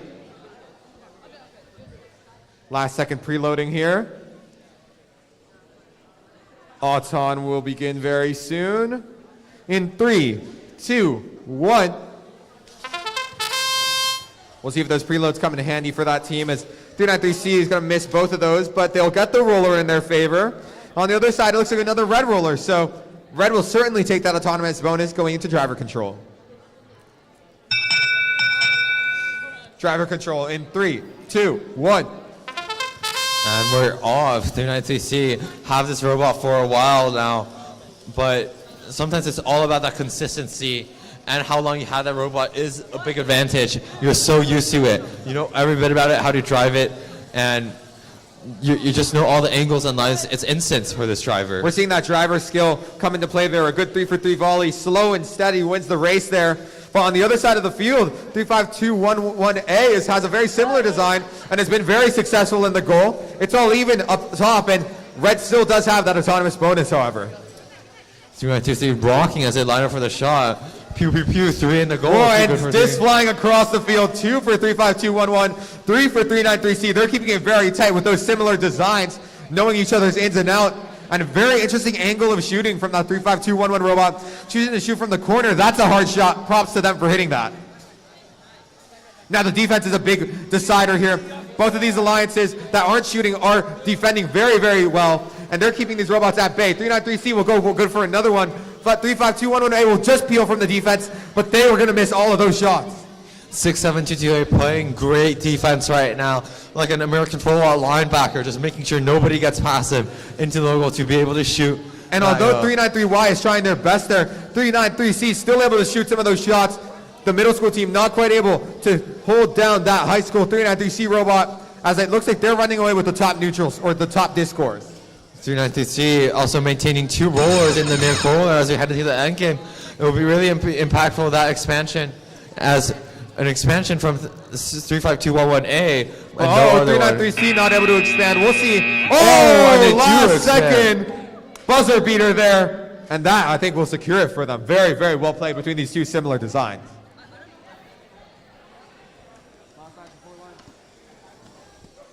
All right. On the last match before lunch, let's see what these teams can cook it up for us. On the red lines, 393A and 6627S, but 393A doesn't want to show up right now, I guess. Classic 393A. On the other hand, you got 8828C and 6627C. Joe, can I ask you something? I'm a little insecure about this. Can I ask you? Yeah, go ahead. When you wear suits, do your shoulders get tired? My shoulder, I feel like the weight of the suit tires my shoulders, but I don't know if I'm just really weak. It is. I don't feel that as much, I think, but it is pretty restrictive to my movement overall. Oh, I'm gonna need to hit a stretch after this. And we see the 393A driver finally opting to show up to their own match. I think they're going into the wrong field. Maybe a little bit dazed. Walk me through the mind of this driver right now, prancing around, not quite sure what's going on. I think she's on the wrong side of the field. She's now on the wrong side of the field, switching sides. Maybe the hunger is good awareness there to recognize that. Maybe the hunger is getting to your head of it. I mean, I'm pretty hungry now, and I'm going to make some of these mistakes. And we're excited to bring you Air, brought to you by Ryobi. Not sponsored, but everyone has one.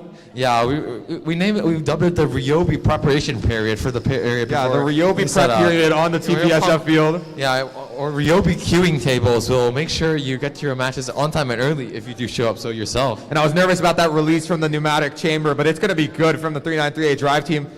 That's a commitment to craft. Sometimes if you wait a little bit, a lot of air leaks out. Very embarrassing. You have to do it again, but lucky for them, they're going to be good for that.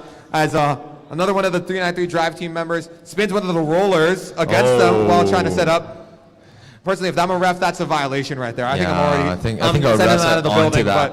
But when mentioning releasing the air, as a drive team member myself, often it's very, you see he's practiced, he's putting those hours in, and right now it seems like we're still setting up for the next match as 393A looks a bit concerned over the robot's drivetrain, potentially burned out a little.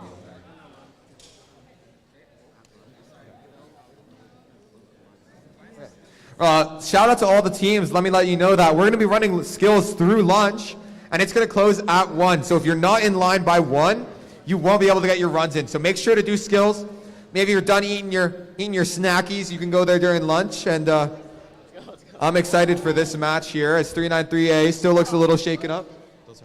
If you are in line at skills at 1 p.m., we will honor your spot. And also make sure if you have a match within the first 4 matches after lunch to be queued at 12:40. We will be queuing you early so you can get started on time. But it seems like enough talking, and let's check in with the teams. Red Alliance, are you ready?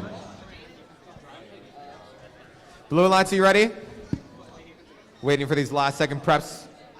We're like right on time, actually. Yeah, really taking their Ryobi preparation period to the fullest here, 6627S.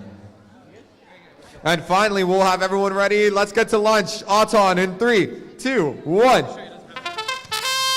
No movement out of 393A, but their alliance partner 6627S will be good for 2 in the logo, and no roller spin, however. But I don't think there's any rollers at all on the field, and that'll be enough to get red the Auton bonus. Red roll lead, heading into driver control in the 3, 2, 1, go. 393A and 6627S have proven they're very capable catapults, but have had a little bit of difficulty loading their actual shooting mechanisms. If they're able to continue to get more consistent throughout the day, they could be a real force to be reckoned with in this playoff season. And as I say that, 6627S is going to go 3 for 3. And in mid-court, 393A is trying desperately to get some of those discs into their shooter. 393A, though, however, actually looks like it's a change of strategy. I think they're focusing on defense, pushing other robots around, a deviation from their usual strat of shooting. What do you think could be causing this, Andreas? I know early on during that Ryobi prep period, they were talking about some burnout issues with their robot. Maybe they're not able to intake right now, but that's okay because 6627S is shooting well, but not infallible to defense there as they get pushed around by 883. It sees Wedge, gonna miss their mark, and the roller is looking awfully blue right now, but red having the advantage in the high goal.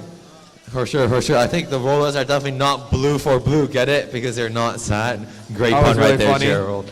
I know. Thank you, thank you. As the robots really just these robots are all so fast, but they're all playing defense. As 667 finds an opening and they line up 1 for 3. 6627S is looking a lot better than they were earlier in the day. It looks like their intake issues have been fairly resolved right now. Oh, malicious attack from 6627S. You're going to see apologies come out from the drive team after hitting my leg. How dare they, but it's okay. They're playing good enough robotics for me to excuse it. 20 seconds left, and they're getting 3-man pinned right now. It's a little bit scary down there in that blue logo zone, and I don't know if they're stuck on a disc now. That might be very precarious for them. Well, a lot of the noise it's making right now it doesn't seem like very good. Oh, but a huge expansion. Big expansion, which they need to make up for the roller deficit. Well, and I think it'll be enough. Well, the refs are going to have a delayed lunch from scoring, but I'm looking forward to that lunch after this great match, Andreas. Let's go eat. Smile. Have fun scoring, guys.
Nobody will even expect you coming from a lower seeded team. And that's why scouting is so important right now. Yeah, scouting is so important. And it's one of those things where even if the middle school teams end up having better robots, sometimes they can fall short on the scouting.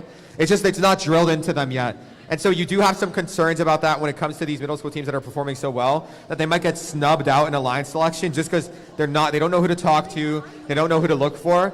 But that comes with experience, and I think that if a team is as good as, for example, 393X, they're not really going to have that issue. I mean, they've just shown that they have skill in spades to give out, and they've been putting on a shooting clinic today.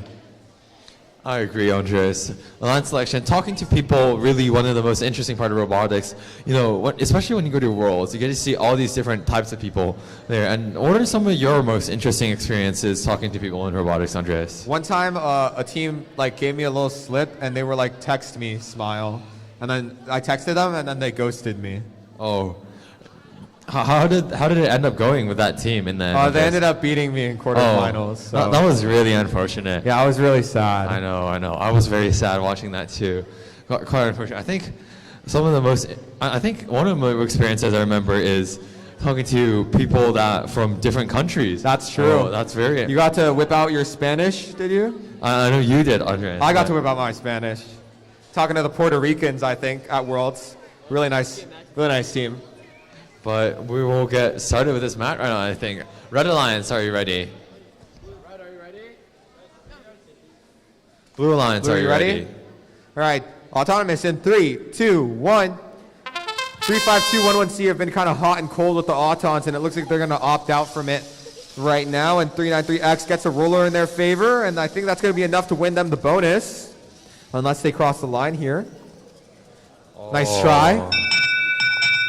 Thread the needle between Can't hit us. me anymore. All right, driver control in 3, 2, 1. Unfortunate for Red, when you're facing a team like 393X, you want every advantage you can get. But they still have this minute 45 to make up the deficit here, as 393X starts intaking into that really, really strong flywheel. And 35211C might try to start shooting as well. We've seen that catapult able every now and then to drop off a big load, but they still seem to be having some of the intake issues that characterized them earlier on today. We're hoping that they're able to right the ship here. 393X just sort of not having the first cycle of shots go their way, but now they recovered very well. And I think one of the testaments to a good robot is that it is able to recover when missing shots, and it doesn't miss shots often, like right here again. Also really great adaptability. It's not something you expect out of a middle school drive team, but one of those discs is stuck under their robot. That means that if they grab 3 discs into their shooter, they're going to be out of the they're going to hit the 4 disc limit, right? They're going to exceed the 3 disc limit. So that team adapting, they're only taking 2 into their robot at a time now. Just really good play, know the rule book, they know their win condition. You love to see that from these up and coming teams. Knowing the rules is arguably one of the most important of VEX. Like sometimes there are people that can get around just by putting the rules coverage. Like right now on the Red Alliance, you see them dropping all their match loads in full utilization of that. That's almost 15 something points into the logo just by match loads alone. But 393X forcing their hand to come back as they end up swinging to the rollers in their favor. It's all blue on the rollers right now, and the high goal is looking like a blue domination, as well as 35211C sweeps out discs from that low goal as well, deleting some of that red lead, and 393X gets 2 more in the goal. 393X easily making those discs. Oh, and a close expansion from a red robot as they expand. But great performance from all the teams here.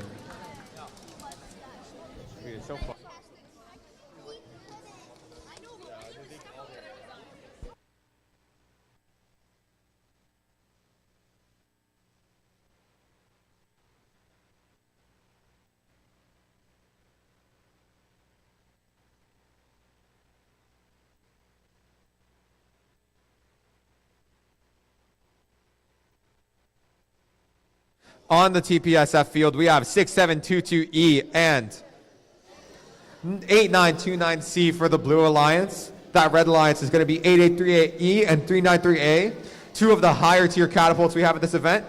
We'll see what kind of numbers they're able to put up together. I think 83E actually slept on a bit by Moosing later because they had some tough matches, but always been able to keep it close, even against the top of the competition. Yeah, even when they're losing, they look pretty strong. I mean, they've been one of the more consistent middle school teams when it comes to catapults. A lot of them really struggling, but they seem like they've kind of figured out what they need to do, and I'm excited to see them play alongside 393A. All right. With that said, Red Alliance, are you ready? Blue Alliance, are you ready? Autonomous in 3, 2, 1.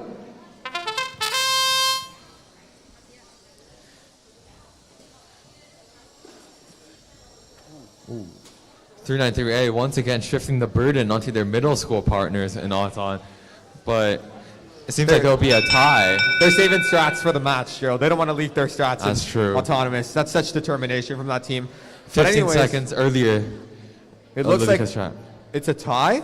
It is a tie, and we'll Tie head in into- Auton going to driver in 3, 2, 1. 838E immediately off. And 393A, it seems like they've coordinated already who to shoot on which side. This is very important to avoid clogging up the goal later. Yeah, there's really no scarier sight than seeing both of those catapults with 3 really nicely loaded discs, no jams or anything, just getting ready to shoot, and then they're money on it. And 393A, one thing that we've always credited this team for is the driving ability. Unfortunately, 6722E is going to early expand, but if we're focused back to 393A, I mean, the consistency from the shooting has been really great. I heard they just recently finished that Robot 2. To come in here with no practice and be performing like this, it's really admirable. Yeah, truly some great driving by 393A, but 838E also not to be afraid, not to be overlooked lightly as they line for another cycle. 2 for 3 here over 393A. and a little bit of teamwork from 838E to push 393A off the barrier. Love to see it. 393A having another barrier scare like they did earlier today. But now it looks like they have a partner who was able to help them out there at 883A. E goes big. They're fighting over the same resources. Not enough food for both of these hungry catapults. But now 883E good for 1 on that volley. And we'll see if we might have our first fully loaded goal in a match, I believe. I think so too, Andres. If they expand, I think they definitely have a chance of beating that 163-point threshold from the teams earlier. And it's just really good discipline out of this 393A drive team. You know, they're taking their nice shots. They're playing with a catapult that shoots at just the right power. Unfortunately, that they're not going to fill up to their 3, and so it's going to shoot a little right hard. there. That was actually not the right shot to take, I think, for them. But I mean, it doesn't really matter anymore. They're so far ahead, and 83E is going to donate a disc into the other team's catapult as the end game comes off. And no shot expansion. They don't need it. Great match from these teams.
What's up?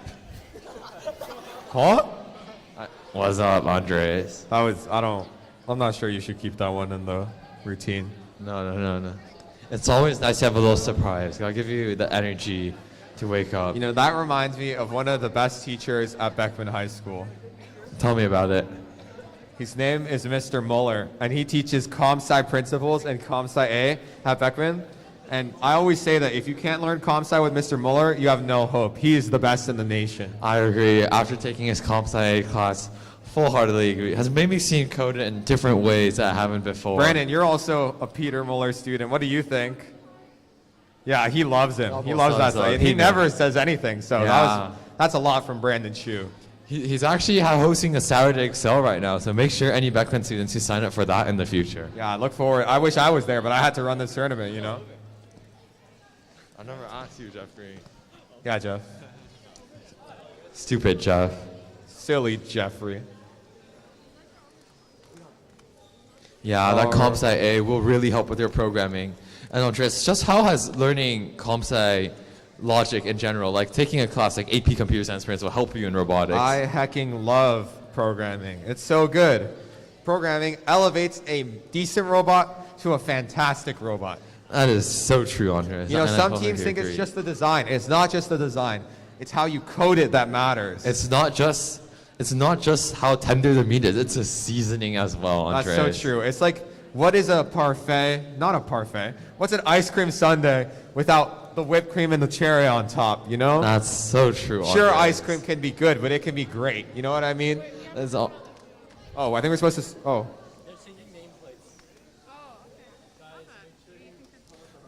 Yeah, another thing is you really can't rush the process in robotics as well. Like, you have to give people time to get ready for what they're doing. Like, you can't rush a good meal, Andres. That's so true. It reminds me of this game, Good Pizza, Great Pizza, that Ayush is a big fan of. Ayush, tell us about your adventures in that game. It's fun. Is that it? And that's it. It's just really fun, I guess. Thank you, Ayush. Alrighty, so this match, 883D and 6627S will face off against 9805C and 393Y. On the Red Alliance, are you ready?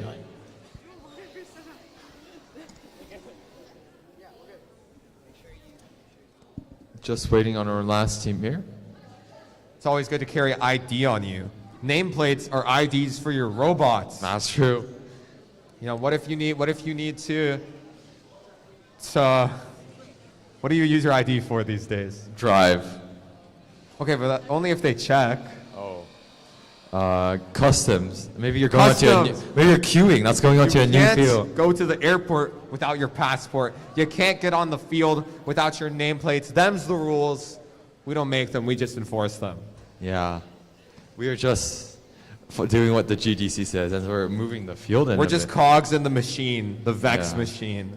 Really just a piece of the whole. Like a pizza? Wait, what? Like pieces of a whole. Oh, like slice? It's like a slice. Like a fraction. Oh. Alrighty, autonomous in 3, 2, 1. Oh, and a roller for red and a roller for blue currently, but no other scoring so far. As we wait to see. Looks like if it stays like this, it'll end in a tie. And yeah, that's going to be a tie. Driver control in 3, 2, 1. 393Y immediately getting ready to load up their double. Oh, an early expansion from 6627S. And right between my legs, too. Oh my goodness, that was some a malice. close one, Gerald. Oh, Glad to see you're okay. And 883D is going to lose a motor. Oh, it's just running around on the field. I think that's from the flywheel. Yeah, flywheel motor. The bottom half came off. They're going to need to probably go play some timeout. Remember, friends, do not do quick swap. This is what happens if you do quick swap. Yeah, never quick swap your motors. Make sure they're all nice and tight on your robot. It even harms your motors too when you switch them. I think that it's just red left. It's a VEX IQ skills match. It's like a practice match.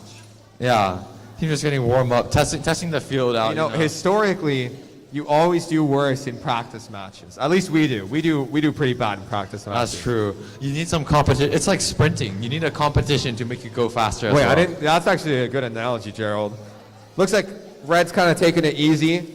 There you go. That's going to probably secure them the win right there. That was some great shooting out of 393Y. And if they switch this roller as well, I mean, there's basically going to be nothing that blue can do to stop them. It's a very, very peaceful match, you know?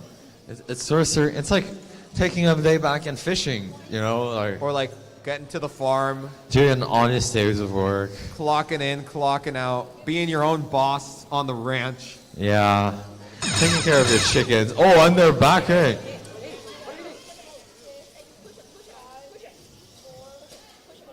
And I think that it's just going to end the way it kind of was. All nice and quiet.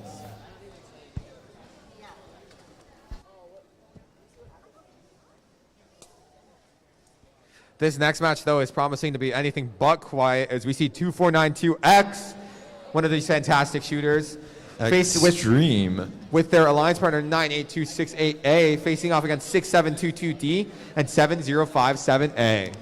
Oftentimes, I think for many teams, there's a post-lunch power spike almost, like so That's much so gets true. lunch. You know, and I'm any- even more excited to see how these teams shape up after lunch. Any team that was good before lunch tends to be great before lunch. It's because you get that hour to really tune what you're noticing you're lacking. And I'm excited to see how 2492 comes out of the gate right here. They were really good before lunch, and I think we're going to see some excellent work from them this I match. expect a stellar performance in this match.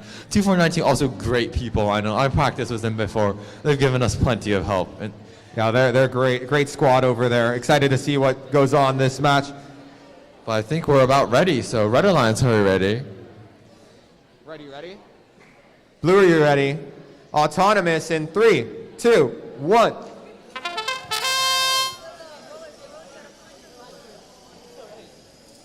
Two, 492, 2 shots, 2 whiffs, and they're gonna actually spin the roller the wrong way.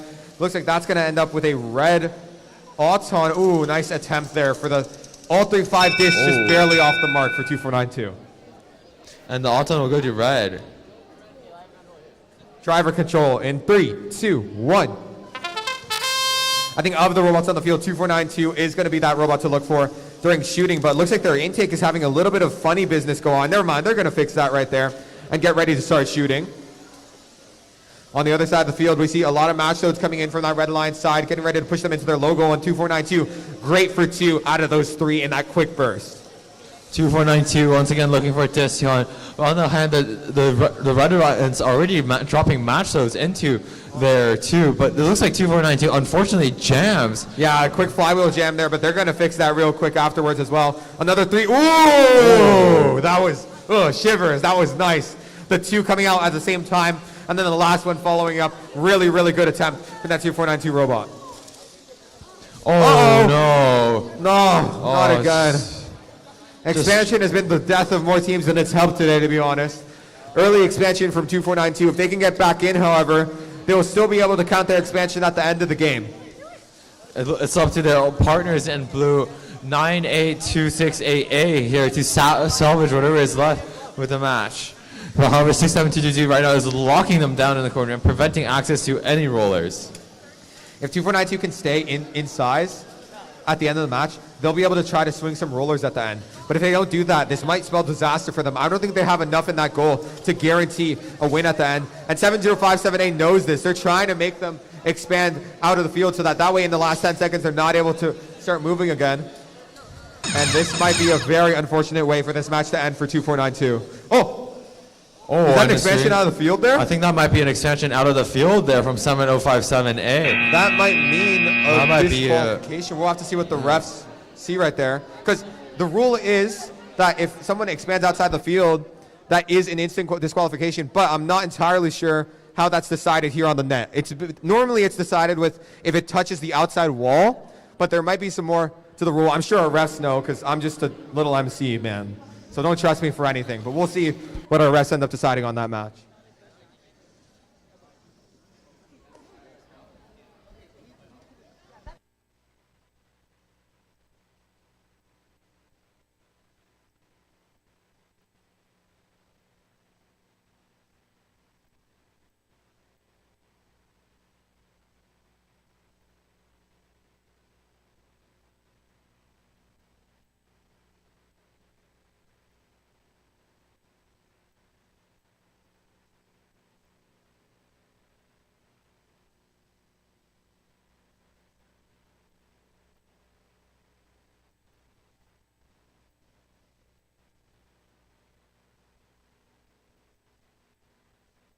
And an entangled situation on this field with a lot of string potentially going out of the field.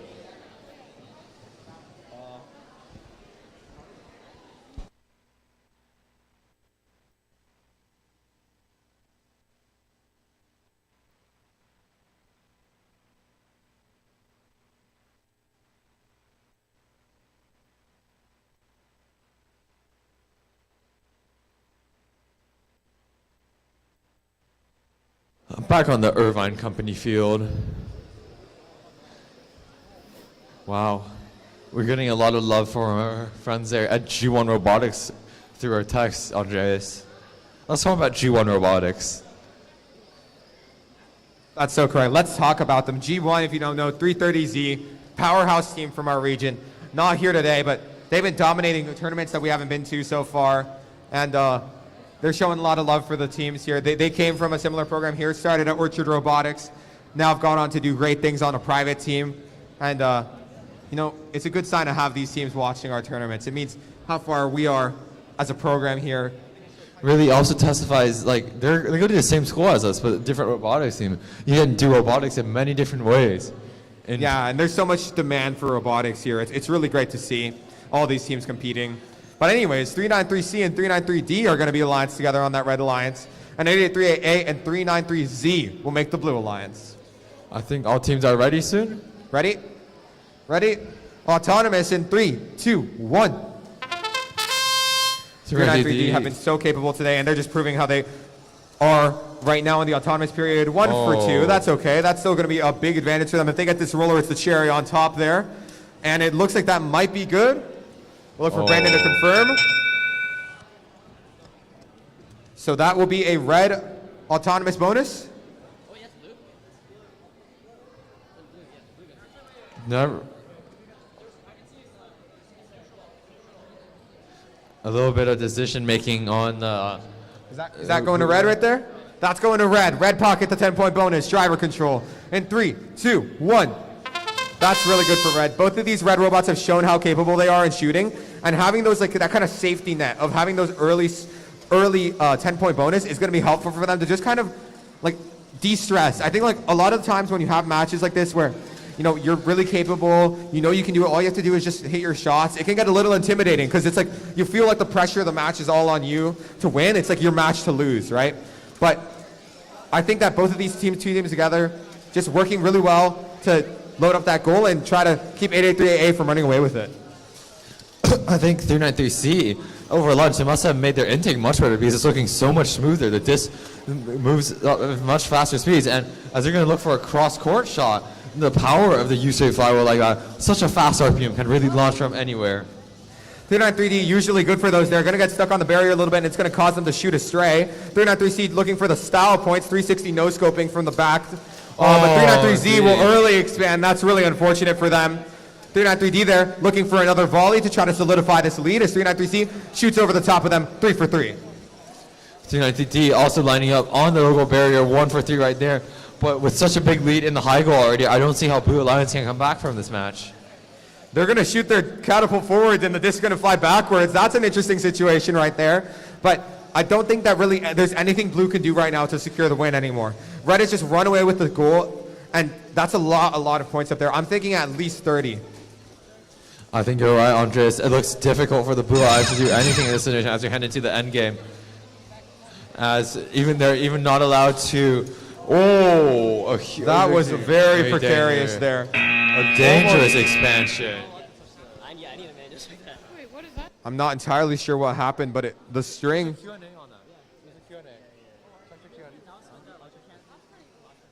Yeah.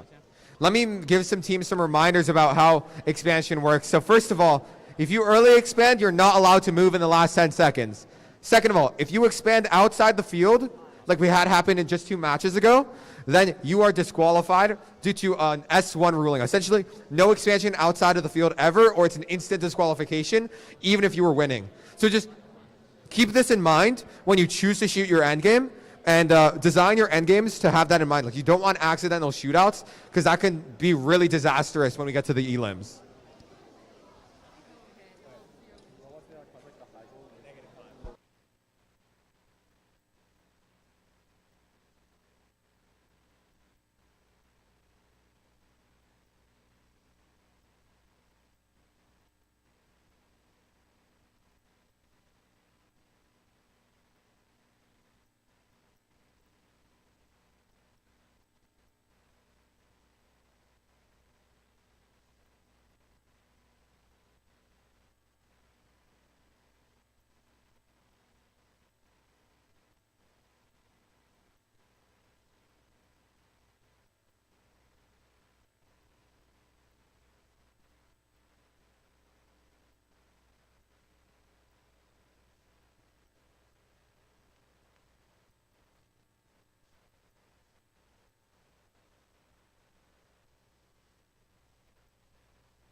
And welcome back to the TPSF field.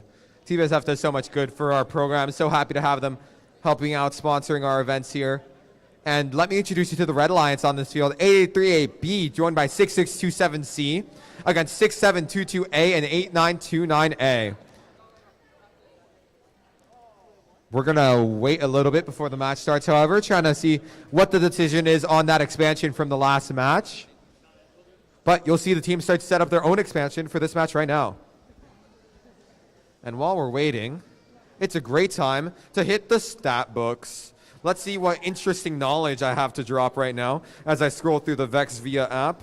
So far, 2492 and 393D remain at the top of our scoring sheets with only 3 matches left to go to try to dethrone them. I think that they might keep that highest score of the day so far until we get to elims. And looking over at the skills event, skills I think just closed. And 393C actually with the 105-point prog skills. We just saw them play that match. In fact, they're one of those teams that we're questioning the expansion of. They were going absolutely bonkers and scored 223 combined points. That's pretty respectable. And you got to look at them when you're going into a line selection.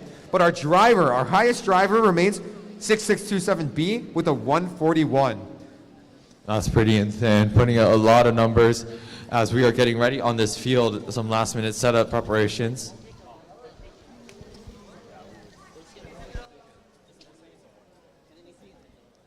And just to update you guys on the situation from the last match, that will result in a warning because that specific thing was that they ended up touching the high goal. Because it was unintentional, it's just a warning, but repeated violations can result in the DQ.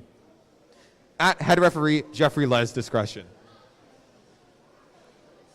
Alrighty.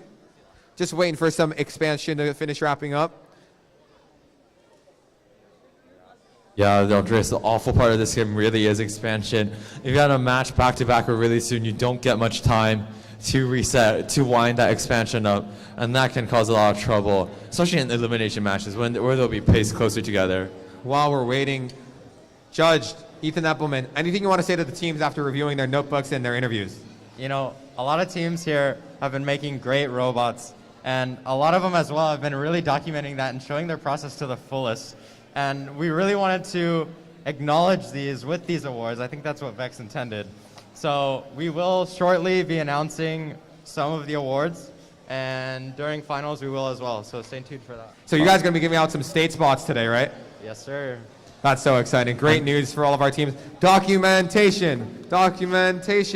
Yeah. Any advice would you actually give to them on their documentation?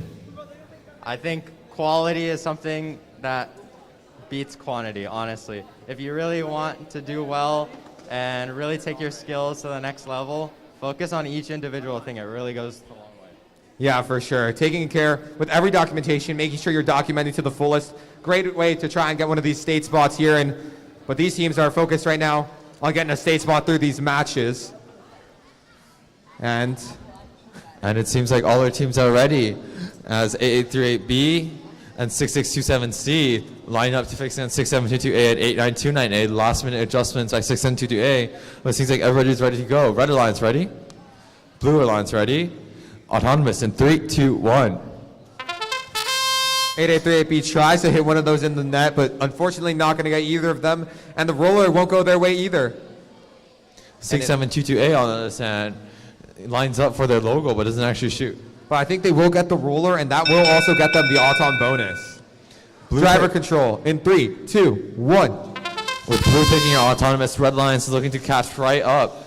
And 8838B toggles a roller to red and takes some this. The intake looks much smoother. Yeah, the intake is looking way better than it did before lunch. They were having a lot of issues getting the disc up there, and right now it looks pretty solid. That's going to be 1 for 3 there. I don't think they were close enough for that volley, but they're going to try again right here with another great load. Wow, that intake has really, really gotten better throughout the day. And I think that they're just lining up a little too far for these. When you're shooting that hard, sometimes getting into the zone, getting closer, can result in better success. But we'll see how the driver chooses to adapt to that early release. I mean, he hasn't been able to shoot a lot today. So you could understand like why he doesn't have that that muscle memory down yet. But it's about experimenting and adapting while he drives, and we'll see his reaction here. But unfortunately, he's getting caught up by the defense from the 8929A robot, trying to keep him from building that lead in the high goal. And he's getting a little saucy. Oh! 2 for 3. He cooked that well, Andres. Great awareness there to know that he was lined up for that shot. He's been shooting really strong. He knows that the greater range is going to work out for him. And in fact, he's trying to switch his strategy to it. But if this keeps happening, he might end up filling up the other team's low goal. That could potentially be very precarious. 6722A, on the other hand, expanded early. And that's just really detrimental. And you never want to actually see that happen. Just so sad to see good teams sought by this. I'm not entirely sure what the decision is here from 8838B. They're kind of falling back into the defense because they want to shoot from back there. But personally, I think that if they just came up a little bit closer, they might find a little bit better success, and they might do that here for the last few seconds, trying to get one more cycle off before the match ends. But maybe a pivot to rollers here with 3 seconds left. Not sure if they'll be able to get anything, lining up for one, and expansion goes off. And decent expansion from 83AB with rollers basically split. This match will be close.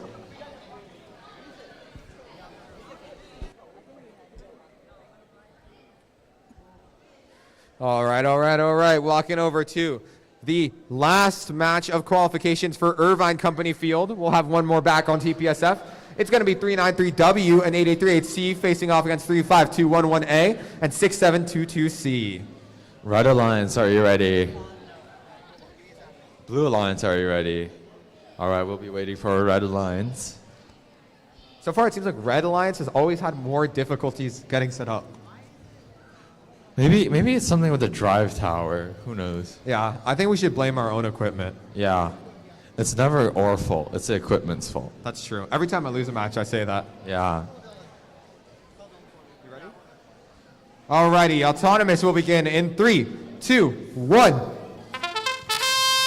293W was the team that was having a little bit of setup issues, but they're looking much better now. Almost going to pop one of those into the high goal during Auton. And they'll end up getting 3 discs. That's very nice intaking from that robot. It seems like the roller toggled would be... I think Blue's going to take that, though. From Yeah, Blue takes the Blue Auton. takes auto. And driver control in 3, 2, 1. 290W already off, but that string already out a bit. It dangles a bit precariously.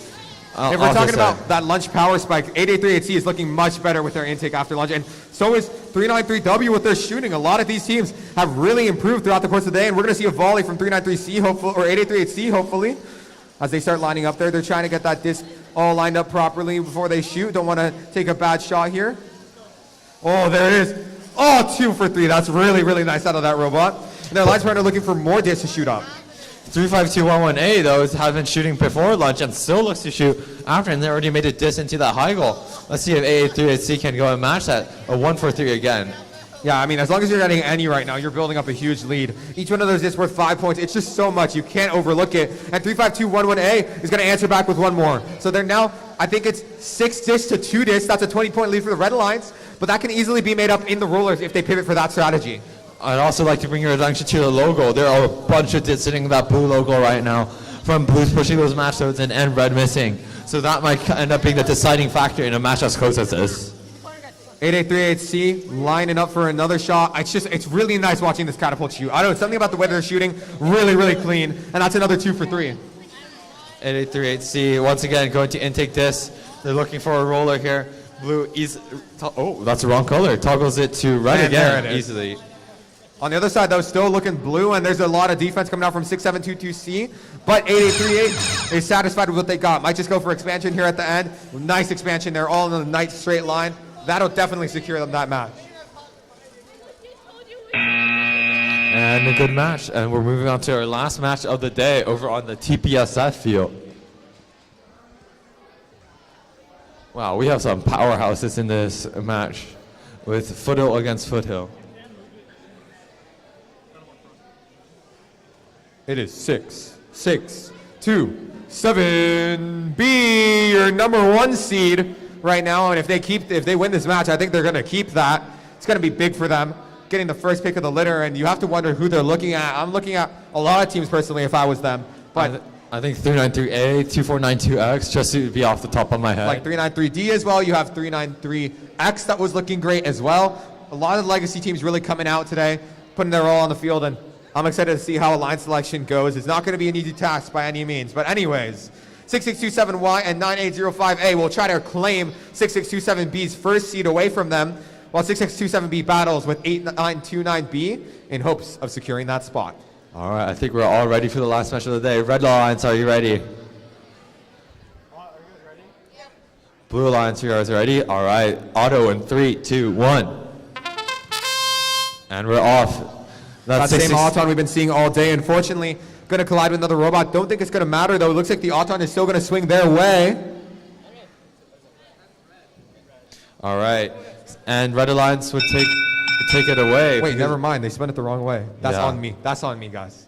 No, all right, Red will take that autonomous bonus and driver control in 3, 2, 1.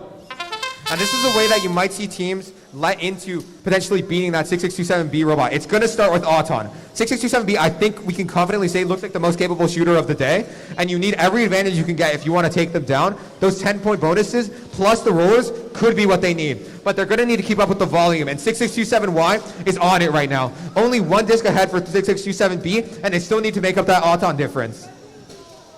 However, 6627Y playing a 2v1 right now, having to man the defense and the offense as their alliance partner now gets back into the fray. They might be able to take some of that pressure off of 6627Y, who needs to peel from their defender if they want any chance at shooting. 6627B seems like a disc is lodged between them as they try to do a wall reset. 6627Y duels 8929B for a roller in the side. 6627B really has trouble making their disc line up properly, and they switch to rollers, cutting their losses, really. But it's not a lot of risk for 6627B as long as they're able to keep these rollers at least even and keep 6627Y from shooting. But you have to be careful with the pin counts right now. If you pin for more than 5 seconds, you are at risk of being DQ'd. And 6627Y once again having heavy defense win on about 8929B. And refs are noting that too as well. But I think 6627B might have had everything to run away with it. I think even if the rollers are even, their expansion has been consistently great. That's true. I think the expansion for 6627B has just been phenomenal, and I'm not sure anyone has the volume to keep up with them. So right now, it looks like it might be a foregone conclusion that 6627B will be your first seed of the Alliance captain, but we'll have to see. These last 10 seconds, if anything miraculous can come out of that Red Alliance as they line up for their end game. They shoot it. Perfect shot. Nothing out of the field. Looks clean to me. 4, 3, 2, 1. And a great match. And that'll be the end of your qualification matches. And we will see you back at 1:50 for that Alliance selection. 15 minutes to go and find teams using the VEX Via app. Look at the rankings, look at the stream, look at the scores, look at everything you need to make your informed decision. And right now, 6627B has secured their first pick of the litter. And we will wait to see how this tournament bracket will end up playing out.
So in our number 1 seed alliance, we've got Foothill B and Legacy 393A. In our second alliance, we have 393D. Who would you like to invite? We would like to invite 393C. We graciously accept. They graciously accept a Legacy partnership. Legacy 393W. We would like to invite 393Z. 393Z.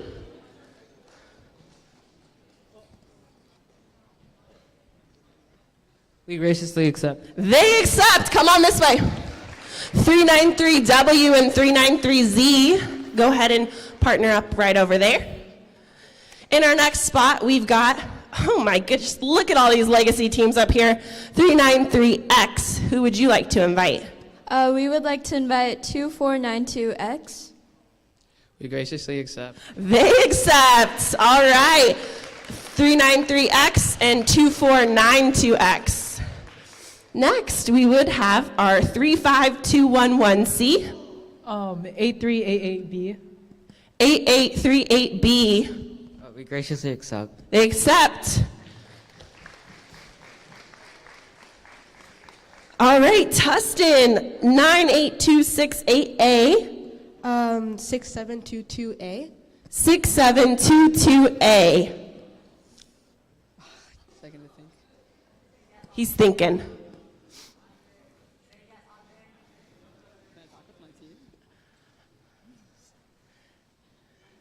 They trusted you to be up here.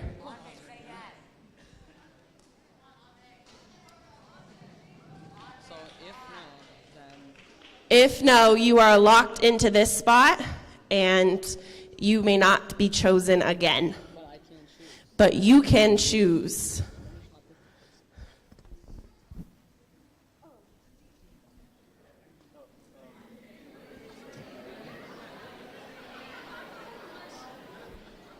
So I'm just going to. I will get to choose an alliance. Yes. Okay. I respectfully decline. They respectfully. It's okay. I just heard him ask what kind of robot, and he realized his robot would not be great in partnership. Totally acceptable decision. So, okay, let's hear your second choice. 6627Y. 6627Y. We respectively decline. All right, so they also decline, locking themselves into that position. 9805B. 9805B, Team B. Accept. They accept.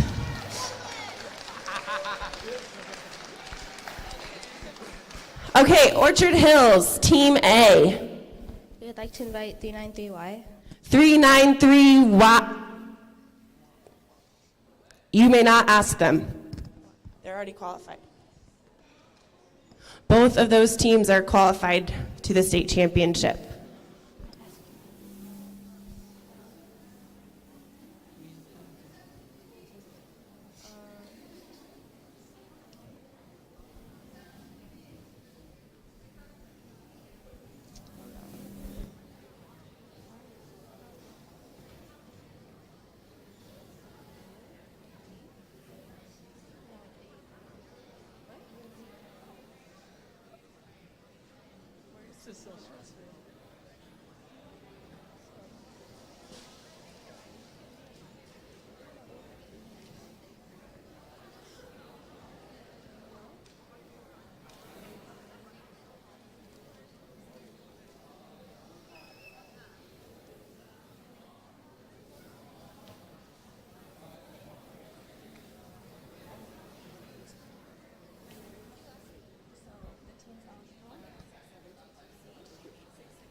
Okay. We'd like to invite 6722D.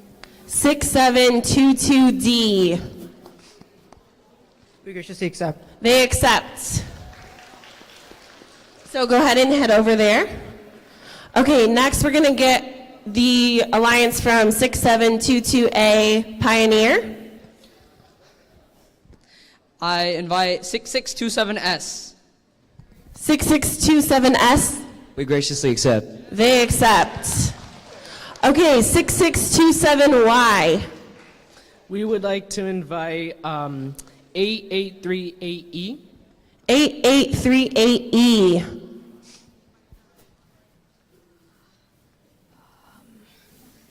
We respectfully decline. They respectfully decline. Wait, what does this one say?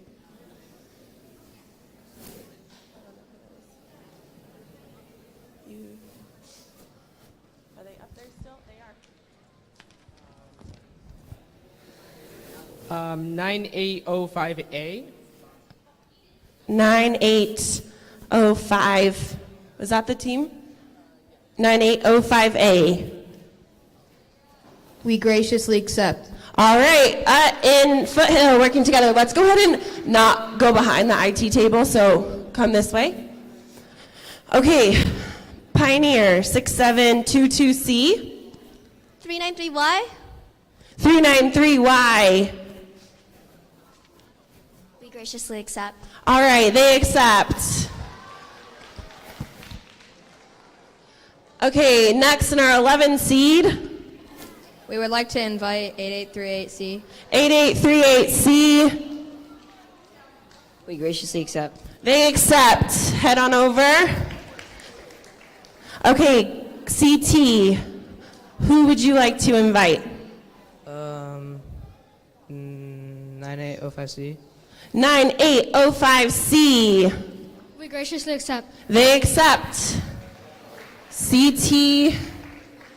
And next we have Hughes team 8929B. We would like to partner with 8929A. 8929A. We graciously accept. Hughes Alliance heading on over to that side. How many? We got a few more? Yeah. Okay. Tustin, team B. Who would you like to invite? 35211A. We graciously accept. They graciously accept. Go ahead and head over that way. Next. We invite 8929C. We graciously accept. We graciously accept. All right, another Hughes Alliance heading on over. And our final seed, 6722E. Okay. We invite team 8838D. 8838D. We graciously accept. They accept. All right, these teams will be kicking off our finals in 8 minutes. 8 minutes. Let's give you 8 minutes. Oh, we got one more? Oh, yeah. Everybody check. Please check the screen for your alliance. Please make sure it is correct. Correct? Thumbs up if it's correct. Yes, yes, yes. All right, it is 2:02. We are starting the first round of 16 at 2:10. That means we need those teams back in here with your robots in 8 minutes. Go ahead, grab your stuff, strategize, and we'll begin queuing. The matches will be posted to VEX Via in just a moment.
We are just about to get ready to kick off our elimination bracket. The first seed and the 16th seed coming onto the field. And before we start elims, I want to remind you guys a little bit about how the rules work here. Every match is a best of one, meaning you get one chance, one opportunity to seize everything you ever wanted. Each alliance also has one timeout they can use throughout the elimination matches if they ever need a 3-minute period to get ready. And just as we ask the audience members, if you want to come in front and like sit here, that's okay. But please make sure you're not standing in front of the barrier. Make sure you're all sitting so everyone can watch these epic robotics matches. Well, as we head into elims, are you ready? Oh, I can't. I didn't hear anything. Oh, I don't think they're ready. I don't think they're ready. Oh.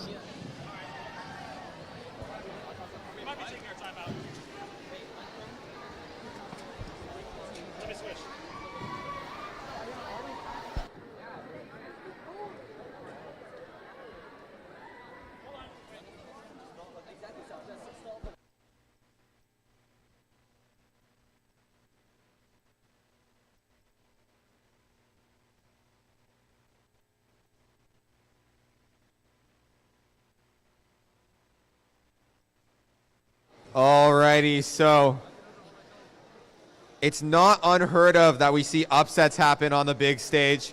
A lot of pressure when you're playing as the first seed. You're expected to win your matches. But, you know, anything can happen. And some of these alliances, even if they're not the first seed, can have even better robot duos. It's about how you complement one another. So none of these matches are foregone conclusions. And we're really excited to see how these shape out. Whoever wins will be guaranteed a spot to the state championship. So teams are fighting for their seasons right now as we are one of the last events.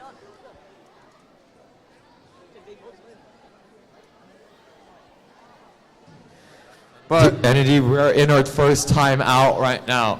We don't know yet who has called it, but upon confirmation with the refs. It wouldn't be an elims bracket without some funniness. And right away, teams are having some robot issues, but time out to take time and fix things and cool off. In the elims, it all gets amplified, the stress, the nervousness. You're ready to play on that big stage. And it will be a timeout for 8838D. And while they're doing that, let's talk a little bit about that 6627B and 393A alliance. They're your first seed alliance, 2 catapult robots. And just off of the stats alone, they are projected to score an average of a combined 175 points per match. That would top our highest score of the day. There's a lot of expectation for this alliance. Tell me how that goes into the gameplay. What do you think like this pressure can do to a team? I think this pressure can certainly do a lot. Like I've personally been in a lot of tournaments where the first seeds ends up getting upset early, either through like disqualification or through just like unfortunate panic play almost at times. I've personally been a benefactor of most of those, but also have been on the receiving side, losing a tournament, coming in as a highly seeded team expected to win. And the other thing that the lower seed has is they kind of have that nothing to lose mentality, right? They can take risks, and if they don't work, well, you weren't really projected to win it anyways. But if it does work, you can potentially do some crazy things in these elims. Yeah, that is one way to go. Like for example, I think we were in a bad spot at Damien, but then we just kept on going and really just put our head in the game, and that's really how you got to deal with it. Yeah, I mean, you have to keep your head down, just focus on the match ahead. Try not to think too far ahead either. Just every match comes one at a time, and I think there's a lot of stress coming from both alliances right now. Everyone wants to keep their season going, so we'll see how this first match shapes out very soon. And I think the stability of 2 high score drive teams will help them a lot. They'll be much more used to these big scenarios on the big stage. These players have all been to Worlds. They all know what they all know what it is like. They've all tried in these elims matches so hard before. They've won, they've lost. They're so used to it. Compared to the middle school alliance you have on the other side, right? It's an experience difference. They've been in these situations before, and ideally they should be able to close these out. But yeah, we got it. It looks like we're about to get our first match underway very soon. Blue Alliance, are you ready? They're plugging in. Red Alliance, are you ready? Alrighty, we're gonna kick off our autonomous. Help me count it down for the first elimination match. Autonomous in 3, 2, 1. Early shots into the low goal zone from 393A. They're going to get both the rollers from 6627B, and a shot comes into the low goal zone from 6722E. It's going to go the way of red. Is that red?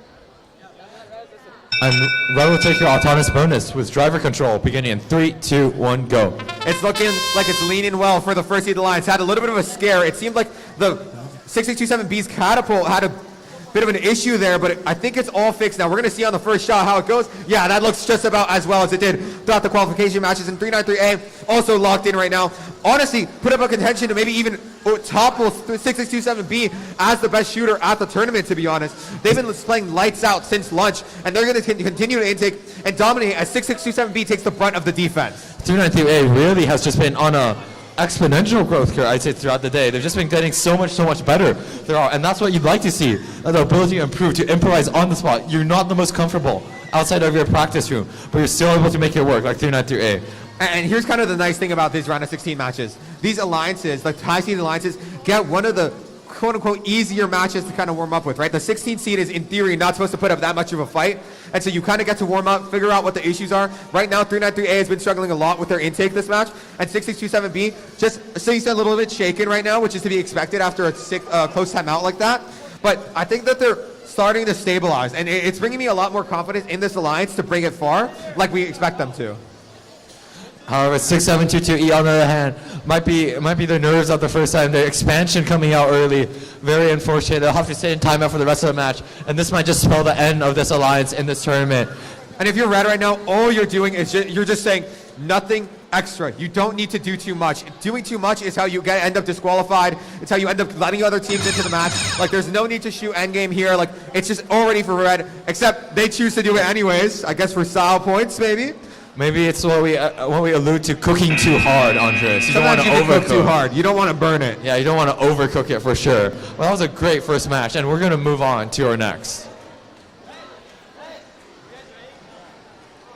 On to our second elimination match, 2-1. On the red line, 6722A and 6627S faces up against 6627Y and 9805A.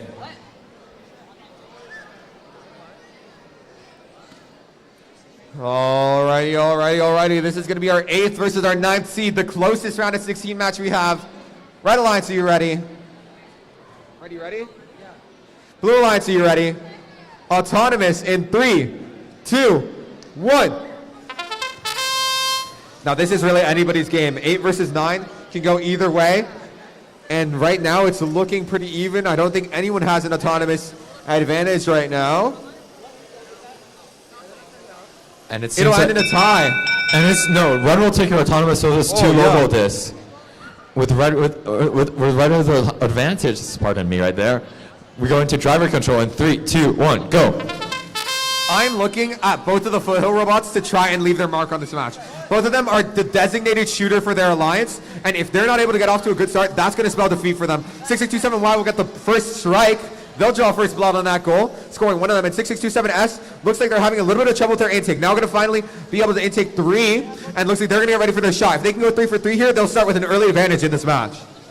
6627S trying to maneuver towards their goal, but 6627Y locking them down. Currently 4-0 advantage of rollers. That'll be quite a task for the Red Alliance to come back from later. It is a literal 1 versus 1 duel as 6627S will got the short end of the stick. They're not getting any of those in, and 6627Y tries to swing some rollers in their advantage early on. 6722A and 9805A facing another isolated battle in the other corner of the field, trying to take care of the rollers for their alliance partner. 6627S looks for a shot, and nothing again. Just a little bit sloppy right now, but they need to start scoring if they want this win. 48 seconds in the match. It's coming down to the end. Especially that expansion period can make up a many deficit in terms of disc. 6627Y really just wants to deny anything 6627S can do. The most important thing in my opinion right now is for 6627S to get one good volley off. If they can just get one good volley, that'll be really, really nice for them to try to even out this advantage that the blue has in the high goal. But they're switching for rollers right now. These rollers also can't go the way of blue too much, or it will also spell defeat. They're kind of playing from behind right now, which is not what you expect from the 8th seed, but a good lineup for endgame, except they're not doing any of the rollers. Feels like a little bit of, or a lot of bit of stress from that Red Alliance. And expansion time now. Red's going to expand once. Let's see if the other Red Alliance can expand as well. Yes, they do. That's a lot of points. They can still try to put a roller. No roller choice. And that is going to be big expansion lead for Red, but Blue and rollers and high goal, that's going to be tight. Remember, red also has your autonomous bonus, which can be so pivotal in these matches that are so close.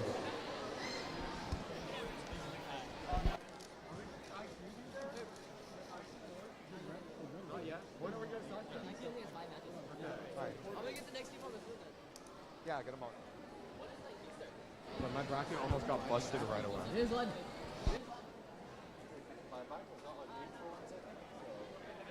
You can pick it up, you can hear it. After I was so scared, I really want to put it up with my bracket. Expansion, oh my god.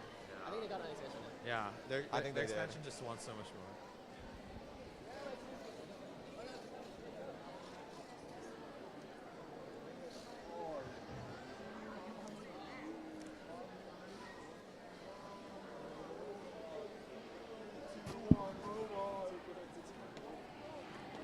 Like the yeah, like the V character.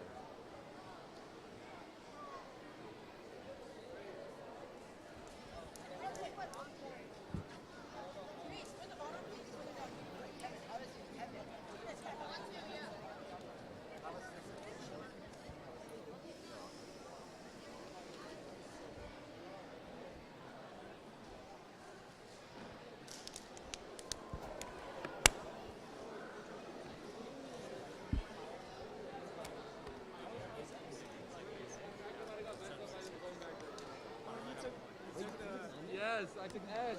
I took S.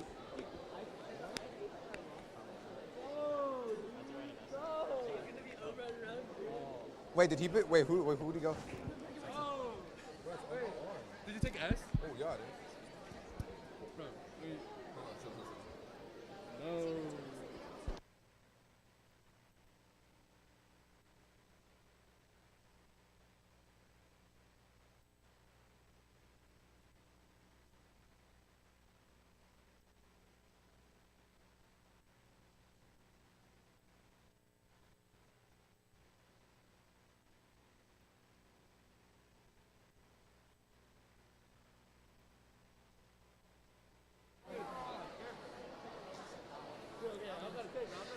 For round of 16, match 3, we have the 4th seeded Alliance versus the 13th seeded Alliance.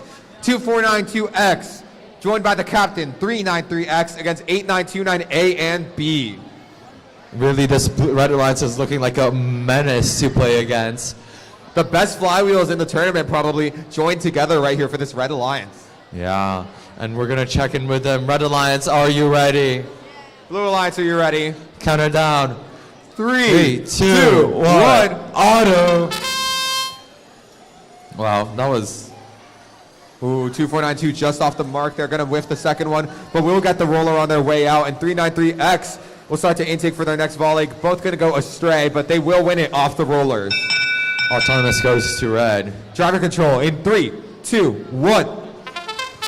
2492X, consistently looking like a good shooter all day. Let's see if we can repeat the magic. And I honestly think that this Red Alliance doesn't really have a primary shooter. Both of these teams are equally so capable at shooting a high volume into the goal that I'm not entirely worried about either one of them potentially having to go and play defense until way later in the tournament. But right now, 2492 looks like they had a little bit of trouble with 4 dis potentially, but 393X taking a lot of volleys here now. That's 2 for 3 for them. An early expansion from 8929A is going to force him into a timeout corner. And this might practically guarantee the match for the Red Alliance. I think also why the Red Alliance is so powerful is alliances like these, they don't really, they're sort of a dual threat. There's no like weaker member or whatever. They can all shoot and be a menace to play again, even on their own. Yeah, that allows the Alliance to react to more of their positioning than their robot needs. Since both the robots kind of play a very similar style, it's more important who's closest to what than who can do what, right? Both of these robots can do everything, but maybe who's closer to the rollers will decide who does rollers. And Gerald kicks one of the discs back into the net. He says, not today. Deflection. As 3X scores some more in their goal. That was from some of my soccer skills back in the day. The disc directly tapped back in by me. So proud of that. From a misfire by 2492, but they don't look like they're misfiring much. The bread goal gets fuller and fuller as every second ticks. 2492 just shoots so beautifully. The first 2 discs come out in tandem, and then the next one. It's just a joy to see as they get stuck on another disc. Too much disc over there, too much of a good thing. And that's another fantastic volley, 2 for 3 from them. They're looking unstoppable right now, and they're going to go do rollers potentially for the end of the match. 4 rollers currently for blue as 2492 definitely looks to change that. And an expansion, I think this might spell the doom for the Blue Alliance in the end. And if I'm honest, that was a scary expansion. 2492 pushed right as they deployed it, almost shot out of the field, but they stay alive to fight another round.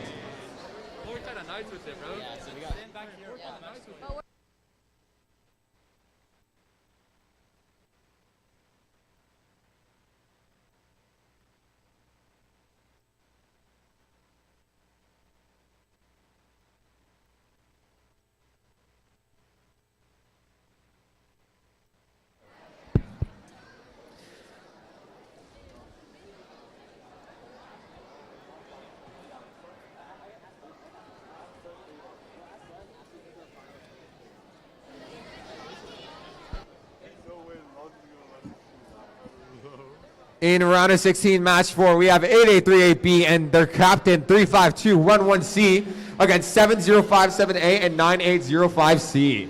8838B and in a similar scenario at Worlds, not very high ranked at first, but picked and ended up winning the whole thing. I think They are sure. known to play from down, and right now they're actually up that higher seeded alliance, and we'll see how this match goes. Red Alliance, are you ready? Blue Alliance, are you ready? Autonomous in 3, 2, 1.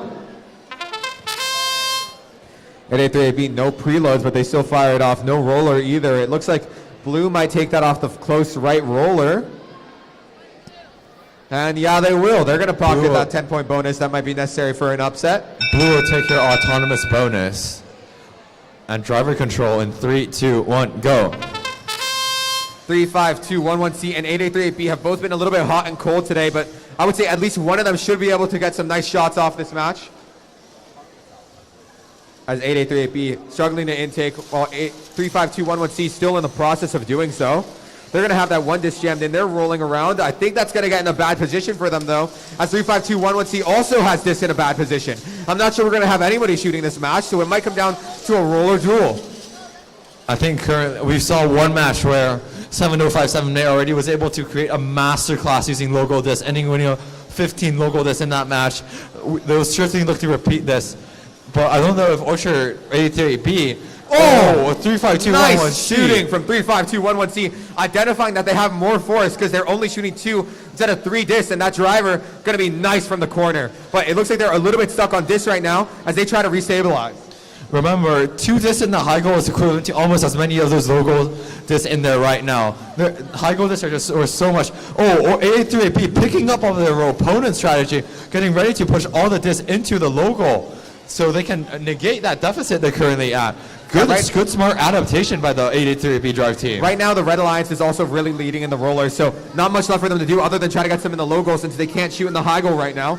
As 35211C looks like they're going to try to shoot one more time or potentially actually clear the low goal because it seems like their shooter is actually jammed. I can hear it shifting over there. And endgame lineup from 8838B, but I don't think they have an endgame set up, so it might just be a defensive play there as 7057A is able to swing some of the rollers in their favor.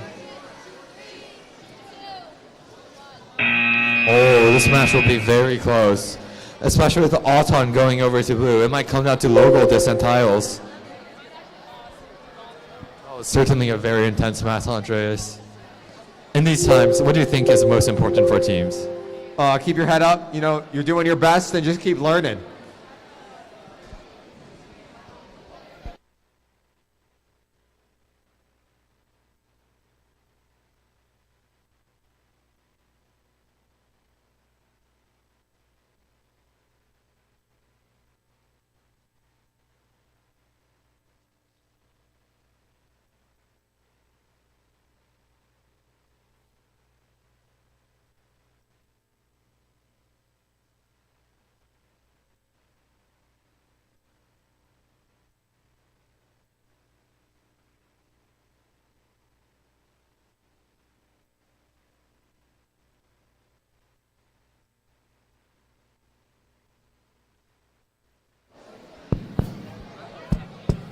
Nathan went crazy with that corner shot. He saved the game.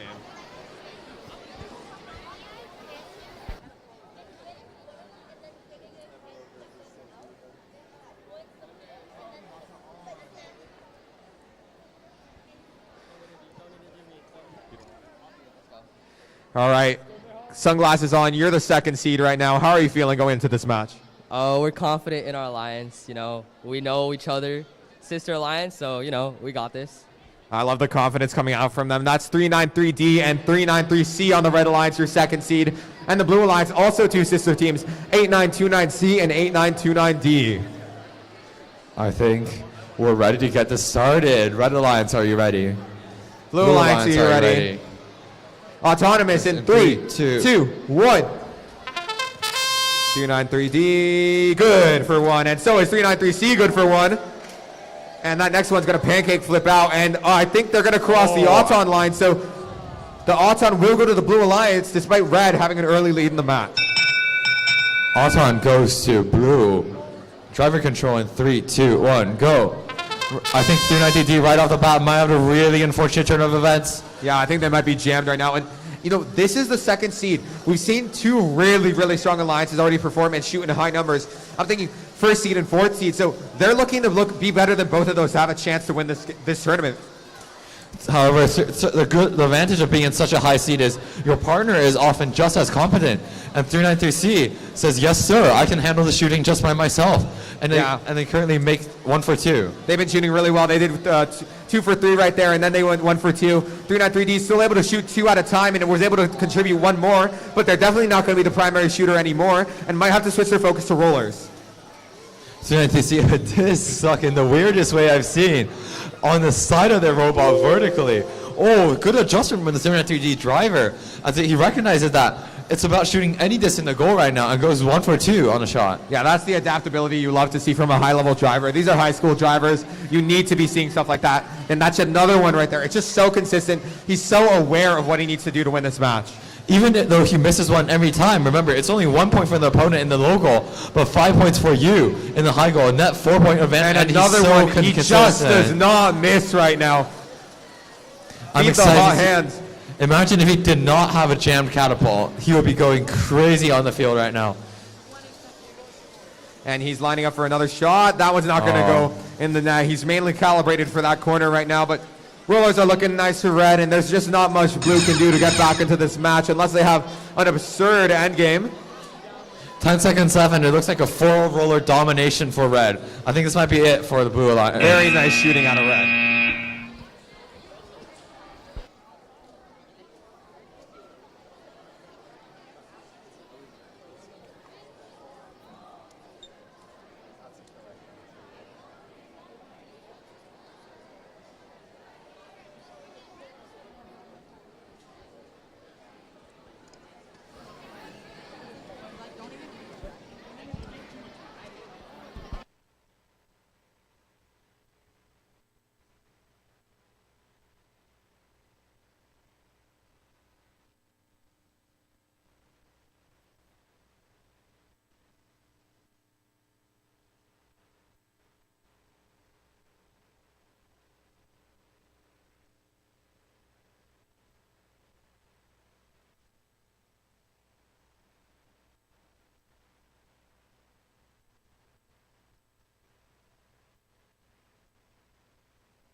All right. Your 7th seed, 8838A and 6722D, playing for the Red Alliance. On the Blue Alliance, it's 6722C and 393Y.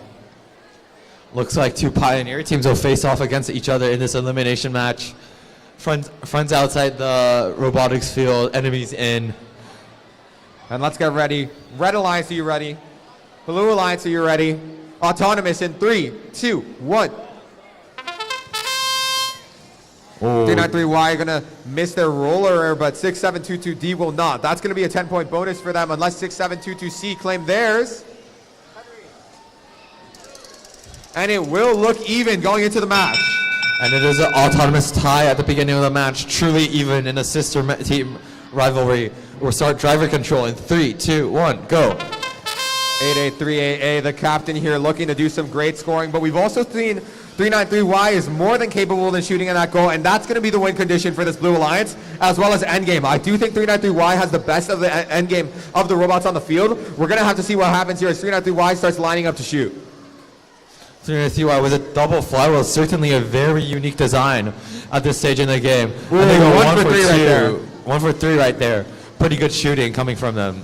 And 883A is going to need to respond, because right now, I think that 6722C is going to dominate the roller game. They've been really consistent so far. 6722C for sure, for sure clamping down on roller control, but 883A comes back and swings all rollers to the Red Alliance at this moment. Let's see what the Blue Alliance can do to respond. I'm not sure if 393Y can still shoot. We're going to have to see as they start lining up here. It looks like the flywheel does start to spin, and that's almost one right there. That was so close. Really good attempt under defense there. And the rollers are starting to swing red, however, so Blue is going to need to turn their attention back. Lockdown defense by 6722D. They're preventing 290Y from being able to shoot. And that's a 2-robot pin right there. They're holding them both back. Akin to 62A in the zone. Love Great that defense. robot. 838A once again seeming like some problems with intake. Just so much trouble today. Loading with a catapult, so tricky. But 6722D just, despite the good defense, is not able to hold them away from the rollers. The logo zone, however, is looking awfully red right now. And this is going to be really important. The end game is vital here. We need rollers from the Blue Alliance. Red's going to have a great end game string expansion. And if 393Y doesn't hit their expansion, I think that's going to look red. Oh, they're unable to extend as they're not in the correct spot, man.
Hey, Andreas, can you get sturdy?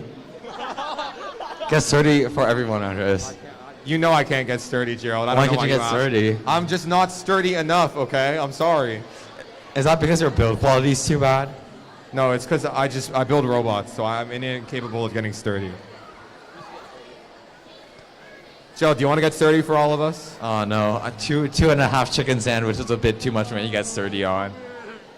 Alrighty. In this match, we have... Wait, what's this match?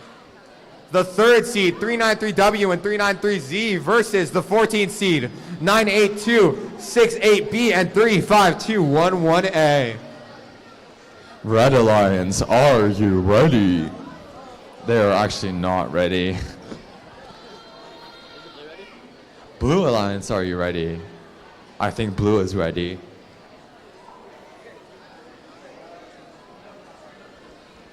Andres, what do you think about saying, it's never over until I put my controller down? I actually disagree with that. Oh. When is it I always over? like to say, it's never over if you're still breathing. That's right, Andres. Fight on, Beckman Patriots. Yeah. Always make sure to keep fighting until the end.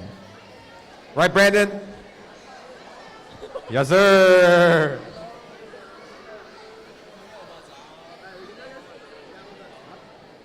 Alrighty, Red Alliance, are you ready? Red, are you ready? Rojo. Blue, are you ready? Autonomous in 3, 2, 1.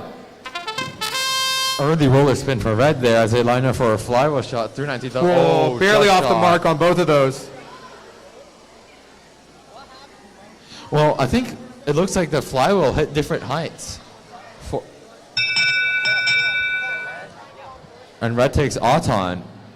Driver control in 3, 2, 1, go. Andreas, in the driver control, in the autonomous period, it seems like 390 they'll be shot 2 shots, but they shot at various heights.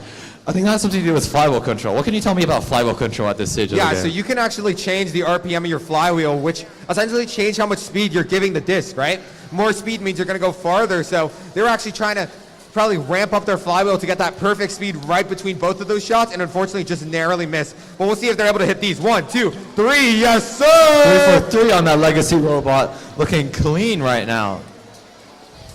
Oh no, 390Z, the string comes out early, and then Magic sitting timeout for the rest of the match. Yeah, they're going to have to sit that one out as 393W, though, continues to try to help out. But for this and that robot, that's going to be righted right now, and they're going for another volley. That's 1. That's 2. And they won't be able to get the third one, but that's still very nice for them. They have a lead as 35211H has to answer back. Disc on top! Disc on top of the goal. Perfect balance from the 35211 Great reaction robot. from the team. Yeah. 393W trying to reset for some more volleys to try to counteract that shot over there, but it looks like they're both a little bit jammed up. It comes down to 390W to preserve the victory at this stage of the game. Let's see how many rollers they can swing to their side in order to secure the win with those 6 disadvantages they secured in Auton at the current stage of driver control. And there, 393W now switching their attention to rollers. They have the disc domination. All that's left for them is rollers in endgame, and I think that they will confidently secure both of those as they cross court for another roller. One more in their sights, and they'll get it as well. That's a clean roller sweep. Cross map. That's going to be a Unified Company power play for you. And a great insane expansion from the 390W robot. And I think at the end of the match, the red robot might just run away with it. Reminder to the teams, you can still move after you shoot your expansion. So if you want to see a roller you want to do after you shoot your expansion at around 10 seconds in, you can still move in for it. In the end game. Last 10 seconds, they expanded already?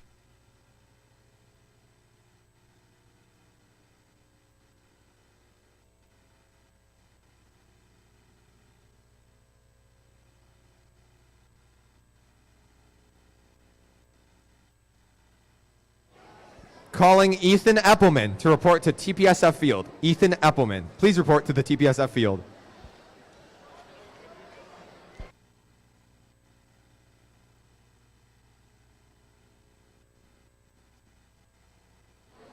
To all the teams out there, even if you are eliminated, don't leave, smile. We have some great awards to give out after the round of 16, so stick around, see if you get to take some hardware home. But before that, let's play our last round of 16 match. We have all IQ teams in the final. Please queue at the VRC queuing tables, and we will take you to your finals field. I repeat, all IQ teams, please queue at the VRC queuing fields. We will take you to your finals field. the VRC queuing tables are right over there next to the big photo taking area and the exit right there. There's some tables. Bring your IQ bots over there and queue for your finals matches. In the meantime, 8838E and 8838C will face off against 9805B and 98268A. And we'll check in with the team. Red Alliance, are you ready? Blue Alliance, are you ready? Autonomous in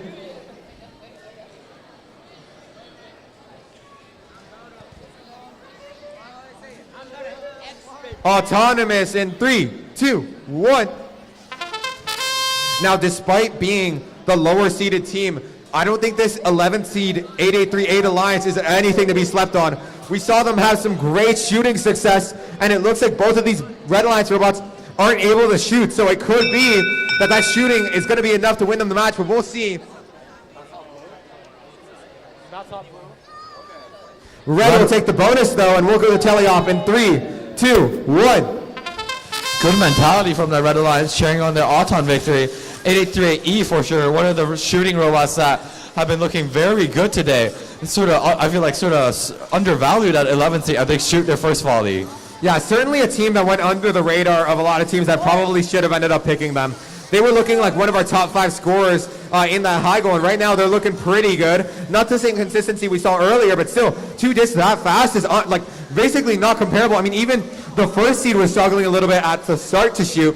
This team is really, really strong, and they could single-handedly kind of push this team to win. But joined by them is one of the best defense spot in the tournament, 8838C, who uses those wedges to keep the defense away from their partner.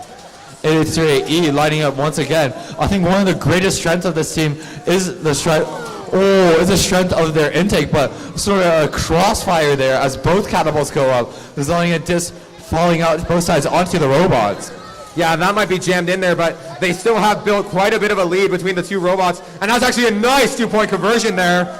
Not sure if they're going to be jammed now, but I think that should be enough to solidify the win. Anyways, assuming Endgame and Rollers end up at least even, right? Endgame early, though, from 8838C. Oh, no. And 8838E is stuck. 8838E is stuck on the barrier. Oh, no. What does this mean for the Blue Alliance? Red have been let back into this game if they're able to do all the rollers and maybe get an expansion, but another Red Alliance robot stuck. It's all on 9805B, and I just don't think that much time is going to takes himself. What can they do on the final moments? 2 red rollers and no expansion for either side. 8838E will pop a last second shot. We'll see if it's good. It's good! Oh, it's good! Buzzer beater. Fantastic adaptations from all teams. Very well played. What a close match coming from round of 16, 7-1, as we move on to our final round of 16.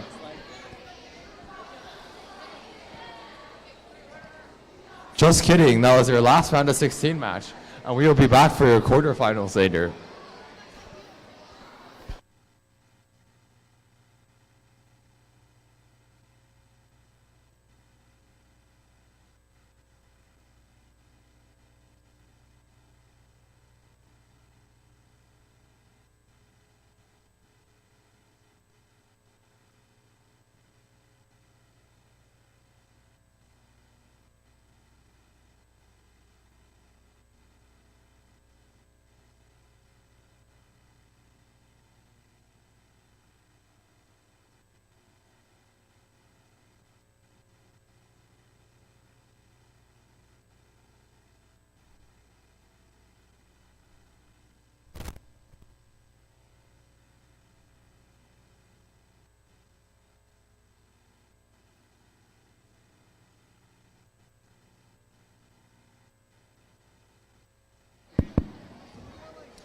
All right, that just was our last match of the of the round of 16.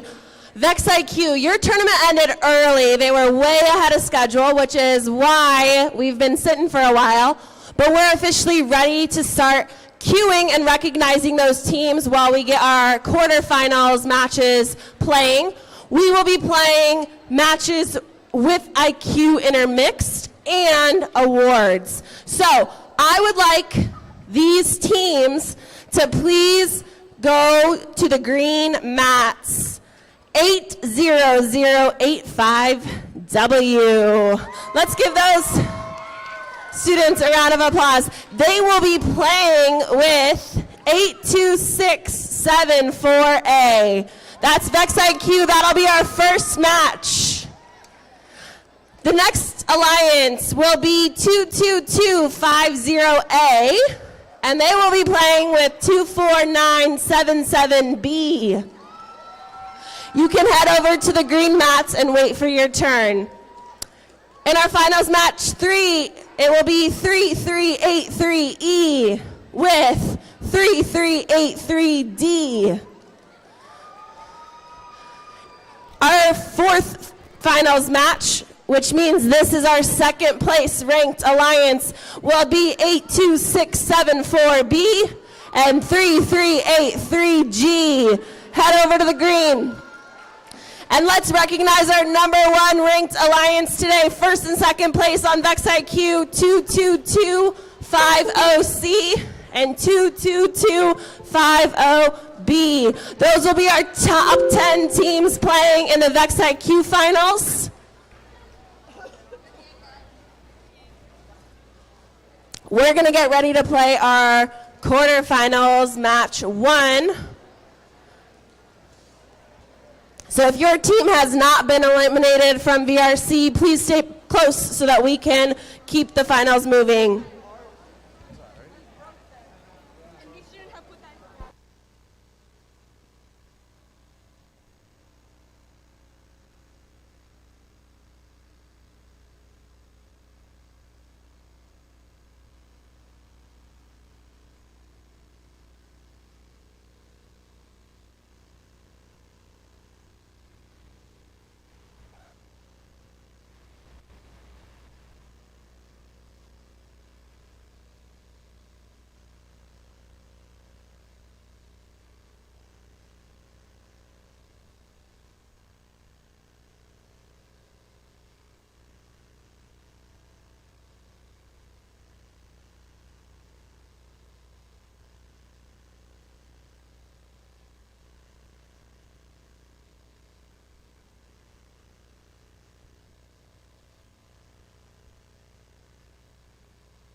I have an important announcement to make. There is a Tesla blocking the entrance and exit to our parking.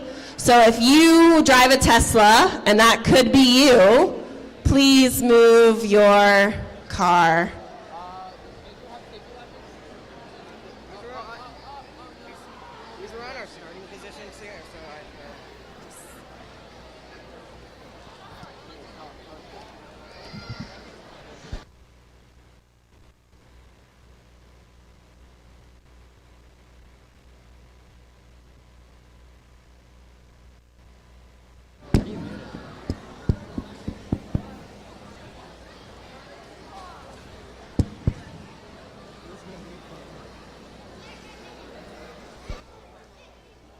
What? Why? We're going to do a quarterfinals first. Okay. How do you mute that? Or you just can't mute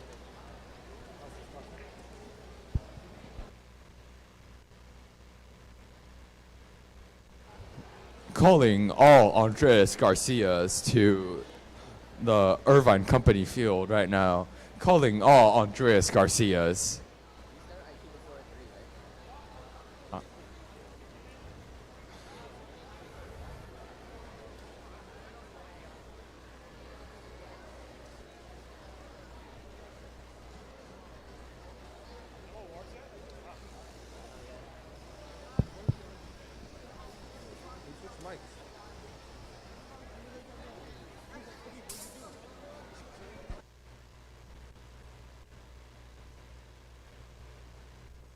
Yeah.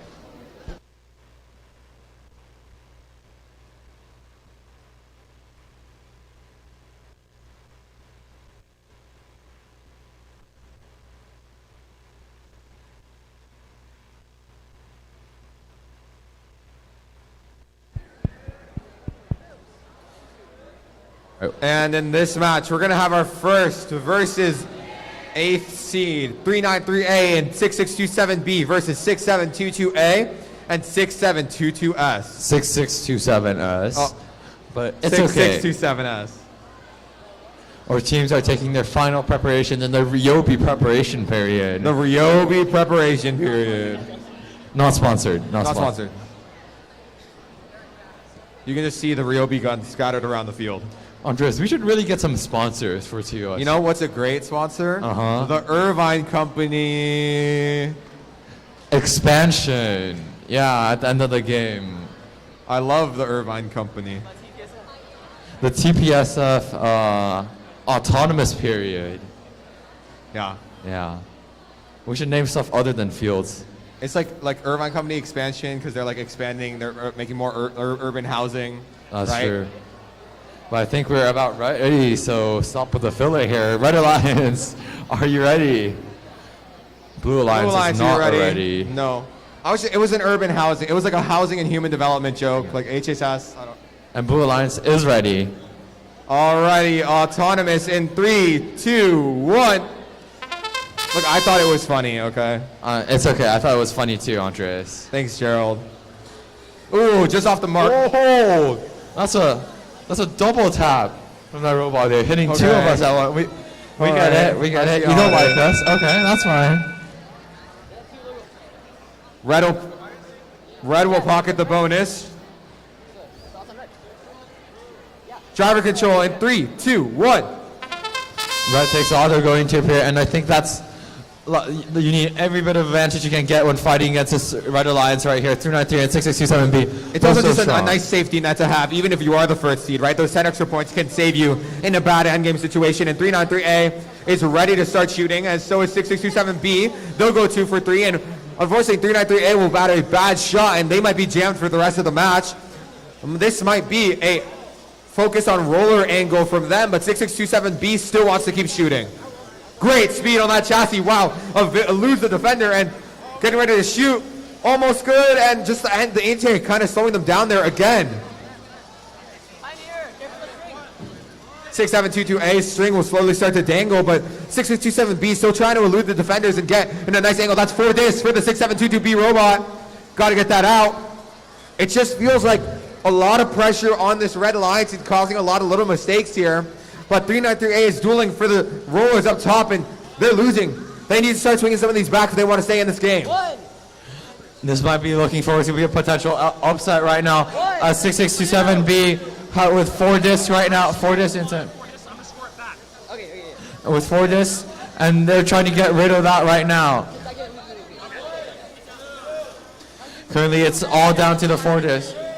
And the rollers are looking awfully blue right now. 6627B will get their expansion pulled out as well, or is it wrapped up in 6722A? It is. And it looks like things are kind of going downhill right now. It needs to be a big expansion from 393A. 6627 has no spin. An expansion out of the field! An expansion out of the field. Oh no. Too many first seeds we've seen fall to that. It's like a curse, the first seeds, man. They're just so prone to ending up with a bad expansion angle, and it's just, I mean, we're going to have to see what happened there. There was the rest a are lot clearly of events discussing. at this last half of the play.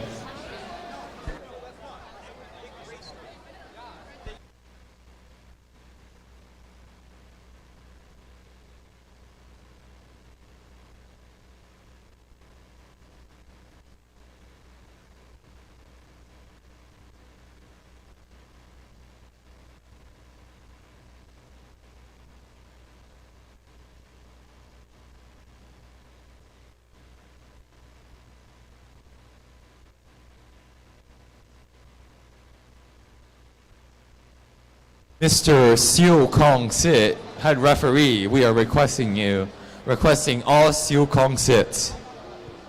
This way, please. At this point, we might even want a Siu Ling sit.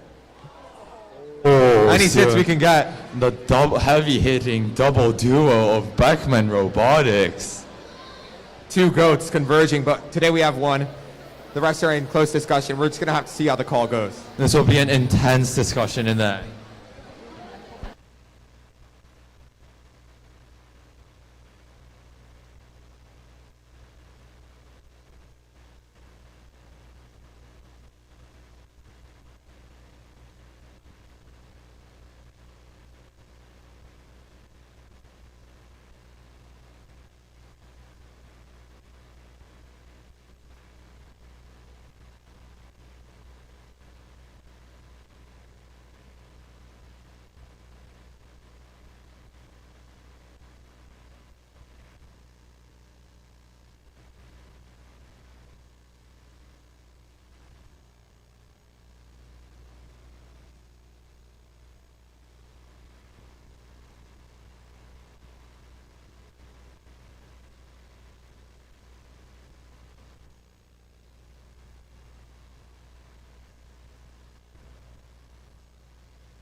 All right.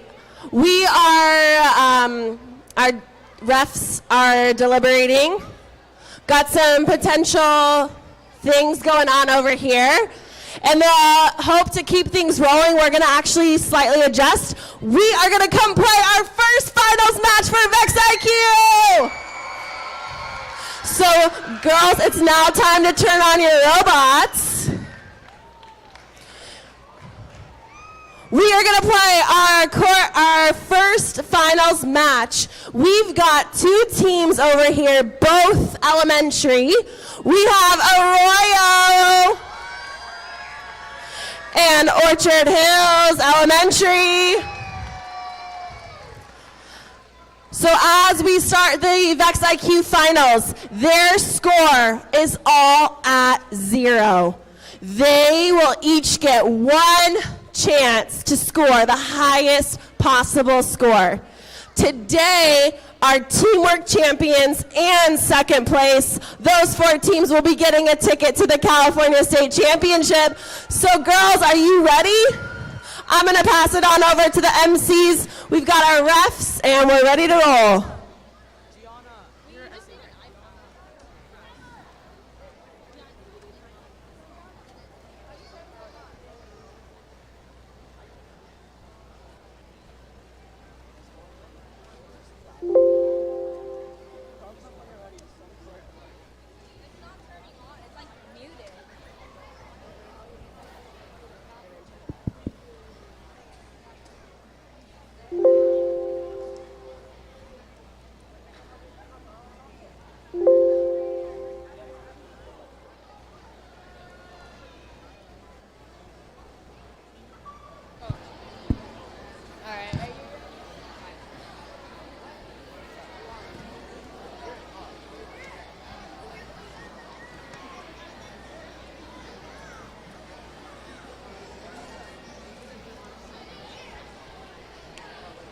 Are you gonna do like make some noise? Yeah. You should do that. You should do that. Who's ready for finals match number 1? Let's make some noise. I'm Tyler, and I'll be hosting the 5 finals matches. All right, let's get this started. I'm your host, MC Tyler with Riken Fan. All right. Let's give it up for the VEX IQ finals matches.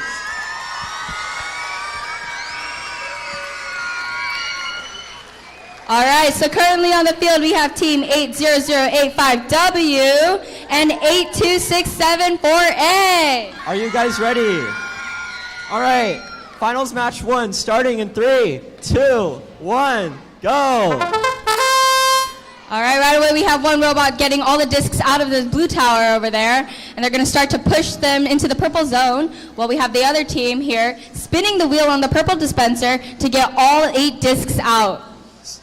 The blue team is going with the standard tried and true strategy of just getting those discs out of those blue dispensers. Very easy and quick to get those 8 or 9 points and 10 points to your additional score. And this team is really efficient because we have 30 seconds left and only 2 towers still have discs. 2 seconds left to get that driver swap going. And we got a successful driver swap with both teams. We got one team pushing, and then we got another team also getting ready to push, but it looks like they're going to dispense some more discs out of that purple tower. Something that's a lot different about these finals matches is that a lot of these dispensers are going to be empty. 4 out of the 5 dispensers are already empty, which means it's absolutely crucial that all these discs are in the other zone. And that's time. That was a great first final match.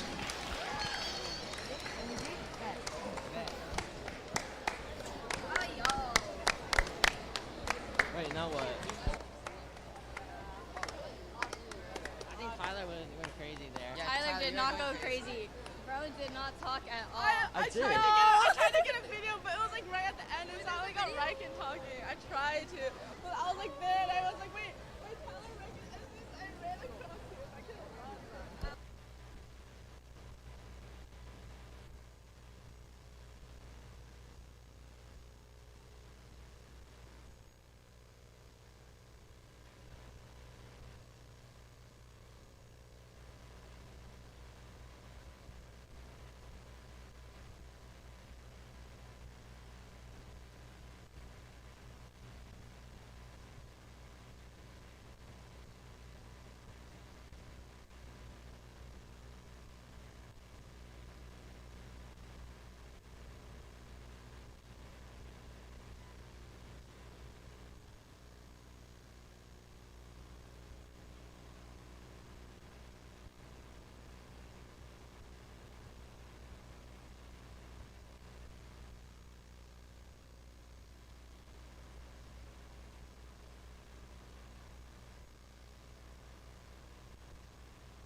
putting it up? Yeah, Hannah will put it up as soon as you just say the final score for the match, and this is the score. Tyler, I'll give you a thumbs up and then you can start saying. Okay. Wait, the displays aren't working. Display to show the.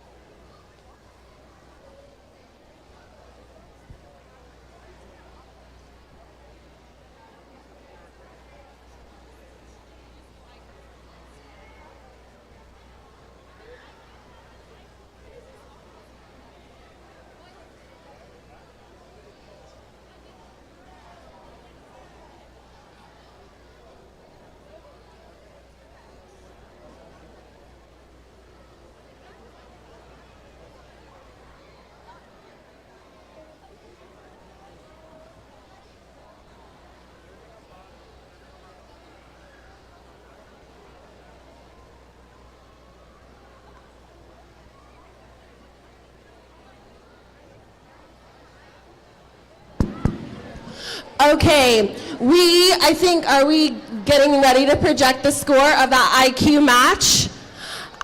For the sake of time, I wanted a 3:30 end time, and of course, in the finals, something always happens. So I am going to bring up IQ match 2. Our refs are still deliberating, so we are gonna play match 2 as soon as we're able to project that score from match 1, so they know their score to beat. We will continue to finish IQ if we're still waiting over there. It looks like we've got 2 teams playing over here. A middle school team, El Rancho, and an elementary school team, Red Hill Robotics.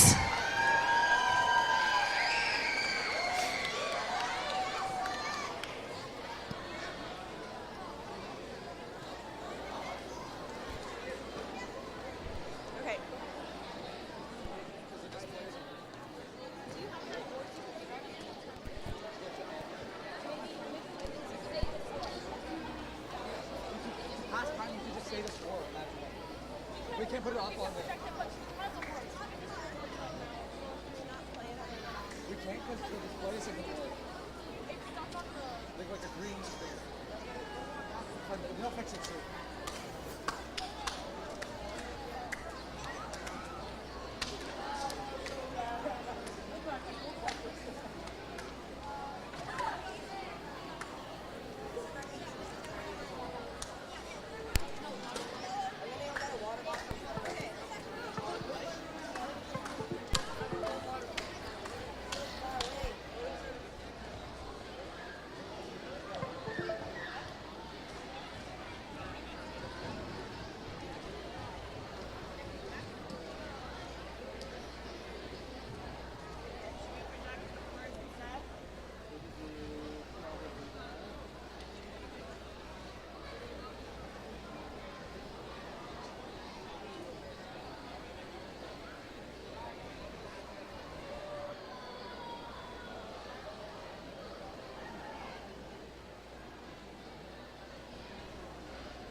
All right, here we go. The IQ match finals score 1 was 61 points. So that is the score to beat.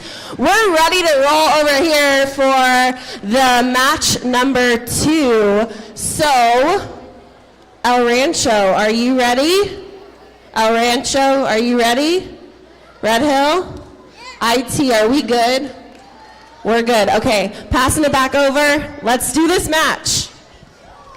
All right, we're super excited for our second finals match of the day. We've got on the field team 22250A and 24977B.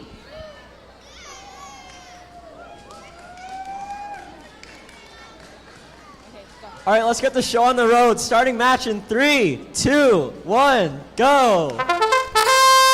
It looks like one of the robots is immediately going for that blue dispenser goal. That's instant 10 points. And it looks like the other robot is seeking to put those discs straight into the robot, which means they'll be immediately able to shoot the discs into the other side of the field.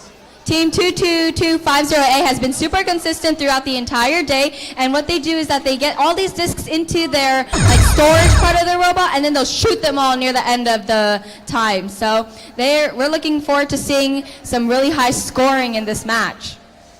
And as the driver control switch period happens, it looks like the teams do not lose any momentum whatsoever, as they're immediately able to dispense all the discs from that purple dispenser and dispense them into the purple zone, which means every disc that they score into that purple zone is an additional 2 points for them. If these robots manage to somehow expand into the purple zone, every single disc is going to double in the amount of points that they're going to earn, and we got a lot of discs in that purple zone. This concludes our second finals match. Will they be able to beat the previous score?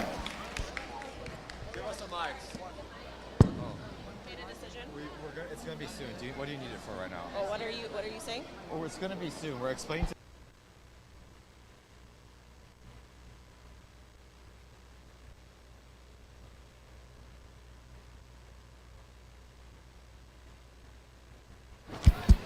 All right, Caesar, could we throw up the awards slideshow? I'm going to go ahead and hand out some awards. We are almost to a decision over here, so I am going to present 2 awards right now. We are going to put up the awards slideshow. And so the first award I will be giving out is the Energy Award. We're going to present both VEX IQ and VRC. You are going to be given your trophy over here by our judges over, can you wave? And then there's a photo op at the backdrop for you to receive. So, the Energy Award is presented to the team that shows the most enthusiasm and excitement throughout the event. This team exhibits a passion for robotics competition that enriches the event experience for all.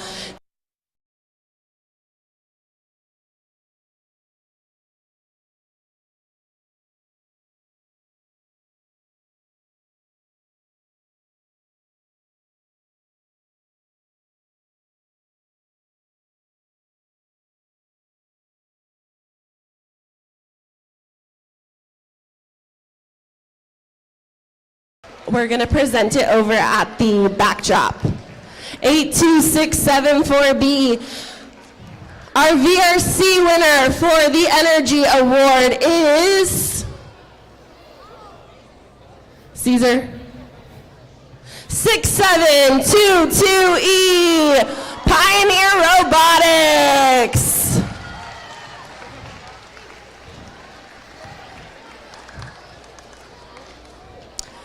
The next award I will be presenting is the Sportsmanship Award.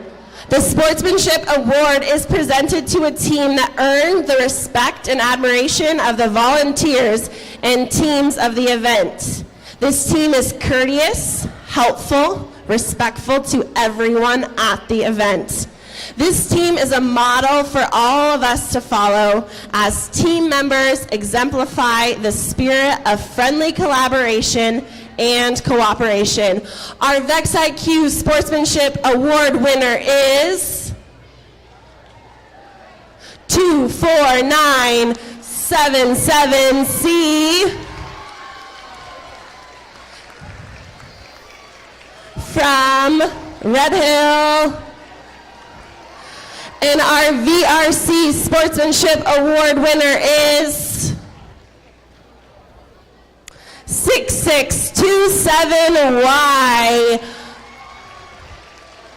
Congratulations to those two teams.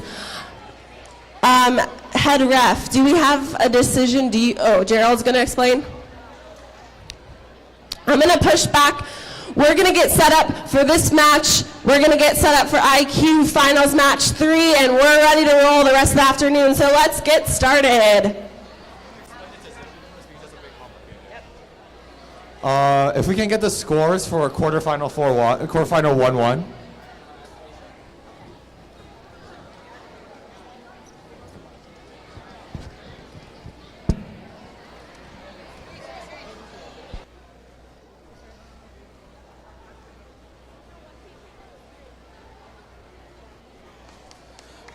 As a result of quarterfinal 1-1, Red Alliance is disqualified during this match, and I think this was a complicated ruling that we're going to have to explain. There are multiple violations completed by both alliances on the field.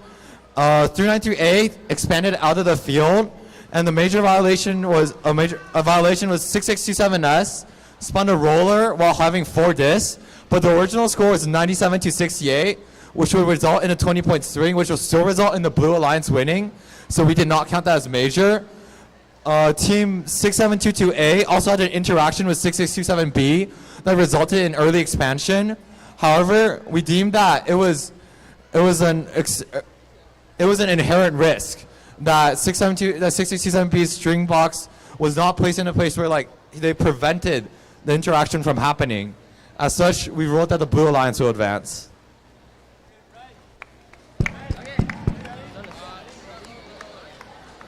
iPad baby. Congratulations to the 8th seed for advancing. Unfortunate loss for the 1st seed, but so continues the tournament. 393X and 2492X, your 4th seed, facing off against 8838B and their alliance partner 35211C. Our second quarterfinals match will begin shortly. Red Alliance, are you ready? Blue Alliance, are you ready? Autonomous in 3, 2, 1. After that tumultuous quarterfinals. Ooh, nice shot from 35211. Oh, glancing off right there. I think we're hoping for a more peaceful match here. Is that red? Red gets the bonus driver control in 3, 2, 1. Joe, I don't know if you noticed, but we switched sides. I know we did. It's important to get a new perspective a lot of times, I think. Yeah, but I don't really think 393X is having a different perspective on their strategy right now. Going straight back to shooting. An uncharacteristic few misses there as 8838B goes huge for 3. But 393X continues to try to shoot, and their line sweater 2492 is also good for 1. Oh, 8838B. Oh my goodness. Filling up that goal alone. This is, I don't need 2 people shooting to fill out that goal with me. I just need my alliance to play defense. 8838B has been a little volatile today with their shooting consistently, but right now they are cooking. That is cookage from 8838B. Another 3 for 3, and with the defense from their alliance partner 3, 4, 2, 1, 1. Oh, but they're gonna expand out of the field. No more. You have to go into the corner right there. Nathan, you have to go in the corner. And wow. This will give the Red Alliance a lot of breathing space right here. 2492 lining up. Now 393X just staying locked down onto that Orchard B robot, preventing them from doing anything. As 2492 looks for another cycle in the middle of the field. It's really up to 8838B on how to play this correctly to win the match. I think they still have a dis lead in their current state. I cannot understate how scary of a game state that was for the Red Alliance. 8838B was just diffing them. They were just hot as opposed to cold like they have been every now and then today. They were just hitting everything. The defense in 3-5-2-1-1 was absolutely insane, keeping them from doing their normal volume shooting. And even now, they still look shaken up. I think Blue rather still has the advantage. 393B or 393X rather is trying to make some of that up, but they're just not going to have the time. The Roller is looking red right now though, and they have that early auton plus expansion. 8838B is going to have to expand if they want a chance of this game. 2-1. Oh, that was for sure a close match. It's very scary.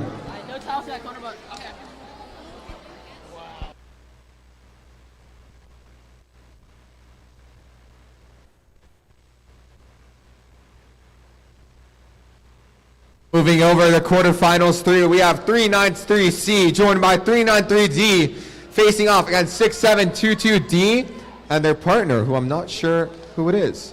883A, I think?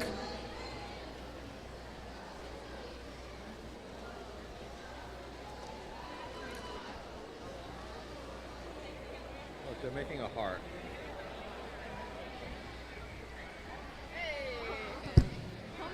No love allowed. Why? If Why? I'm lonely, you're lonely. You're not lonely. You're Andreas. Oh, hi. I'm Andreas.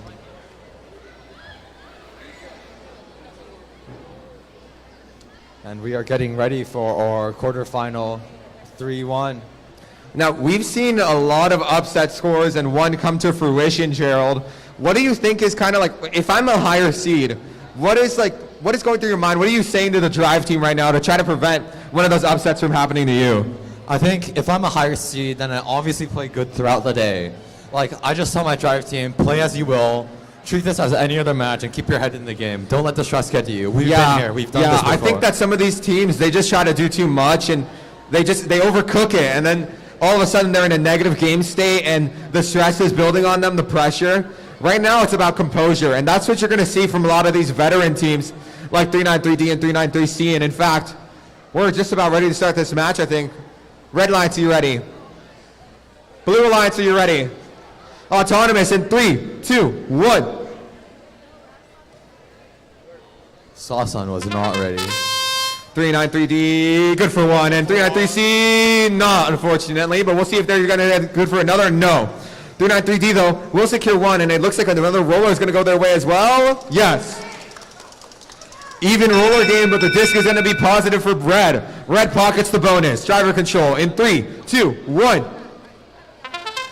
393D looking like a phenom on the court right now, and they're starting to intake some more of those discs to start dropping those big loads that they're known for as their alliance partner 393C. Slow and steady wins the race. The consistency in 883A is going to early expand as 393C hits a sick volley. 883A. We'll see that string come out there, and they'll have to sit in timeout right now. 3933 and 393D practically giving free roam of the court right here, if you would call it a court. 393D is having a little bit of intake trouble as 393C focuses on spinning those rollers to get that endgame advantage later on. It looks like their flywheel might be jammed. No, never mind, I stand corrected. Another good shot out from that alliance as 393D might have just fixed their intake troubles, and they get ready to shoot another volley. 393 and 390D looking for a crossfire right Yes, now. sir! 4 at once, looking That's clean good for on that. 5. And another volley about to come out from 393D as they right their intake. And 393C focuses on scoring back what they lost to 6722D. Bing, bong, 3 for 3. Another good volley from 393D. 40 seconds remaining, and the red goal looks fuller than ever. With blue has nothing in their goal. It seems like it might have just been the end. That early expansion really hurt 883A, one of the top defense robots in this tournament, able to lock down many robots like that last match they had, but currently they have to just sit in timeout. And 6722D getting boxed like a flopper over there until 393D lets him pass to score 2 more, and the roller will swing their way, but I don't know if they're going to be able to get 2. Nice spin move on 393D. 393D trades it though, and last 10 seconds we're going to see what happens here. 883A, you can't move. 6722D will expand, and they're the only expanders right now, but I don't think it'll be enough to make up for the diss.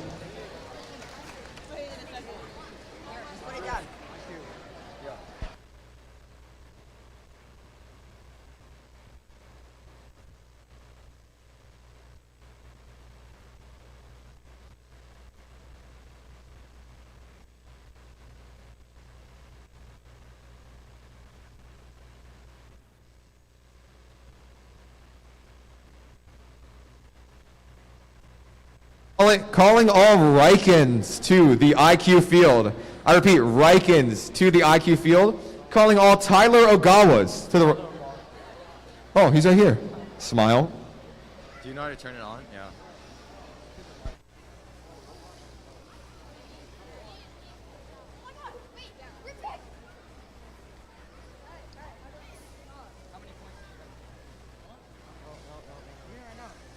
Okay, so before we start this finals match number 3, we would like to show the results of our finals match number 2.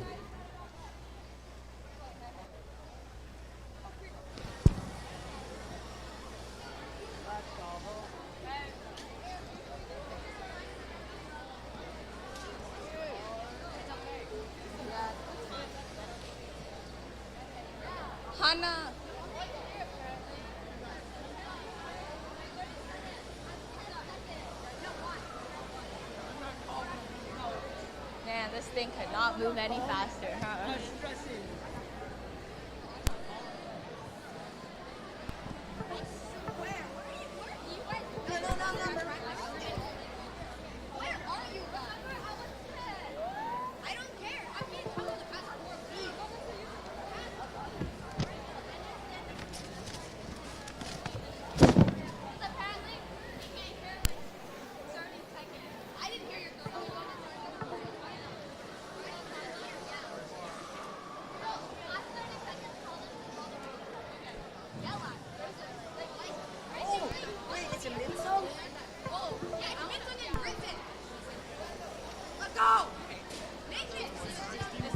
This one's on?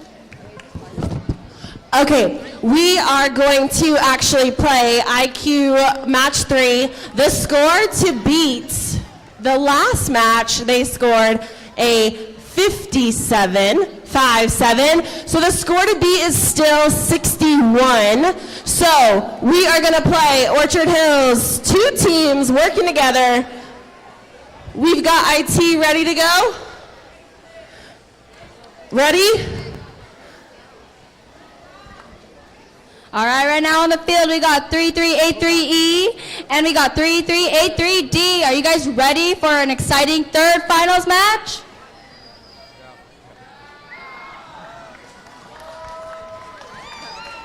All right, starting match in 3, 2, 1, go. All right, we can see that one of the teams is already starting to go for the blue dispenser.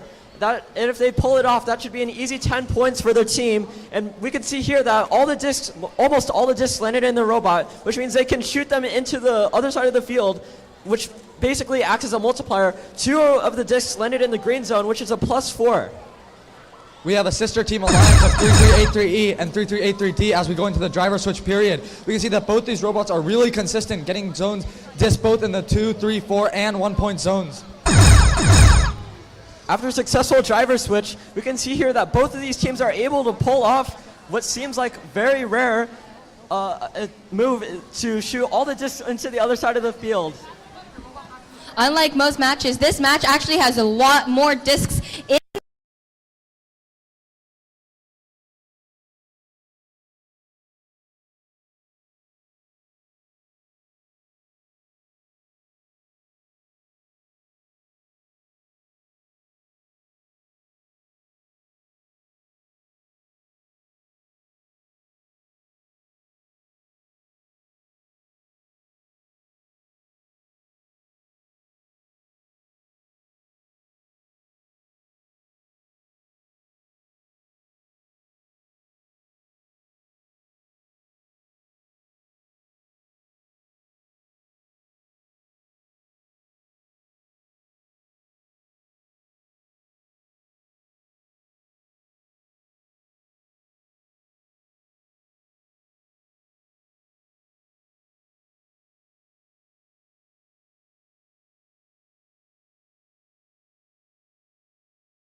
enforces your superiority. Assert dominance over the younglings. Tell them, you're down here, little bro. You're not getting me. I run these streets. 2 more years so you can be out here. Yeah, 2 more years. Grow up before you challenge me. Stay down, little bro. All right. Looks like we're finally ready. Red lights, are you ready? Blue lights, are you ready? Count it down with us. 3, 2, 1. Auto. For all the bragging rights, 393D good for one. 393C almost good for another, but not quite. As 393D just misses that second mark. 393D now lining up for their roller. And they're good. Auto goes to red.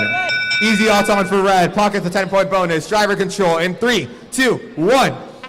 All of these teams on this field can shoot. I think this is the first we had this. All of them are exceptional shooters that have proven their ability all day. They're all consistent, but it's interesting to see 393D deviating to playing defense here, and instead letting 393W take the reins of shooting. So that's a great strategy there. 393Z knows they're not as good of a shooter as 393W. They're going to defend 393D, the real powerhouse volume scorer. Oh no! 393W, an early expansion. 393D, Is that a double early expansion? That's a double early expansion. Both of them in the corner, and it's going to be a 1v1. 393C, 393W, interlocked right now. It's a 1v1. Whoever wins this will go advance to the final and claim potentially a ticket to the California State Championship. But 393D rectifies themselves. They're now good for 2 right there, and they have to drive really, really careful right now. As 393C stays interlocked in this game state right now, red wins, and they know it. If they're able to let 393W stay like this, they for sure guarantee that win. But it seems like 393W it is might be opting an not to try to entanglement leave. here. Oh, and they get unentangled here. I'm not sure if there's an entanglement going on right now. That could also potentially be a ref decision, but the wheels are off.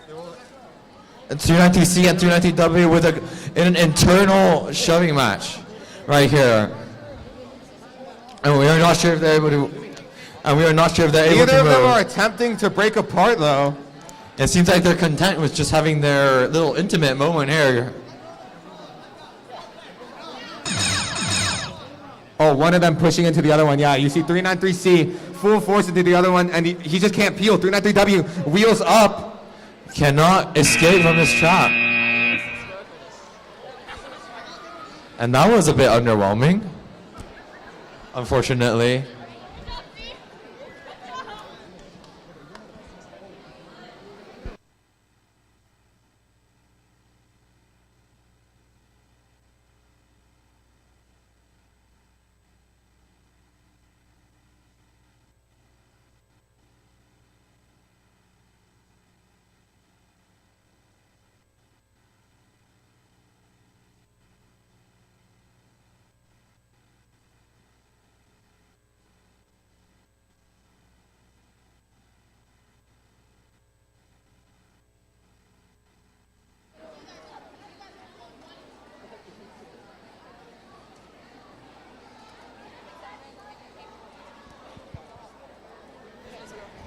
All right, while we wait for that score and official word, we're going to play our finals of our VEX IQ. The new score to beat is, Hannah, do you know off the top of your head?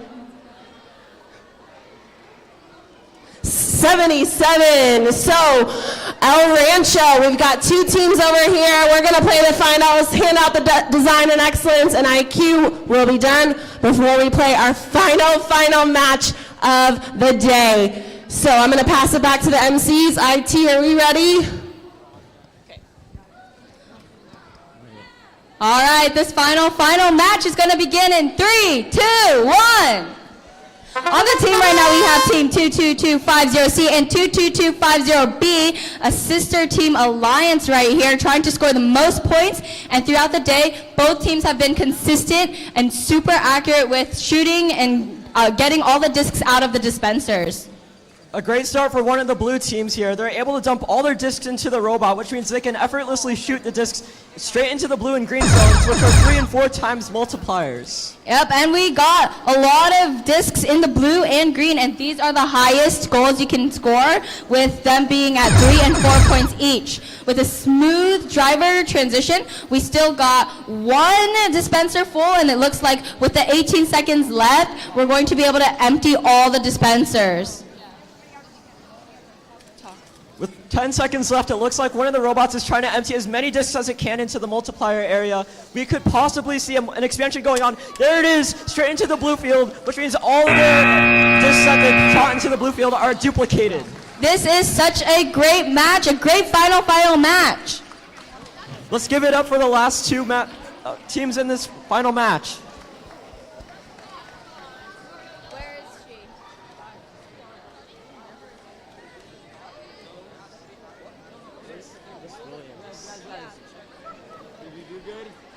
Guys, that was final really good. Nobody cheers for us for some reason. This is on, okay? All right, while we wait for that final score, I am going to announce the design award. So the design award, both teams will be awarded tickets to the California State Championship. So the design award is presented to the team that demonstrates the most organized and professional approach to the design process, project and time management, and team organization. The team's engineering notebook provides a clear and complete documentation of the team's robot design and the development of their game strategy. The winning team also demonstrates effective communication and teamwork. The VEX IQ Design Award winner is Team 3383B. Our VRC Design Award winner is Team 8838C from Orchard Hills. Always very, very strong notebooks. Do we have, not a score yet. Before I will go ahead and announce excellence for VEX IQ. VEX IQ Excellence Award is presented to a team that exemplifies overall excellence. In creating a high-quality competitive robotics program, the Excellence Award recognizes a team's ability to document and explain their engineering design process through an engineering notebook and team interview. And the team demonstrates outstanding competition performance by being among the top performers at the event. This team is a strong contender in numerous award categories and exemplifies dedication, devotion, hard work, and teamwork. This team is committed to quality in everything they do. We have 2 excellence awards for VEX IQ to give out. Our elementary VEX IQ award winners are 80085W from Orchard Hills Elementary. And our middle school excellence is from El Rancho 22250C. Congratulations to our 2 excellence award winners. We need to bring our finals match to the field. So if you are at the queuing tables, head on over. Do we have a score? And I'm ready to also announce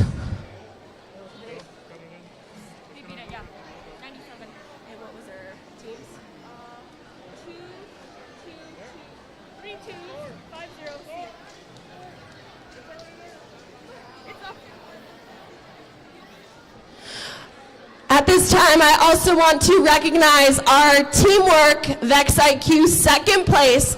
Both of these teams are headed to the California State Championship with a score of 77.82674B from Arroyo and Team 3383G from Orchard Hills.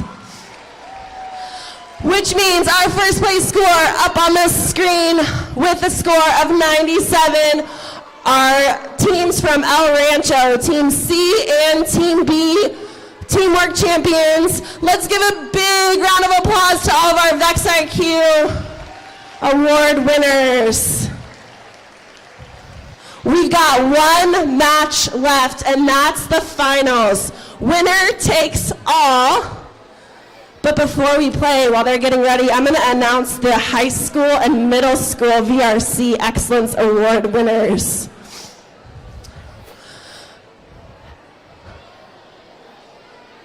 But my queuing people, please help bring these two teams to the field. We want to play this match. Bring them on down. All right.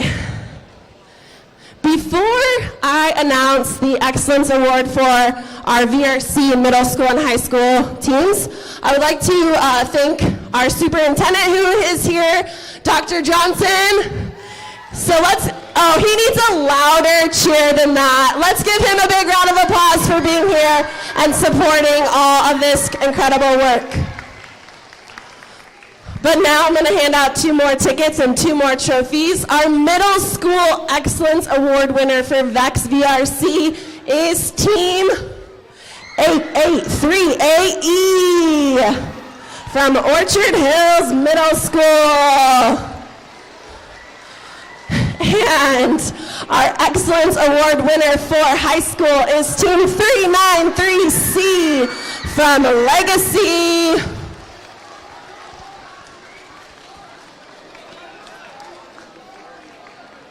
It looks like someone called a timeout, my least favorite thing in all of VEX Robotics.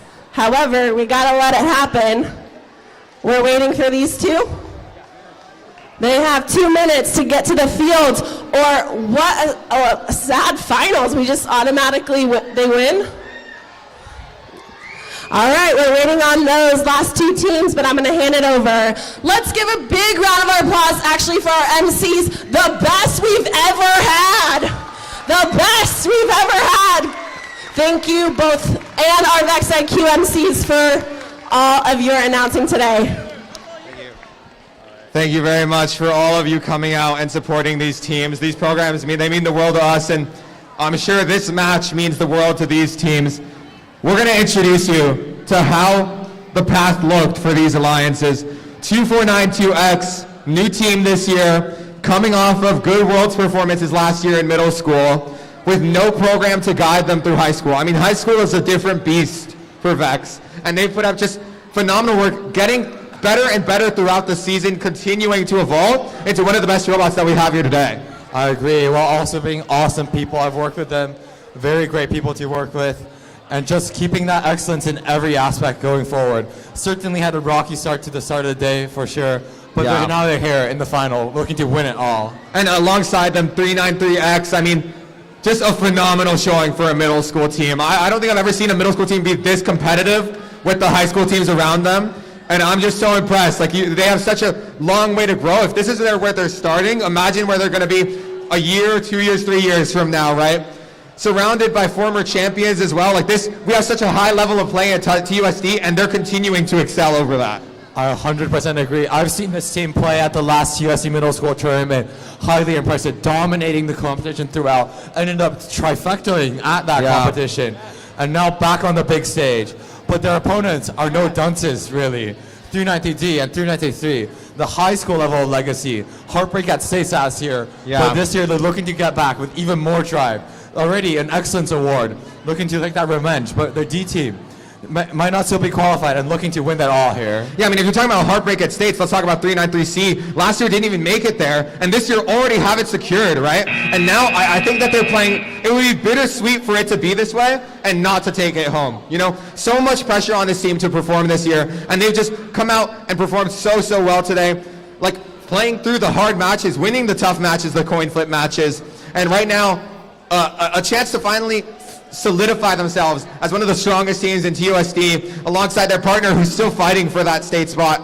So a lot to be excited about as we're waiting for these teams to do their final preparations before the finals match. Let's talk about a bit more about this double legacy alliance. CITD and 390 both ranked super high, second and third seed in today's ranking. They clearly showed already that they know how to perform consistently, and they have nearly cruised with a little hiccups, I'd say, but throughout the elimination matches, now they're ever more ready. They know how to adapt. This will be an insane finals match for us to look for. And no matter who wins, the real winners today is everyone who's been able to participate and watch these excellent matches. The final is for sure going to be an absolute banger of a match. And we're going to do some last ready checks with the team in about 20 seconds here.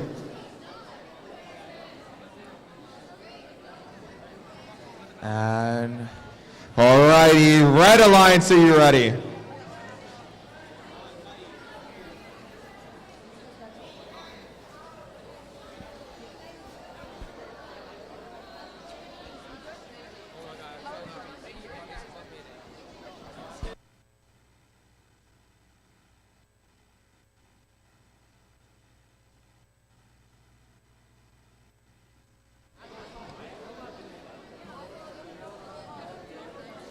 As Blue Alliance, are you ready? Blue Alliance, are you ready? Can you reach in and get it? All right, Red Alliance, are you ready? Blue Alliance, are you ready? Blue Alliance, you ready? All right. Help me count it down for the last time today. Autonomous in 3, 2, 1, go! Springing to life, 393D, good for 1. 393C, nice, another one for them. And 2492 is going to hit that rocky Auton, that one that hasn't really been hitting all day, but it'll hit when it matters. As 393X solidifies more dish in their logo zone, but I think What's that one? that'll go to blue. Yeah, blue. Blue will pocket the Auton bonus. Driver control in 3, 2, 1. Immediately they're off. 390X, 2492X, both prominent shooters. Let's see if 390C and 390D decide to peel off to play defense, but it just seems like both teams are confident. Both teams say, I can do this. I'm the better shooting team. We're just going to outshoot each other. Another characteristic whiff there from 393D, and absolutely the style has changed. No more defense at all. Everyone's just focusing on shooting. And 2492 looks like they're a little hung up trying to shoot there. Not sure what's going on as 393D tries to get ready for another volley, and 393X peels for them. They might need to call a substitution here, however, as it looks like 2492 is unable to shoot right now, and 393X goes to shoot instead. Right now, 393D is getting an uncontested amount of this down there, but 393X will do another good 3 volley. The game has evolved. 393X looks to be the solo shooting robot here, defined by 393C, while 2492X has just committed to defending that 393D robot. I mean, their alliance to the shooting. They say, I can 1v2 you with the defense here. And 393X certainly looks to say that as they go, That's so heartbreaking. By all measures right now, Red is down in Auton, down in the goals, even in the rollers right now. 393X needs to go lights out right now if they want to keep this win with 2492 unable to shoot. But if 2492 can swing the rollers and have a sick expansion period, it's still winnable. That's what you need from the Red Alliance. Those two are going to be huge. 25 seconds. 25 seconds left. 2492 looking to go around. Can they get the roller? They do get the roller. And Auton still in favor of blue. This still in favor of blue. Roller still in favor of blue. They're coming back with a vengeance. The upset might just happen as we enter protected time. 2492 lining up for an expansion. 393W already ready. 1 out for 393C. No expansion yet except for 2492. It's not enough. And that's your finals match as we await the scoring for the end of for our referees.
The scores are in. And what is it going to be?